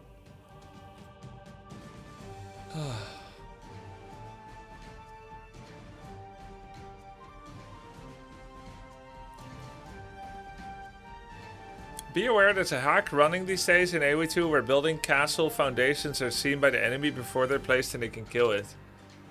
Oh my god, I just read that on Reddit. I didn't read the answer, but it was something like, how did you... Yeah, I saw this today. A player deleted...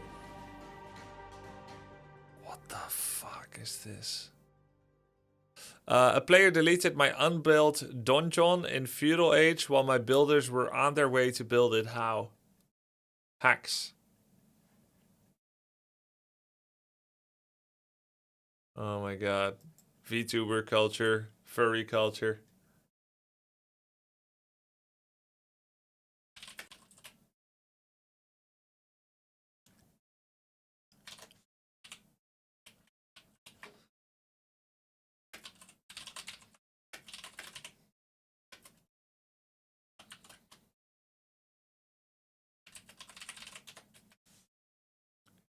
Where's the music?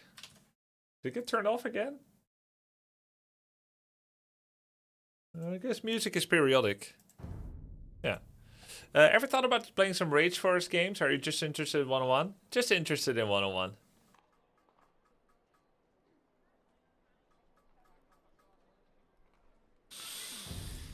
Let's see if I remember anything.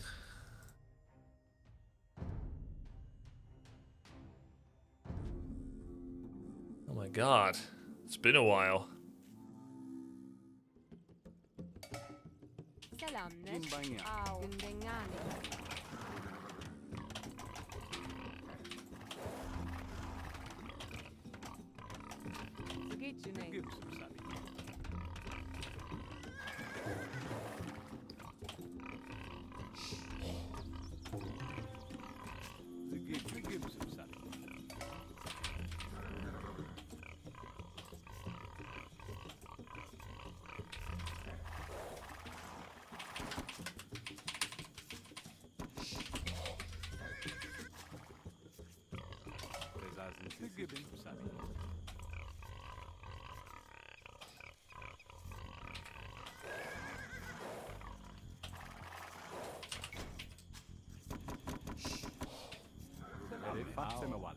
Fatsenema.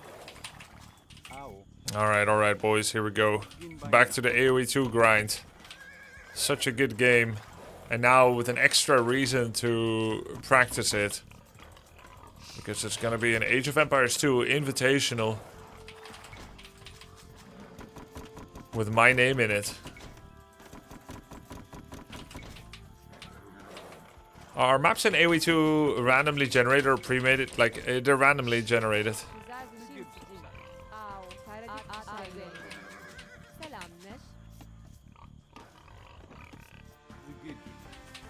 They're randomly generated.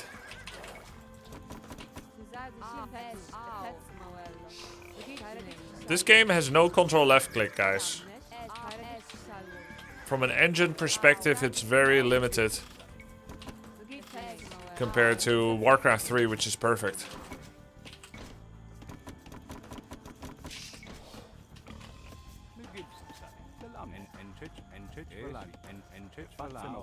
Look, you can barely click the trees. It's crazy.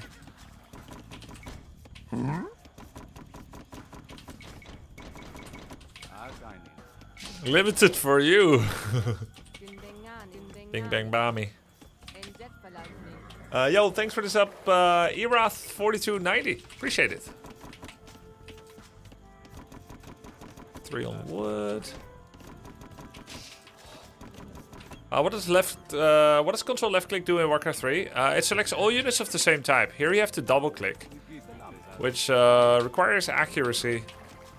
Control left click does not require accuracy.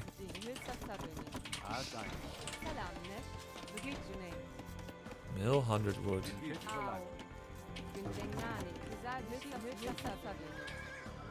Do I use any mods in AoE2? Yes. I do.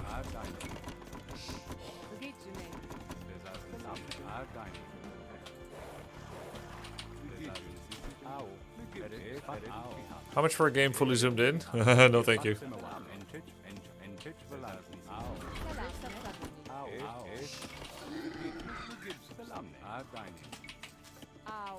Ow.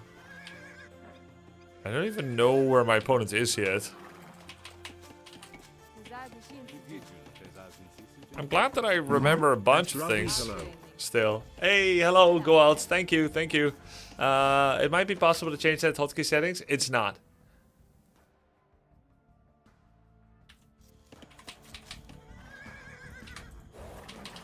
Terrible start, restart, retard.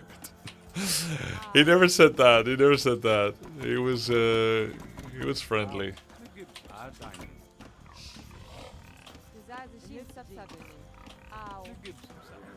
He did say retard once? Okay, but not to Death Note, surely. More like as a concept, no?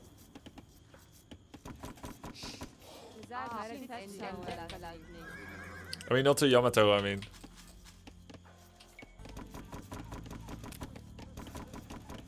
He was talking about Night Elf opponents? Okay, that makes sense. That's fair.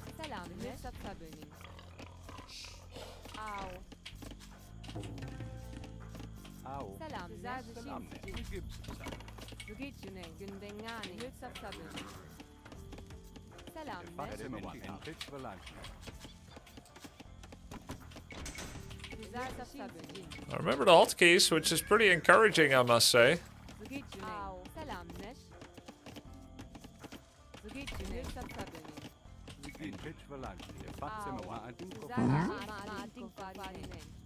Thank you for the sub, appreciate it. Guys, I remember hotkeys. It's amazing.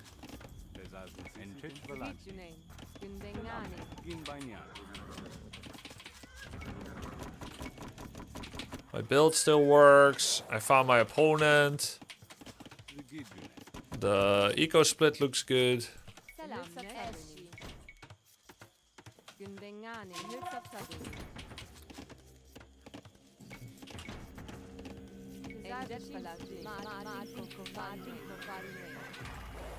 I didn't circle around my opponent, which is a shame, I suppose. Dude, I feel like the opener I did here is better than I ever done. Best opener ever.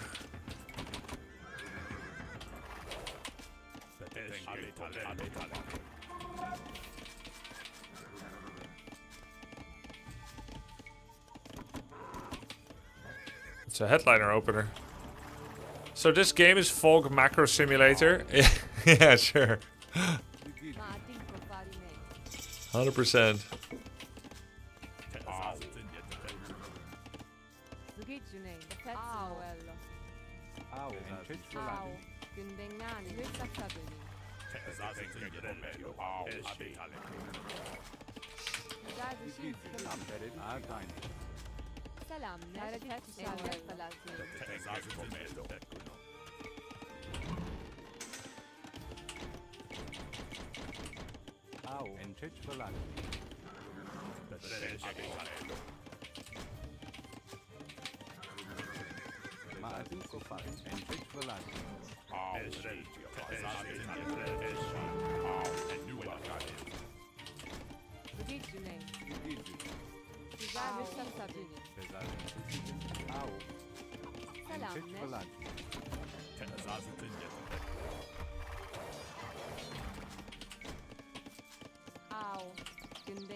Shit. Massive mistakes in my build. Horrible eco balance.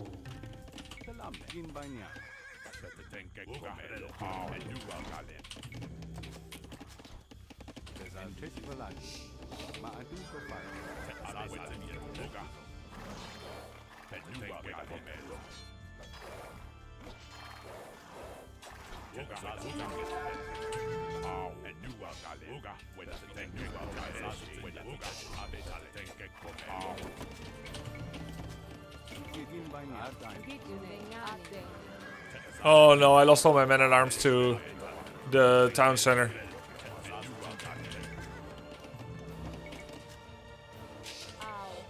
What's that? No, no, no, no.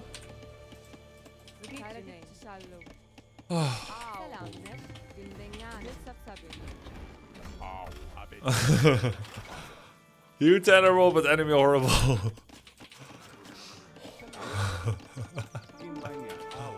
Ow.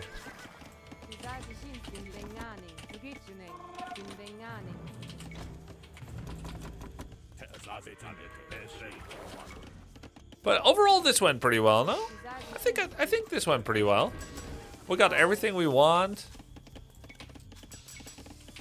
There's some compliments to be found, I think.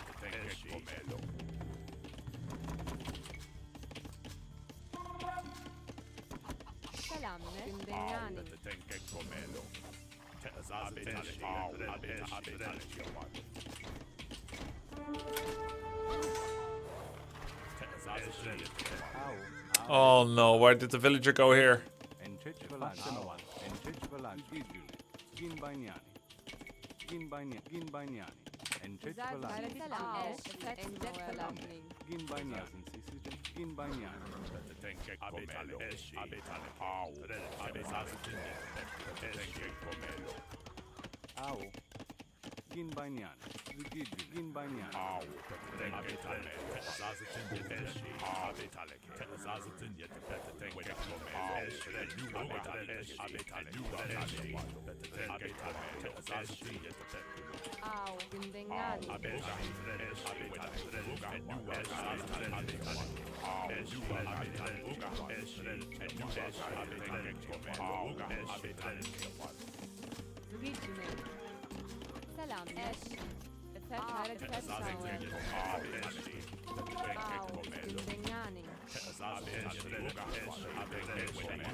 Finally, AoE2 content from you. Hey, what's up?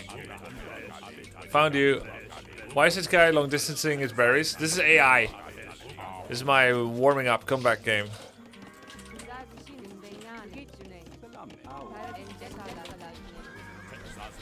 Oh, yeah. There's AI.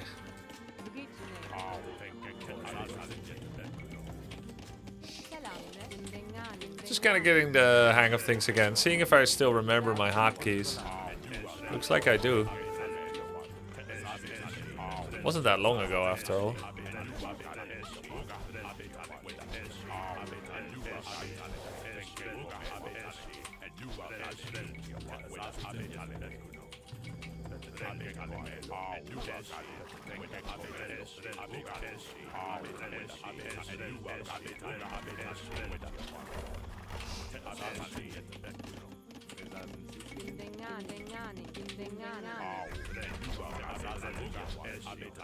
Will he coach me too? Yeah. But I think he's inviting more than 8 people, so the coaching time is going to be so diluted. I hope I'll be his special little baby. You never know. I don't understand this game really. Oh, the headliner. Thank you, Dean. I have enough farms. Just don't have enough food to take up.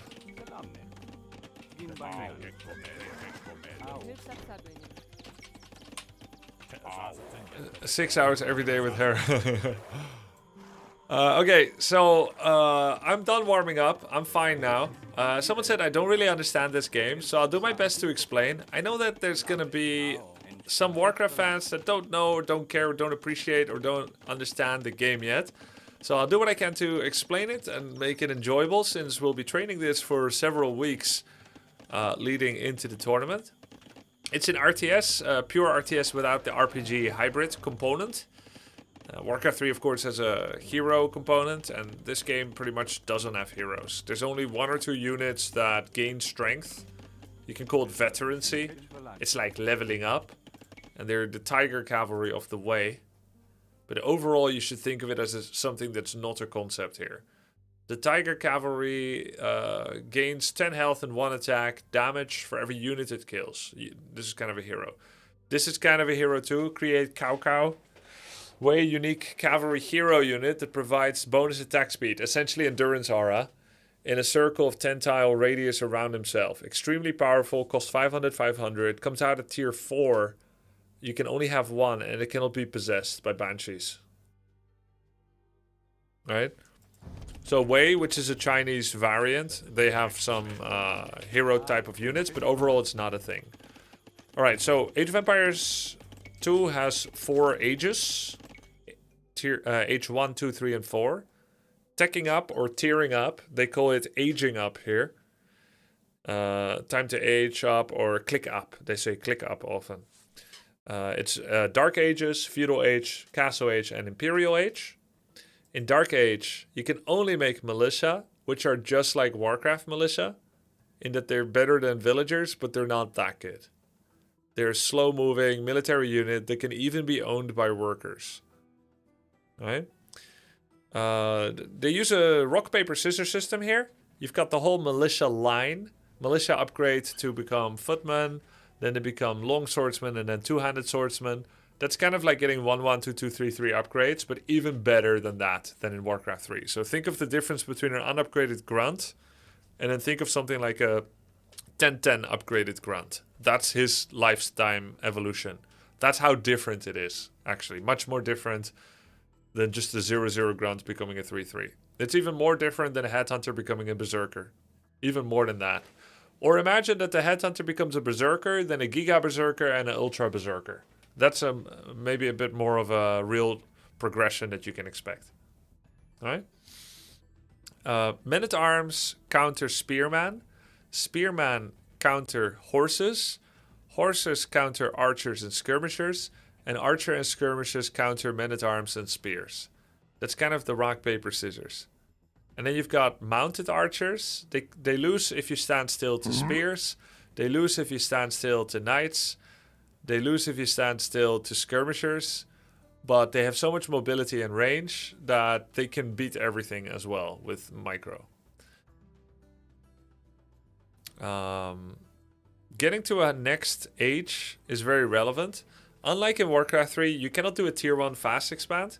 You can only fast expand in tier 3, called Castle Age. That's the first time you're allowed to make another main base building. It's really weird. You can't tier 1 fast expand, not even tier 2. There's only one civilization that can do a tier 2 fast expand, and it's called Cumans. It'll say so. Let's see, where does it say? Second town center available in Feudal Age. And it can only fast expand once. This game has 4 resources. Food, wood. Tastes good. No, food, lumber, gold, and stone. Alright? Food is plentiful. You can make it from farms. There are different food gathering rates. You have berries, sheep, boars, farms, fish traps, fish boats. There's all kinds of different ways to get food. So you start with several sheep next to you. Age of Empires 2 uses procedurally generated maps based on certain conditions. So it'll say like you'll always have 4 sheep in the vicinity of your town center. And there's always going to be 4 more sheep nearby. And the 8 sheep is the totality of what is accorded to you. But it could be anywhere in a circle around your base in a fog of war. Alright? Then there's also always 2 boars. Guys, don't worry about the exceptions to my rules right now. It's better to explain it like this. There's always 2 boars. Now, a sheep will have 100 food on himself. And once you kill him, he will start decaying in his corpse. So right now he's 100, 99, 98, 97. So it's rotting. So it's better to kill one, then go to the next, then to the next, to the next, etc. And then there's going to be like optimum amounts of villagers you want to have per sheep for that to be efficient. Just like moving between creek camps in Warcraft 3 has travel time, or walking to the war mill. Of course it has travel time if I kill a sheep and then I kill the next sheep over here. That's going to be worse than if I put this sheep on top of that sheep right there, so that when they're done harvesting the first sheep, they're going to kill the second one right away. And I should also point out that this is a pig, not a sheep, but they like to have different critters doing the same thing in this game for variety, visually. Right? So the pig has 100 food on it that will be added to your bank when you harvest it. The boar is 340 food, but he fights back. You can pull him with a villager with 1 attack, or you can pull him with a horse with 2 attacks. But if he loses vision of you, and it's similar to your own scout, then he will stop chasing. Now every civ starts with 1 scout, and this is also actually a fighting unit. Think of it as a very early version of a knight in Warcraft 3. So you bring the boar back, then you kill it with your town center, and then you start harvesting from it. Now if you look at the amount of rate that I diminish the food on the boar that you can see over here, it's actually much higher than the amount of food I get from a sheep. The food gathering rate from a boar is better. You can also carry more boar meat than sheep meat simultaneously, so it involves fewer trips back. You want to bring everything under your town center so that you have the least walking distance. In like the 300 MMR noob range, people do shit like this. They're gonna go all the way over here. Wait, what the fuck is this actually? Okay, I have no idea what just happened. That never happened to me before. I think it's because they still had food in their hands, so they herded it back to town center apparently. What the fuck? Is this new? Is this like a new noob mechanic that they added? It auto hurts when it's too far away. Okay, I wanted to show like a noob move, and instead I learned something. It's a 1999 change. Okay. Okay, I didn't know that. So all kinds of different food. There's also chickens. There's lots of chickens that give extra food. I think their harvesting rate is the same as sheep, but you cannot herd them back to base. So you have to build a mill there or walk really, really far. Okay, what is the goal of the game in Age of Empires 2? It's of course to eliminate your opponent. You both start with 4 villagers again, 3 villagers. Again, there's exceptions. You start with 3 villagers, and the idea for a game like this is that you make non-stop villagers. So unlike Warcraft 3, where after, 13 workers, you're done forever, here you go all the way to 180 villagers. Your maximum supply is 200. There's no upkeep, so it is actually good if you just keep making shit all the time. There's no reason to stop. The average amount of villagers at high level that you should have is between 120 and 150. But noobs will say that 100 is enough, or that you should stop at 120 all the time, but that's not true. 180 is actually getting used in the highest ELO tournament sometimes. I make 180, it's a mistake. Hera makes it, it's genius. It's unfair. We're being measured by a different yardstick. It's super unfair. Right? Isn't PopCap 200? Yes. What do you need food for? Alright, so there's 4 resources. Roxy says, Grubby, if you reach 2k MMR, I'm gonna be the one dragging Marine Lord's ass into the event to give you a challenge. Hell no. Adding new MMR, like 2k MMR new players in last minute is unfair. It's super unfair. I think everyone else should be completely new to the game, Roxy. I'm really old, so I need a lot of extra hell. To give you a challenge? Nah. I've seen the list of participants that are in the tournament already. It's going to be plenty hard. Don't you worry. We don't need to start bringing in semi-pros. Hera owes you one? Yes. Yes. I didn't even invite any other RTS players. To give Hera some freebies. He needed confidence boost because he'd had such a hard time recently in AoE 2. So, 4 resources. I'll describe every resource. Food is generally what is used for your villagers, so it scales your economy. It also produces a plethora of different units in your control. Wood is used to build buildings and also units. Food and wood are also very heavily used for upgrades. including economy upgrades as well as unit effectiveness upgrades for military. Gold is a very precious and desirable resource. It gives you high quality units. Generally, units that are made only of wood and food are considered trash units. Not that they are so bad that you shouldn't use them, but they're trash in the sense that if you lose them, at least you didn't lose a gold unit. Losing gold units in this game is like losing heroes in Warcraft 3. Not really, but it's a bit more like that. Like, they matter more. You would rather sacrifice a whole bunch of food and wood, because wood and food is in relatively large supply. Usually, you'll make 1 gold unit and 1 trash unit that's only based in food and wood. There are, of course, exceptions, but if you try to make 2 to 3 different units that all have a gold cost, you're going to run out, and you're going to overly invest in many different unit types, and it's not efficient. So 1 gold, 1 trash. You'll see that a lot in Age of Empires 2. Alright? Gold can be gained by harvesting from the gold mine. There's always 1 large gold next to your town center and then another gold nearby. Sometimes it's very freaking unfair. For instance, my gold is called a forward gold, which means it's oriented towards the opponent. It's easier for him to tower here, or bring archers or a ram bust and start trying to take down my gold. If my gold would have been in the back, it would be much safer. I do have a safe gold in the back that I can pivot towards if my front gold gets denied. But the third gold is also forward-ish. Then you look at his base, his gold is to the back.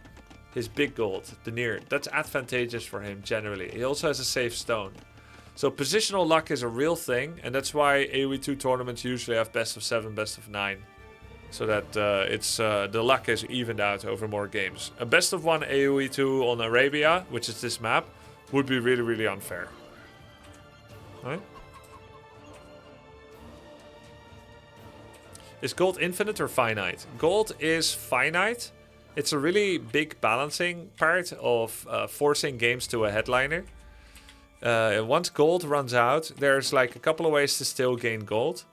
There's a marketplace where you can sell food, wood, and stone to get gold, but the rate is never going to be advantageous.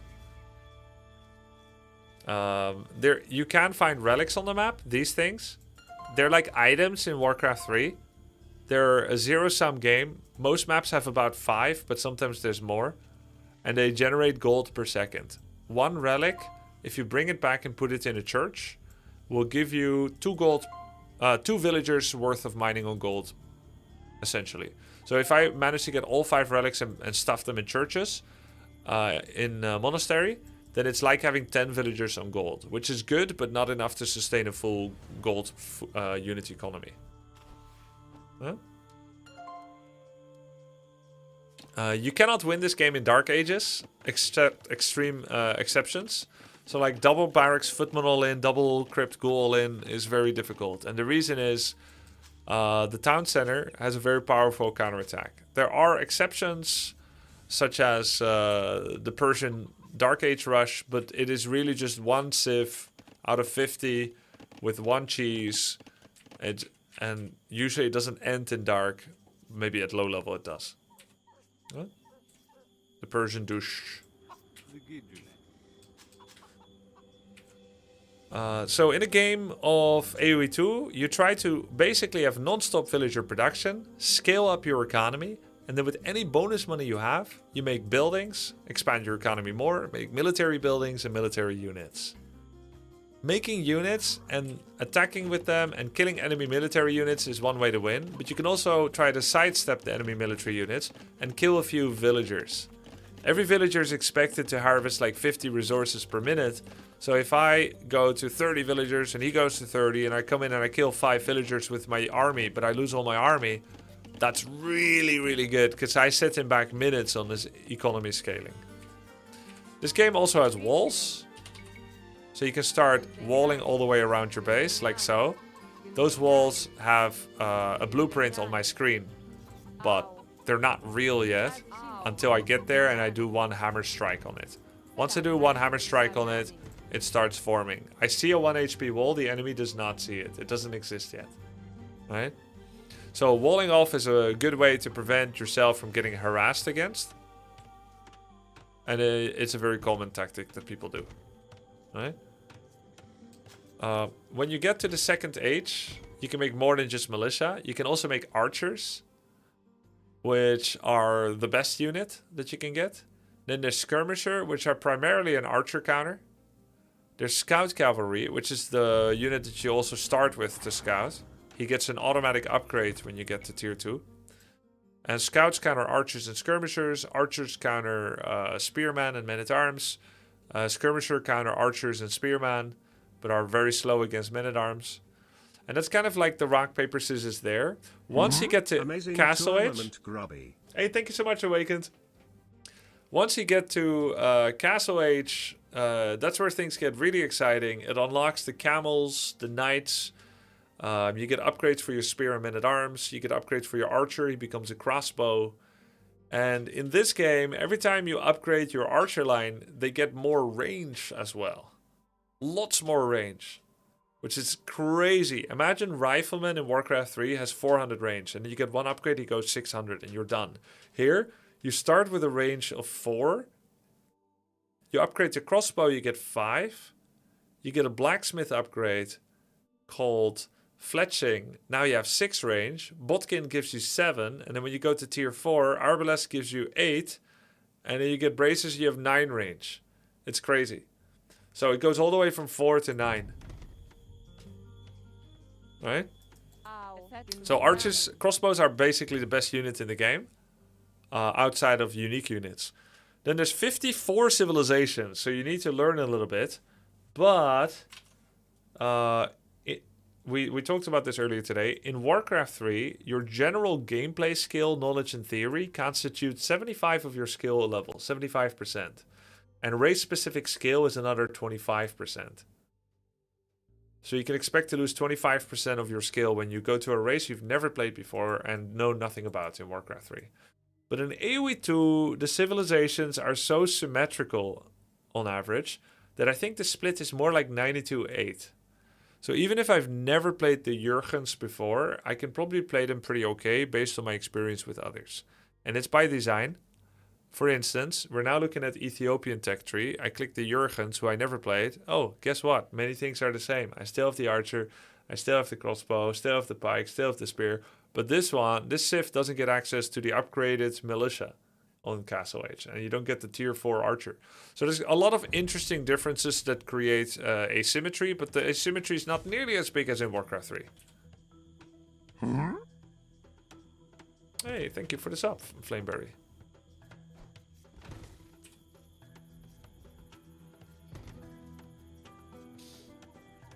$54 civs. Okay, that's kind of AoE 2 in a nutshell. In a game of AoE 2, finally, you'll scale up your economy, you'll scale up your unit production, you'll scale up the amount of military buildings that you have, you'll make units non-stop, you'll counter your opponent's units, you get upgrades, you try to secure more areas on the map that have gold, you try to deny valuable resources to your opponent, their gold, their relics, and so on. You spread over the map like a cancer, try to prevent him doing the same thing, and then eventually, a master stroke, you'll do a stroke that finishes him off. That's kind of the game. I have a couple of months of experience in the game. And I guess we could jump into multiplayer. Hey Grubby, do you know if there's a prize pool for the AoE 2 tournament? Hi Sir Wise King. Yes, I think there is. Grubby, could you please try default health bars? Don't I already have default health bars? Sounds like my wife would be really good at beating me at this game. I'm a lucky guy. Good for you. I have standard health bars. Right?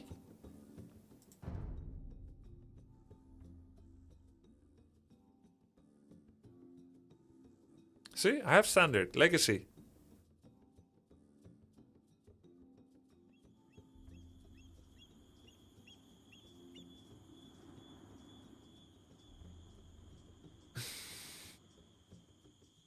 Thank you for the gift sub, anonymous gifter. Grubby, would you be cooked on a water map? I'm gonna try to find out if there's water maps in the tournament, and if there is, I'm gonna start practicing it. And if I don't know, I'm not gonna. I feel like that's kind of an important need to know. Didn't you mention changing hotkeys? Yeah, but I'm not gonna do it tonight.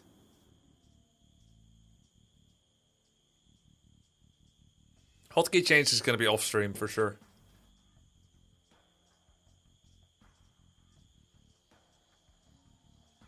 Disable always on. Why would I want to do that? I like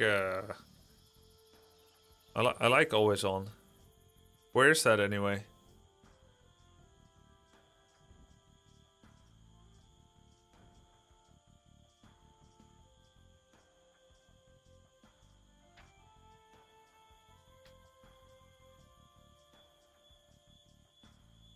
I like always on. Ew.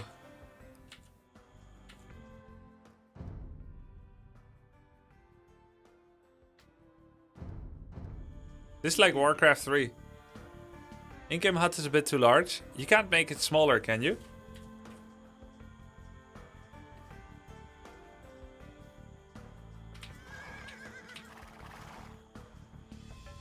How long does the usual Age of Empires 2 game last? Age of Empires 2 has a game speed that you can see up here. But do you see this number 1.7? That is the offset multiplier of what is reality. So this looks like a minute, but in fact you have to divide it by 1.7 to know the real passage of time. So it's closer to double than it is to original time. So I have many games that say 38 minutes, but in reality it'll have been like, what, 22?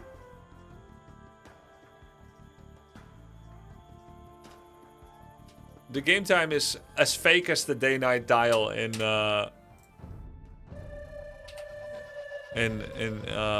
Warcraft 3.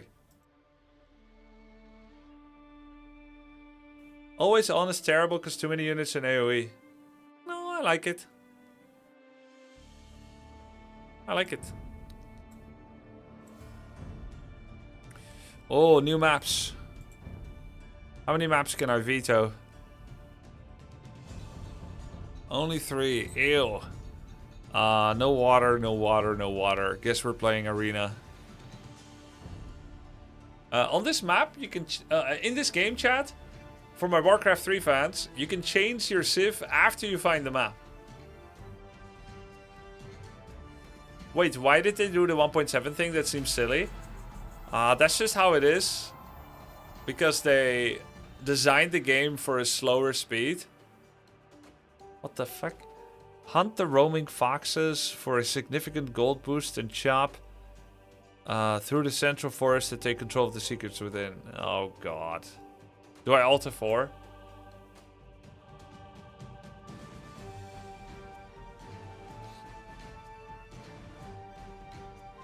T90 official. I've never played this map.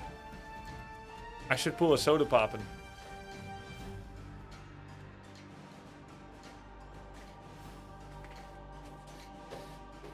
It's okay. We're gonna lose some games anyway, because I haven't played in a few months. I'm against 1800 Elo guy. Italians. I don't know the civ.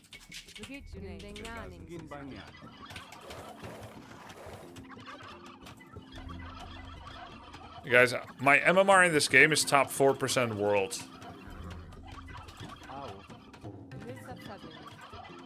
So I'm gonna get cooked because I haven't played for a little bit.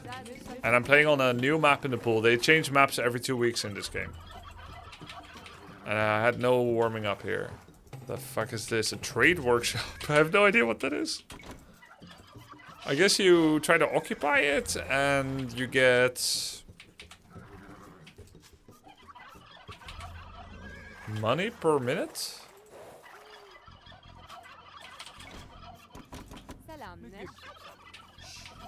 All these foxes, if I kill them with villagers, I'm gonna get gold.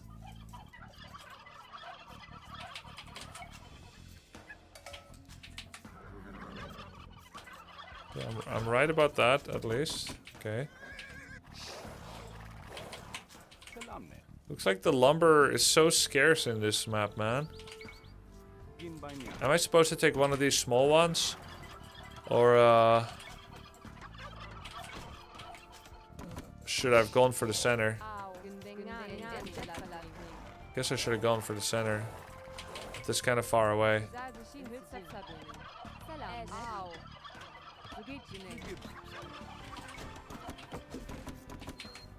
Okay, I'm already pretty behind chat because I didn't find some of my sheeps.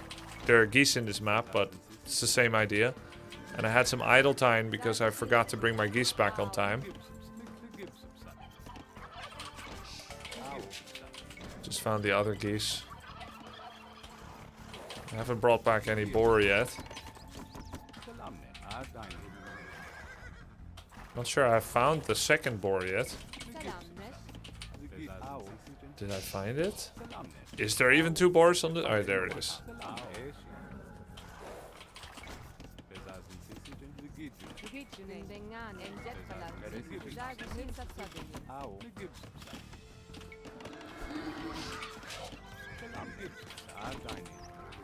Lots of foxes here, lots of gold.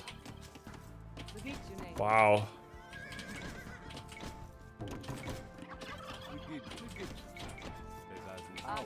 I need to do a forced drop-off command so that I can make another villager because I fell short. Yeah, this map is called Vulpine, which is a Pokemon. It's like a fox. So they took that from Pokemon.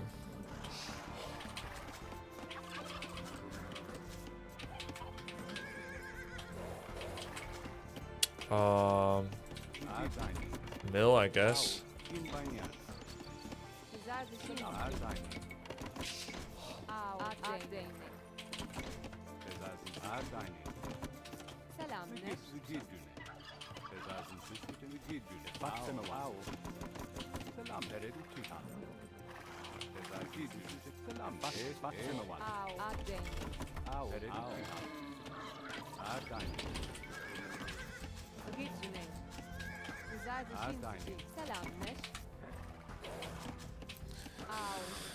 Okay. People are cutting trees in weird places. I found where he is. He's Italian, so I'm trying to remember what Italians do. I don't quite remember. Something about good crossbows or... I don't know. Eat pasta. Okay, nice. Ah, crap. He's gonna men-at-arms rush me. Makes sense.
It looks like he's gonna militia rush me. I think that's still true.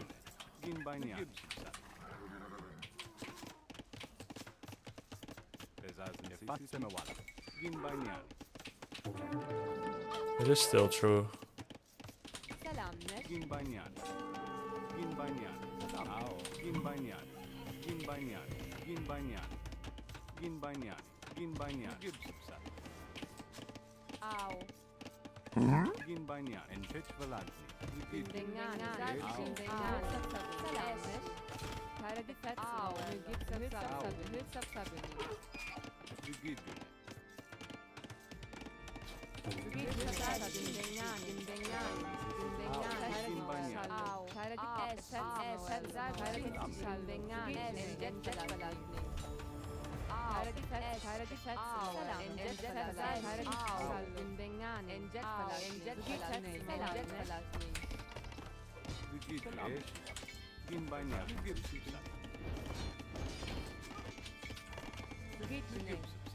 He's killing all my rabbits. Why?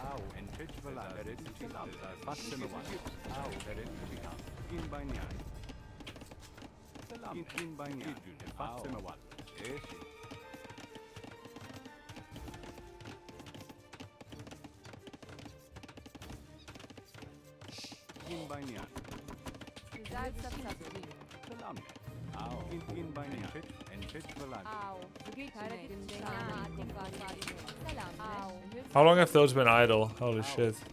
Oh, it's idle because he's stuck.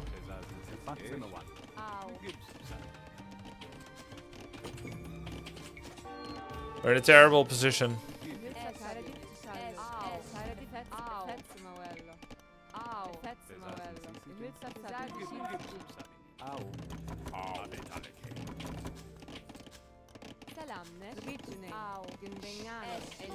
Oh, and I forgot my upgrades.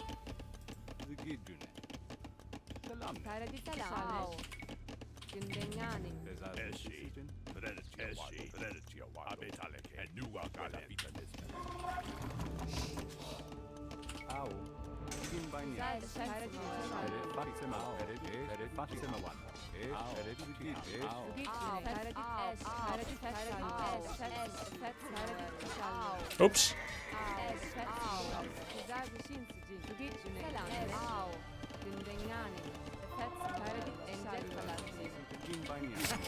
I admire yours and Hera entrepreneurial spirits.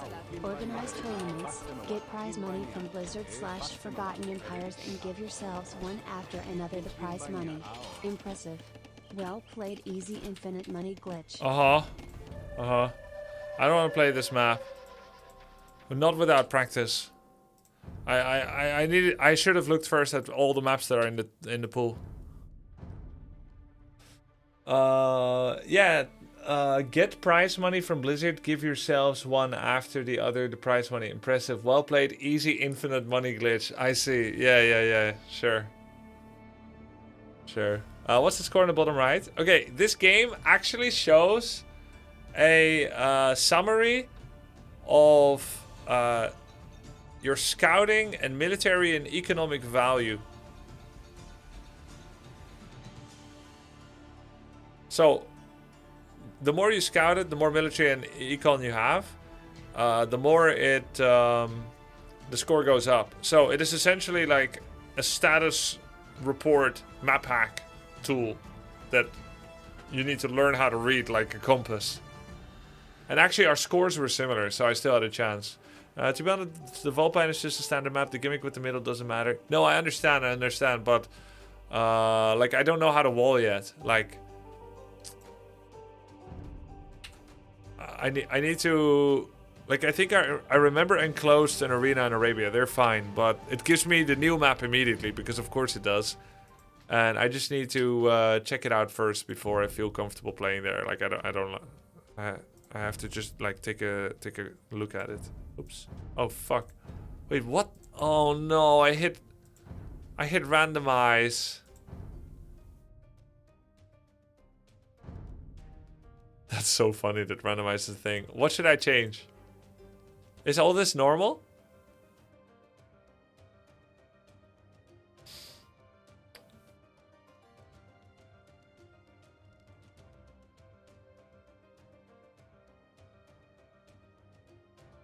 Victory, conquest.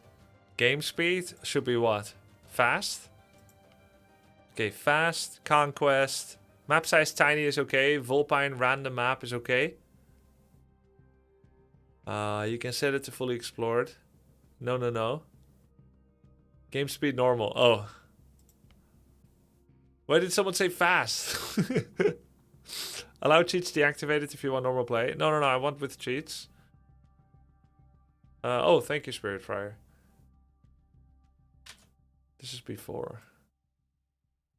Okay.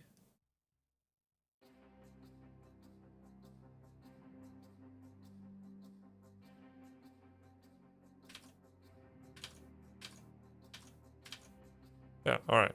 We got everything. Oh, unlock speed. Nice. Why would someone make militia if he said villagers beat them? Alright, that's actually a really good question. And I can answer. So basically, it's about unit production buildings. You have a town hall that produces villagers. 1 villager per villager unit time. So let's say a villager takes 20 seconds to make. Then every 20 seconds you make a villager. And for a long time, that's all you can afford. But eventually, you'll have so many villagers working that you can afford 2 villagers at the same time. But you don't have a second town center. But you can make a barracks. Now you can make 1 villager all the time, still without any interruption. But you can also make 1 militia at a time from a barracks. Not all the time, but for some time. So you make 3 militia out of that building, the barracks. And then you attack an opponent with it. Now you have 21 villagers at home. And he has 21 villagers. But you also have 3 militia. And so, you know, obviously if you had a fight with all of them, you would win. Because 24 is more than 21. But that's not how the game is going to go, of course. You attack someone with 3 militia. And if they had 6 villagers, they would smack your ass. But if you killed even 1 villager while losing 3 militia, you're economically ahead for the rest of the game. You are militia down, but eventually the militia that you lost won't matter in the grand scheme of things. But that 1 villager that was lost will have set someone back hundreds of resources more than the militia loss. However, I momentarily have fewer military than he could have at some point. So now I'm behind if I lose 3 militia for a villager, but in the long run I'm ahead. And that's where the action tension, the resource tension, the greed versus map control aspect comes into play. But the militia cost, so the militia have a fixed cost and no maintenance. But if I kill a villager, I have permanently hurt the maintenance of his economy. You see what I'm saying? So, and also, I don't have to suicide my militia immediately. Eventually, they become obsolete. They're like footmen for human, fast expand. They eventually become obsolete. I don't have to suicide them, though. I'm going to try to get as much out of them as I can. I'm going to keep poking, harassing, and showing up and whatnot. And someone is going to send villagers to try and kill them. And then I just walk away. And then I go in again. And so there's a lot of idle time. What are the thresholds for upkeep? There's no upkeep here.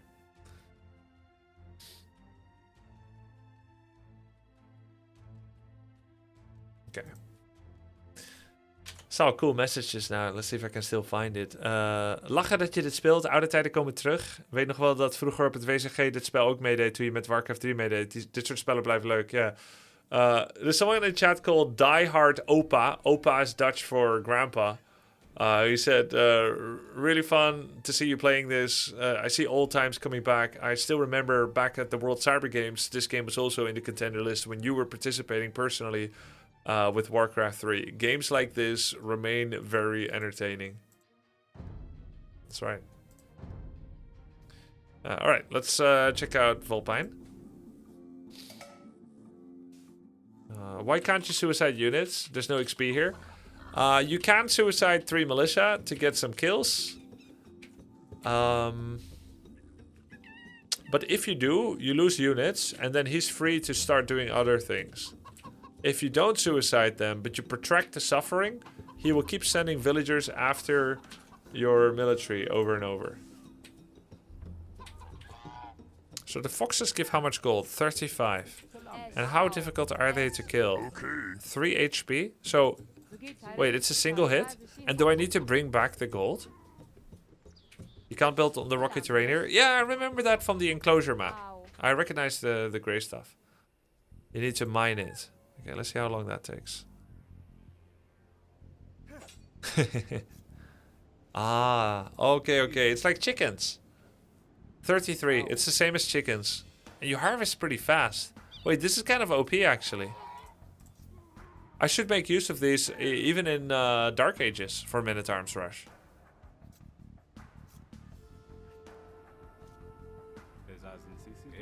Wait. Oh! Oh, it's Wi-Fi! I wouldn't fox in a normal start. Not really worth it. Wait, really? Ah, it's wire transfer. Interesting. But you really think it's not worth it? Too much walking? There's also decay on the foxes. Yeah, that explains why I only have 31 instead of 33. How many villagers does it require to get 32 out of a fox, or 33? I guess 33 is impossible. But I wonder if 2 villagers gives 32 instead of 31. Let's try it out.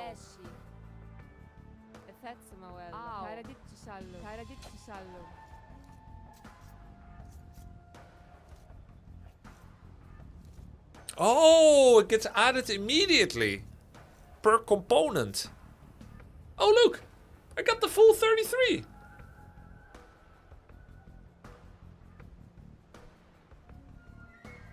There was no decay. There was 2 decay on 1 villager and 0 decay on 2 villagers. Oh, it has 35? Oh, I thought it was 33, Lamau. I see. Oh, yeah, okay. Alright. So, 31, 33. Makes sense. 2 or 4. That makes a lot more sense. What does the fox say? A ring, ding, ding, ding, ding. Right? Yeah. We play one game against AI here. This is kind of awkward. The optimum location house blocks farms. Are you supposed to build it outside the rock?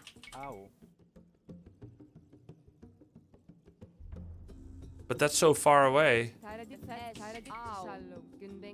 Shit. Is there any place where... It's weird. It doesn't even look illegal, the position. But it looks like it's exactly fucked up in every direction. And sometimes worse. Yeah. Oh, look. Huh? Here it's okay. What about here? Look, here it's buildable. But here, even though it looks buildable, it ain't. Oh, here's okay too.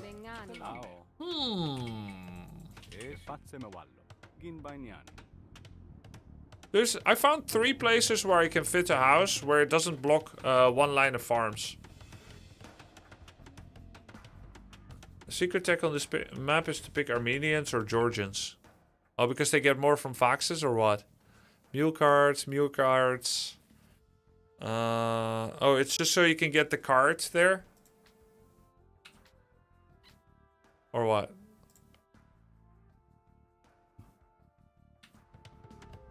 Mule carts for the rocky terrain. Okay, I don't understand. I don't know how mule carts work. You can't build on the rocks, build outside, give yourself more space to farm. The houses outside will even help. I don't think you get more space to farm at all. How do I get resources again? Money. How do I get money? Aegis. No.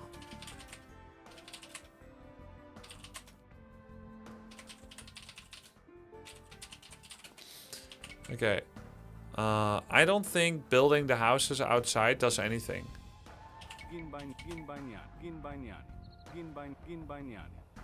See? I already got everything I could possibly get.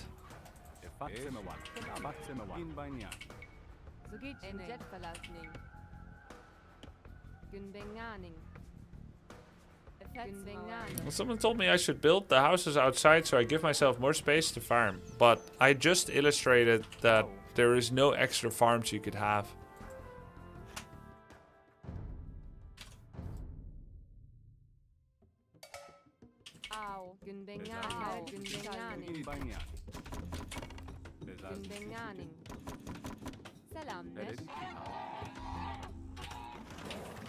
You won't find those spots fast enough?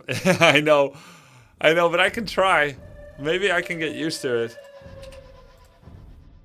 I know them now because when you restart a game in against AI, it's always the same. Fuck!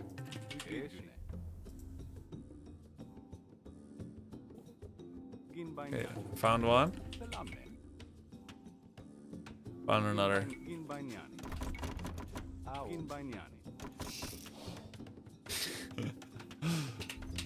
Drop the 2 villager house inside and walk out for the 1. But I will lose 1 farm location. Maybe it's always behind the straggler tree. Yeah, it might always be behind. It might always be behind the straggler tree. But I wonder if you always get given 3 house locations. Because just now I did.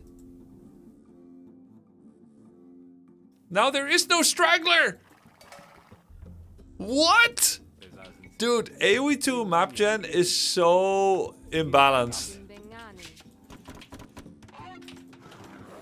That's crazy. Imagine I lose the invitational because of this.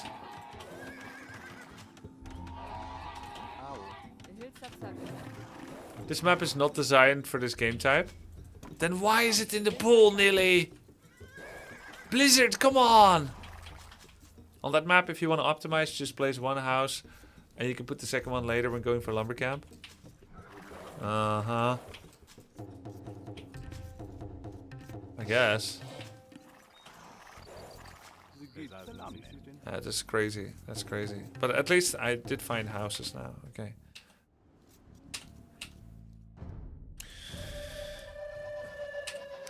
Not meant for the AoE 2 game type. Yeah. Let's see. Do I play one more? I can't imagine sweating so hard that the suboptimal house placement in the first 5 seconds costs you the match. It can. It can. I can imagine sweating really hard. What if Hera holds the tournament only on Vulpine?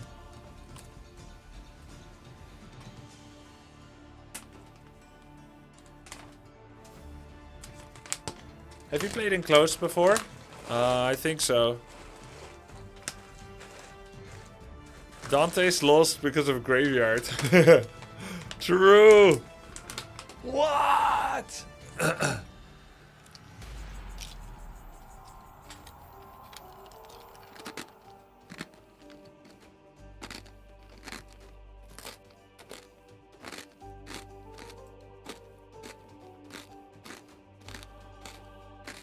What are you eating? Trash. Literal trash. Sugar, tapioca starch, additives.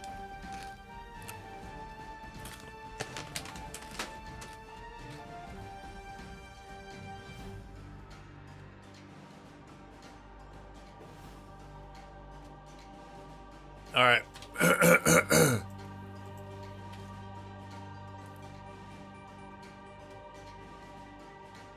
Grubby, your tournament was amazing. Even got my non-gamer fiance invested for the finale. Yo, you're the second one that told me today whose comment I read about that. That's so cool to hear, man. I'm happy to hear it that you were able to enjoy some game time with your fiance as well. Some game watching time. Very cool. I actually love that. I love hearing that so much. Okay, let's go, guys. Arabia. I should be able to hold my own on this map. There's a bit of rust, of course, but at least it's not Vulpine or some such. Alright, here we go. Let's do a little bit of scouting. Try to find some boars, find some sheep. Or tapir, whatever they are. Capybara. Salam Nesh. We're playing our trusty Ethiopians against Georgians. Found every single capybara already. That's nice. Goths. Okay. Close enough, close enough. Wait, there's more capybara than I expected here. Did they increase the amount of capybara that you can find?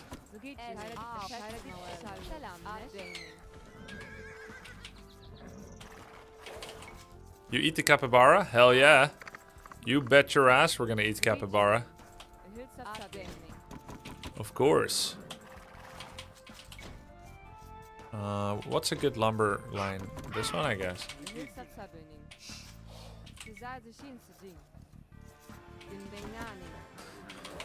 After you build this, you're gonna mine from this tree, you're gonna mine from this tree.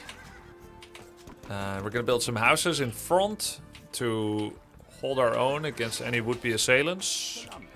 Namely like so and like so. 2 houses. Yeah, that's really a lot of capybara. They changed the map generation on these things, guys. It's Goths? Yeah, it doesn't matter. I have no idea what's the difference between Goths, Sicilians, Gaelics, whatever. I have no idea. I don't know what goths do. I think they have infantry or something.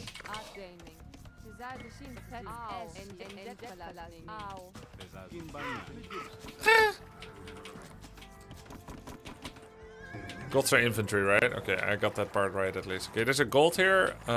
He might be nearby based on finding this gold here. There's the other boar.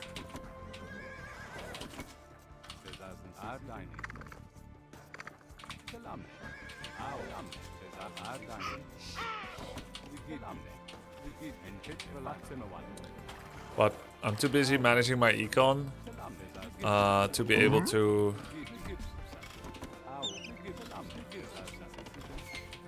check his base for real.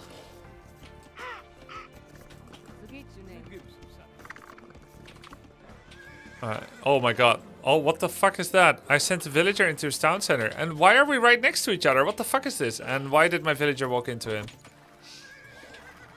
GG.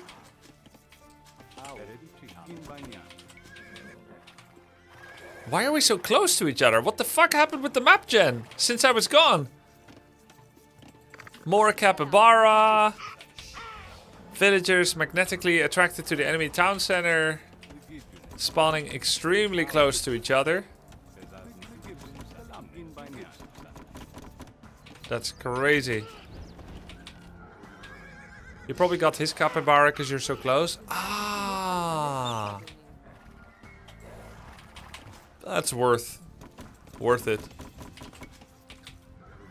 What the hell is he doing? He's doing the chicken. What is this? Phosphoru? At this ELO, people do the chicken pool? That's crazy. That's a Smurf, guys. We're against a Giga Smurf.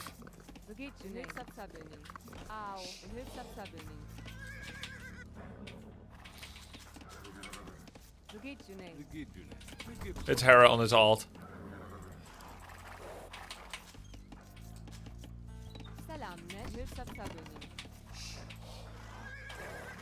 At least he's not going to be aggressive then.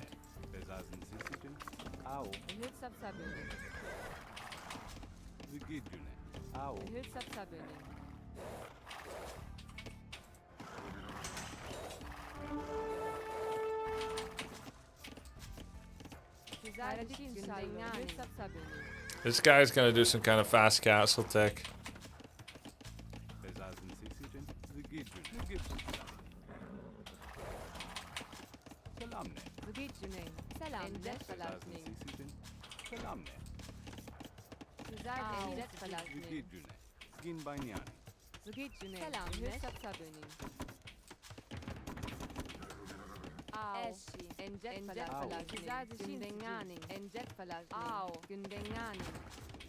He saw I had twitchy fingers and he decided to keep dancing his butt in front of me to see if I would touch. He saw my villager behavior and he's like, touch me, touch me, touch me.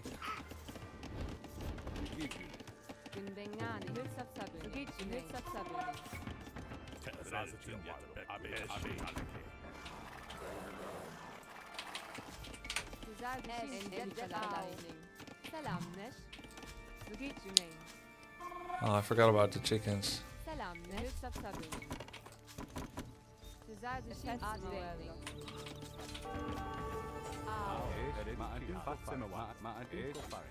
This guy thinks a lot of himself and his micro. He thinks he's really cool.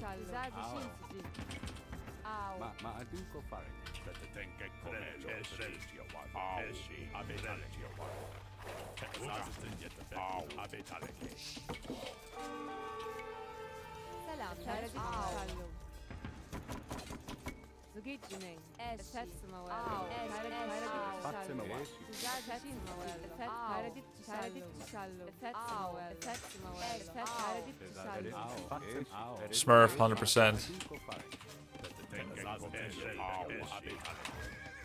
Just kidding, I have no idea.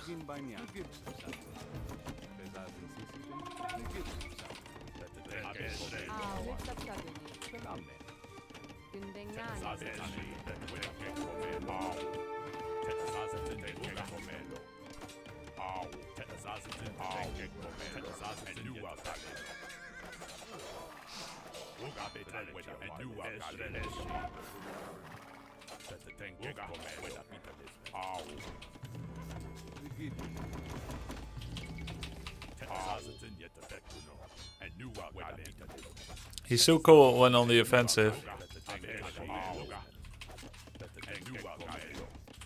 Now what? Losing hella villagers, you little sweat lord.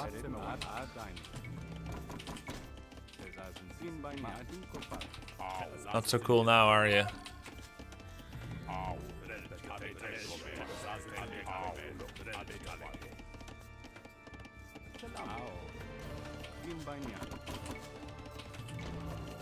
Oh my god, I have so many on.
This guy is good on offense. He's a micro sweat.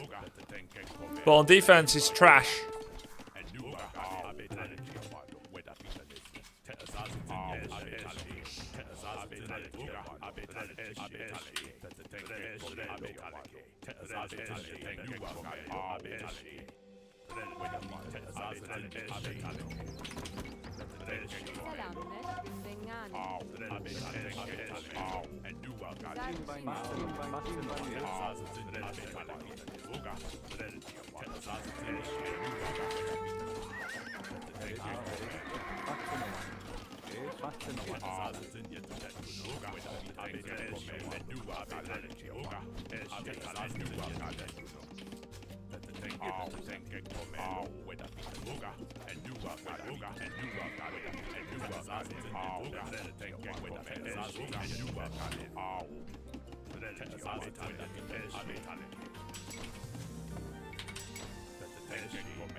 Trash play by both of us, lol.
So hard to use spear.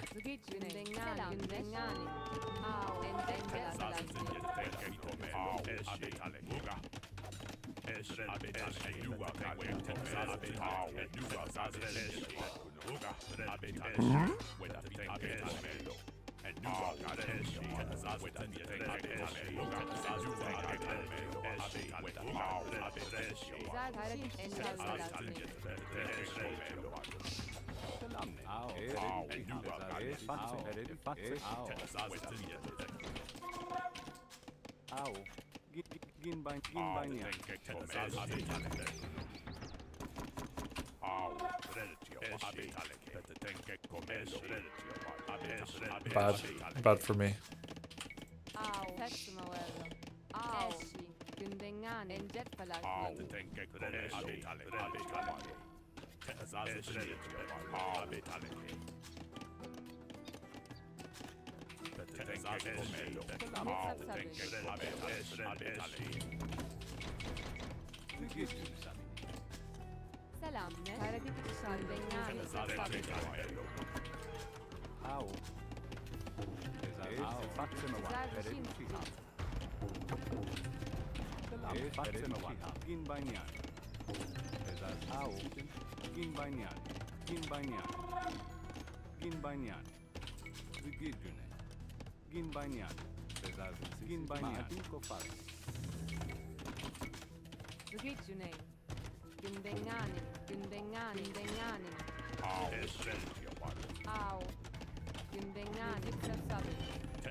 He went elite skirms.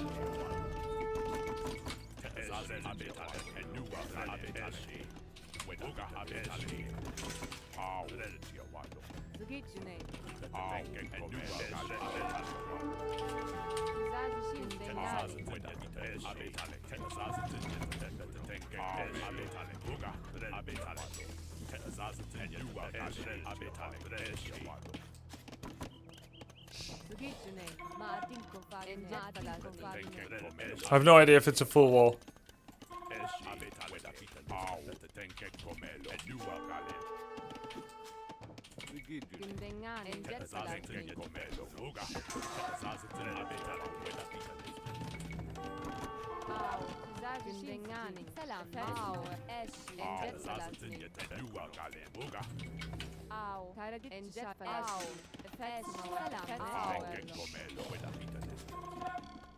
What the hell is that? Workshop.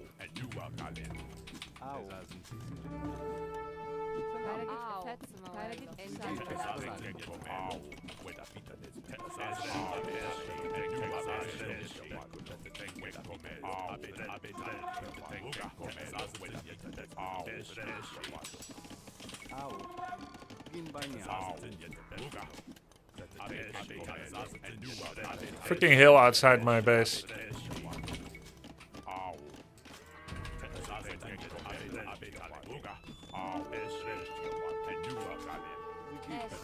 It's over. GG.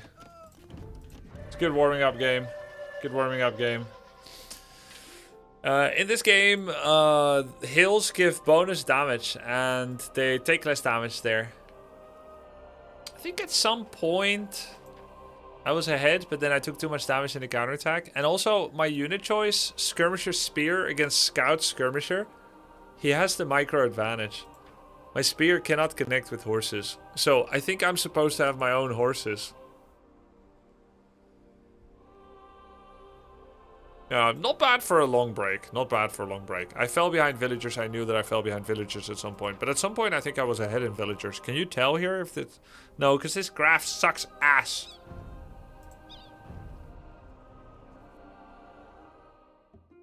Spear Skirm is a legit strat. But it only works if I have more skirms. It doesn't work if you're already losing skirm war. Well, I don't know, like my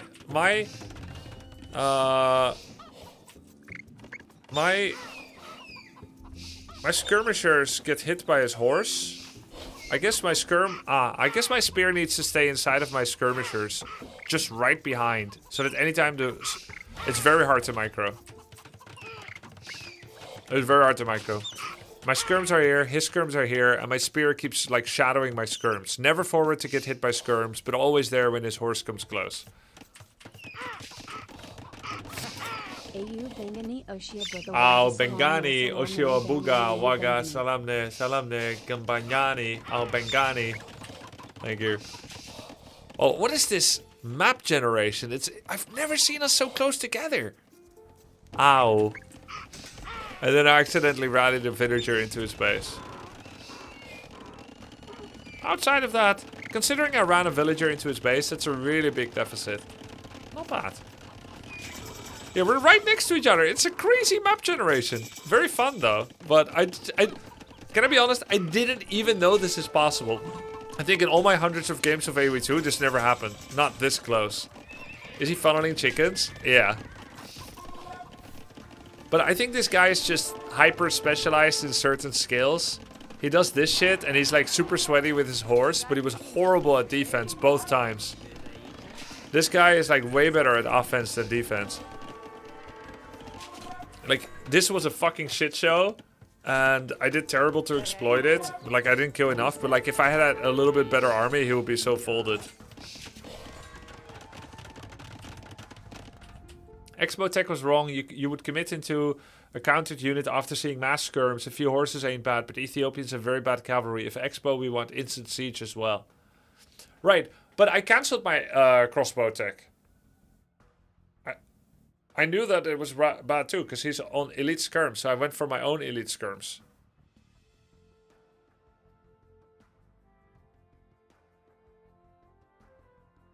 If you had fletching, maybe. Yeah, I didn't get my fletching.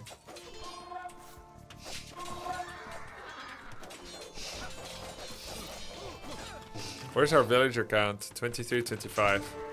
Because I have idle TC or what? He killed 2 villagers somehow. All that and he lost almost no builds. But now he has 55-second idle TC.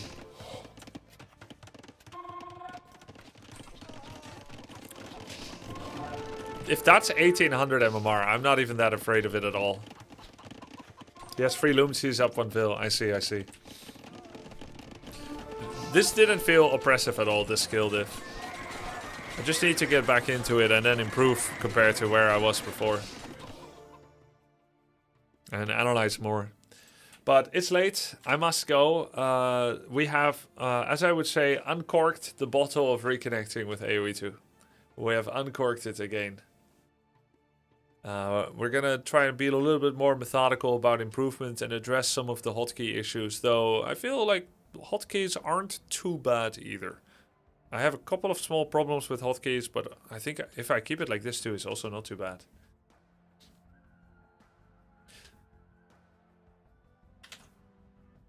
Yeah, enjoy Robocop. Thank you.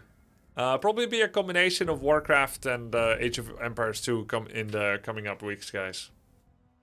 Thank you so much for tuning in.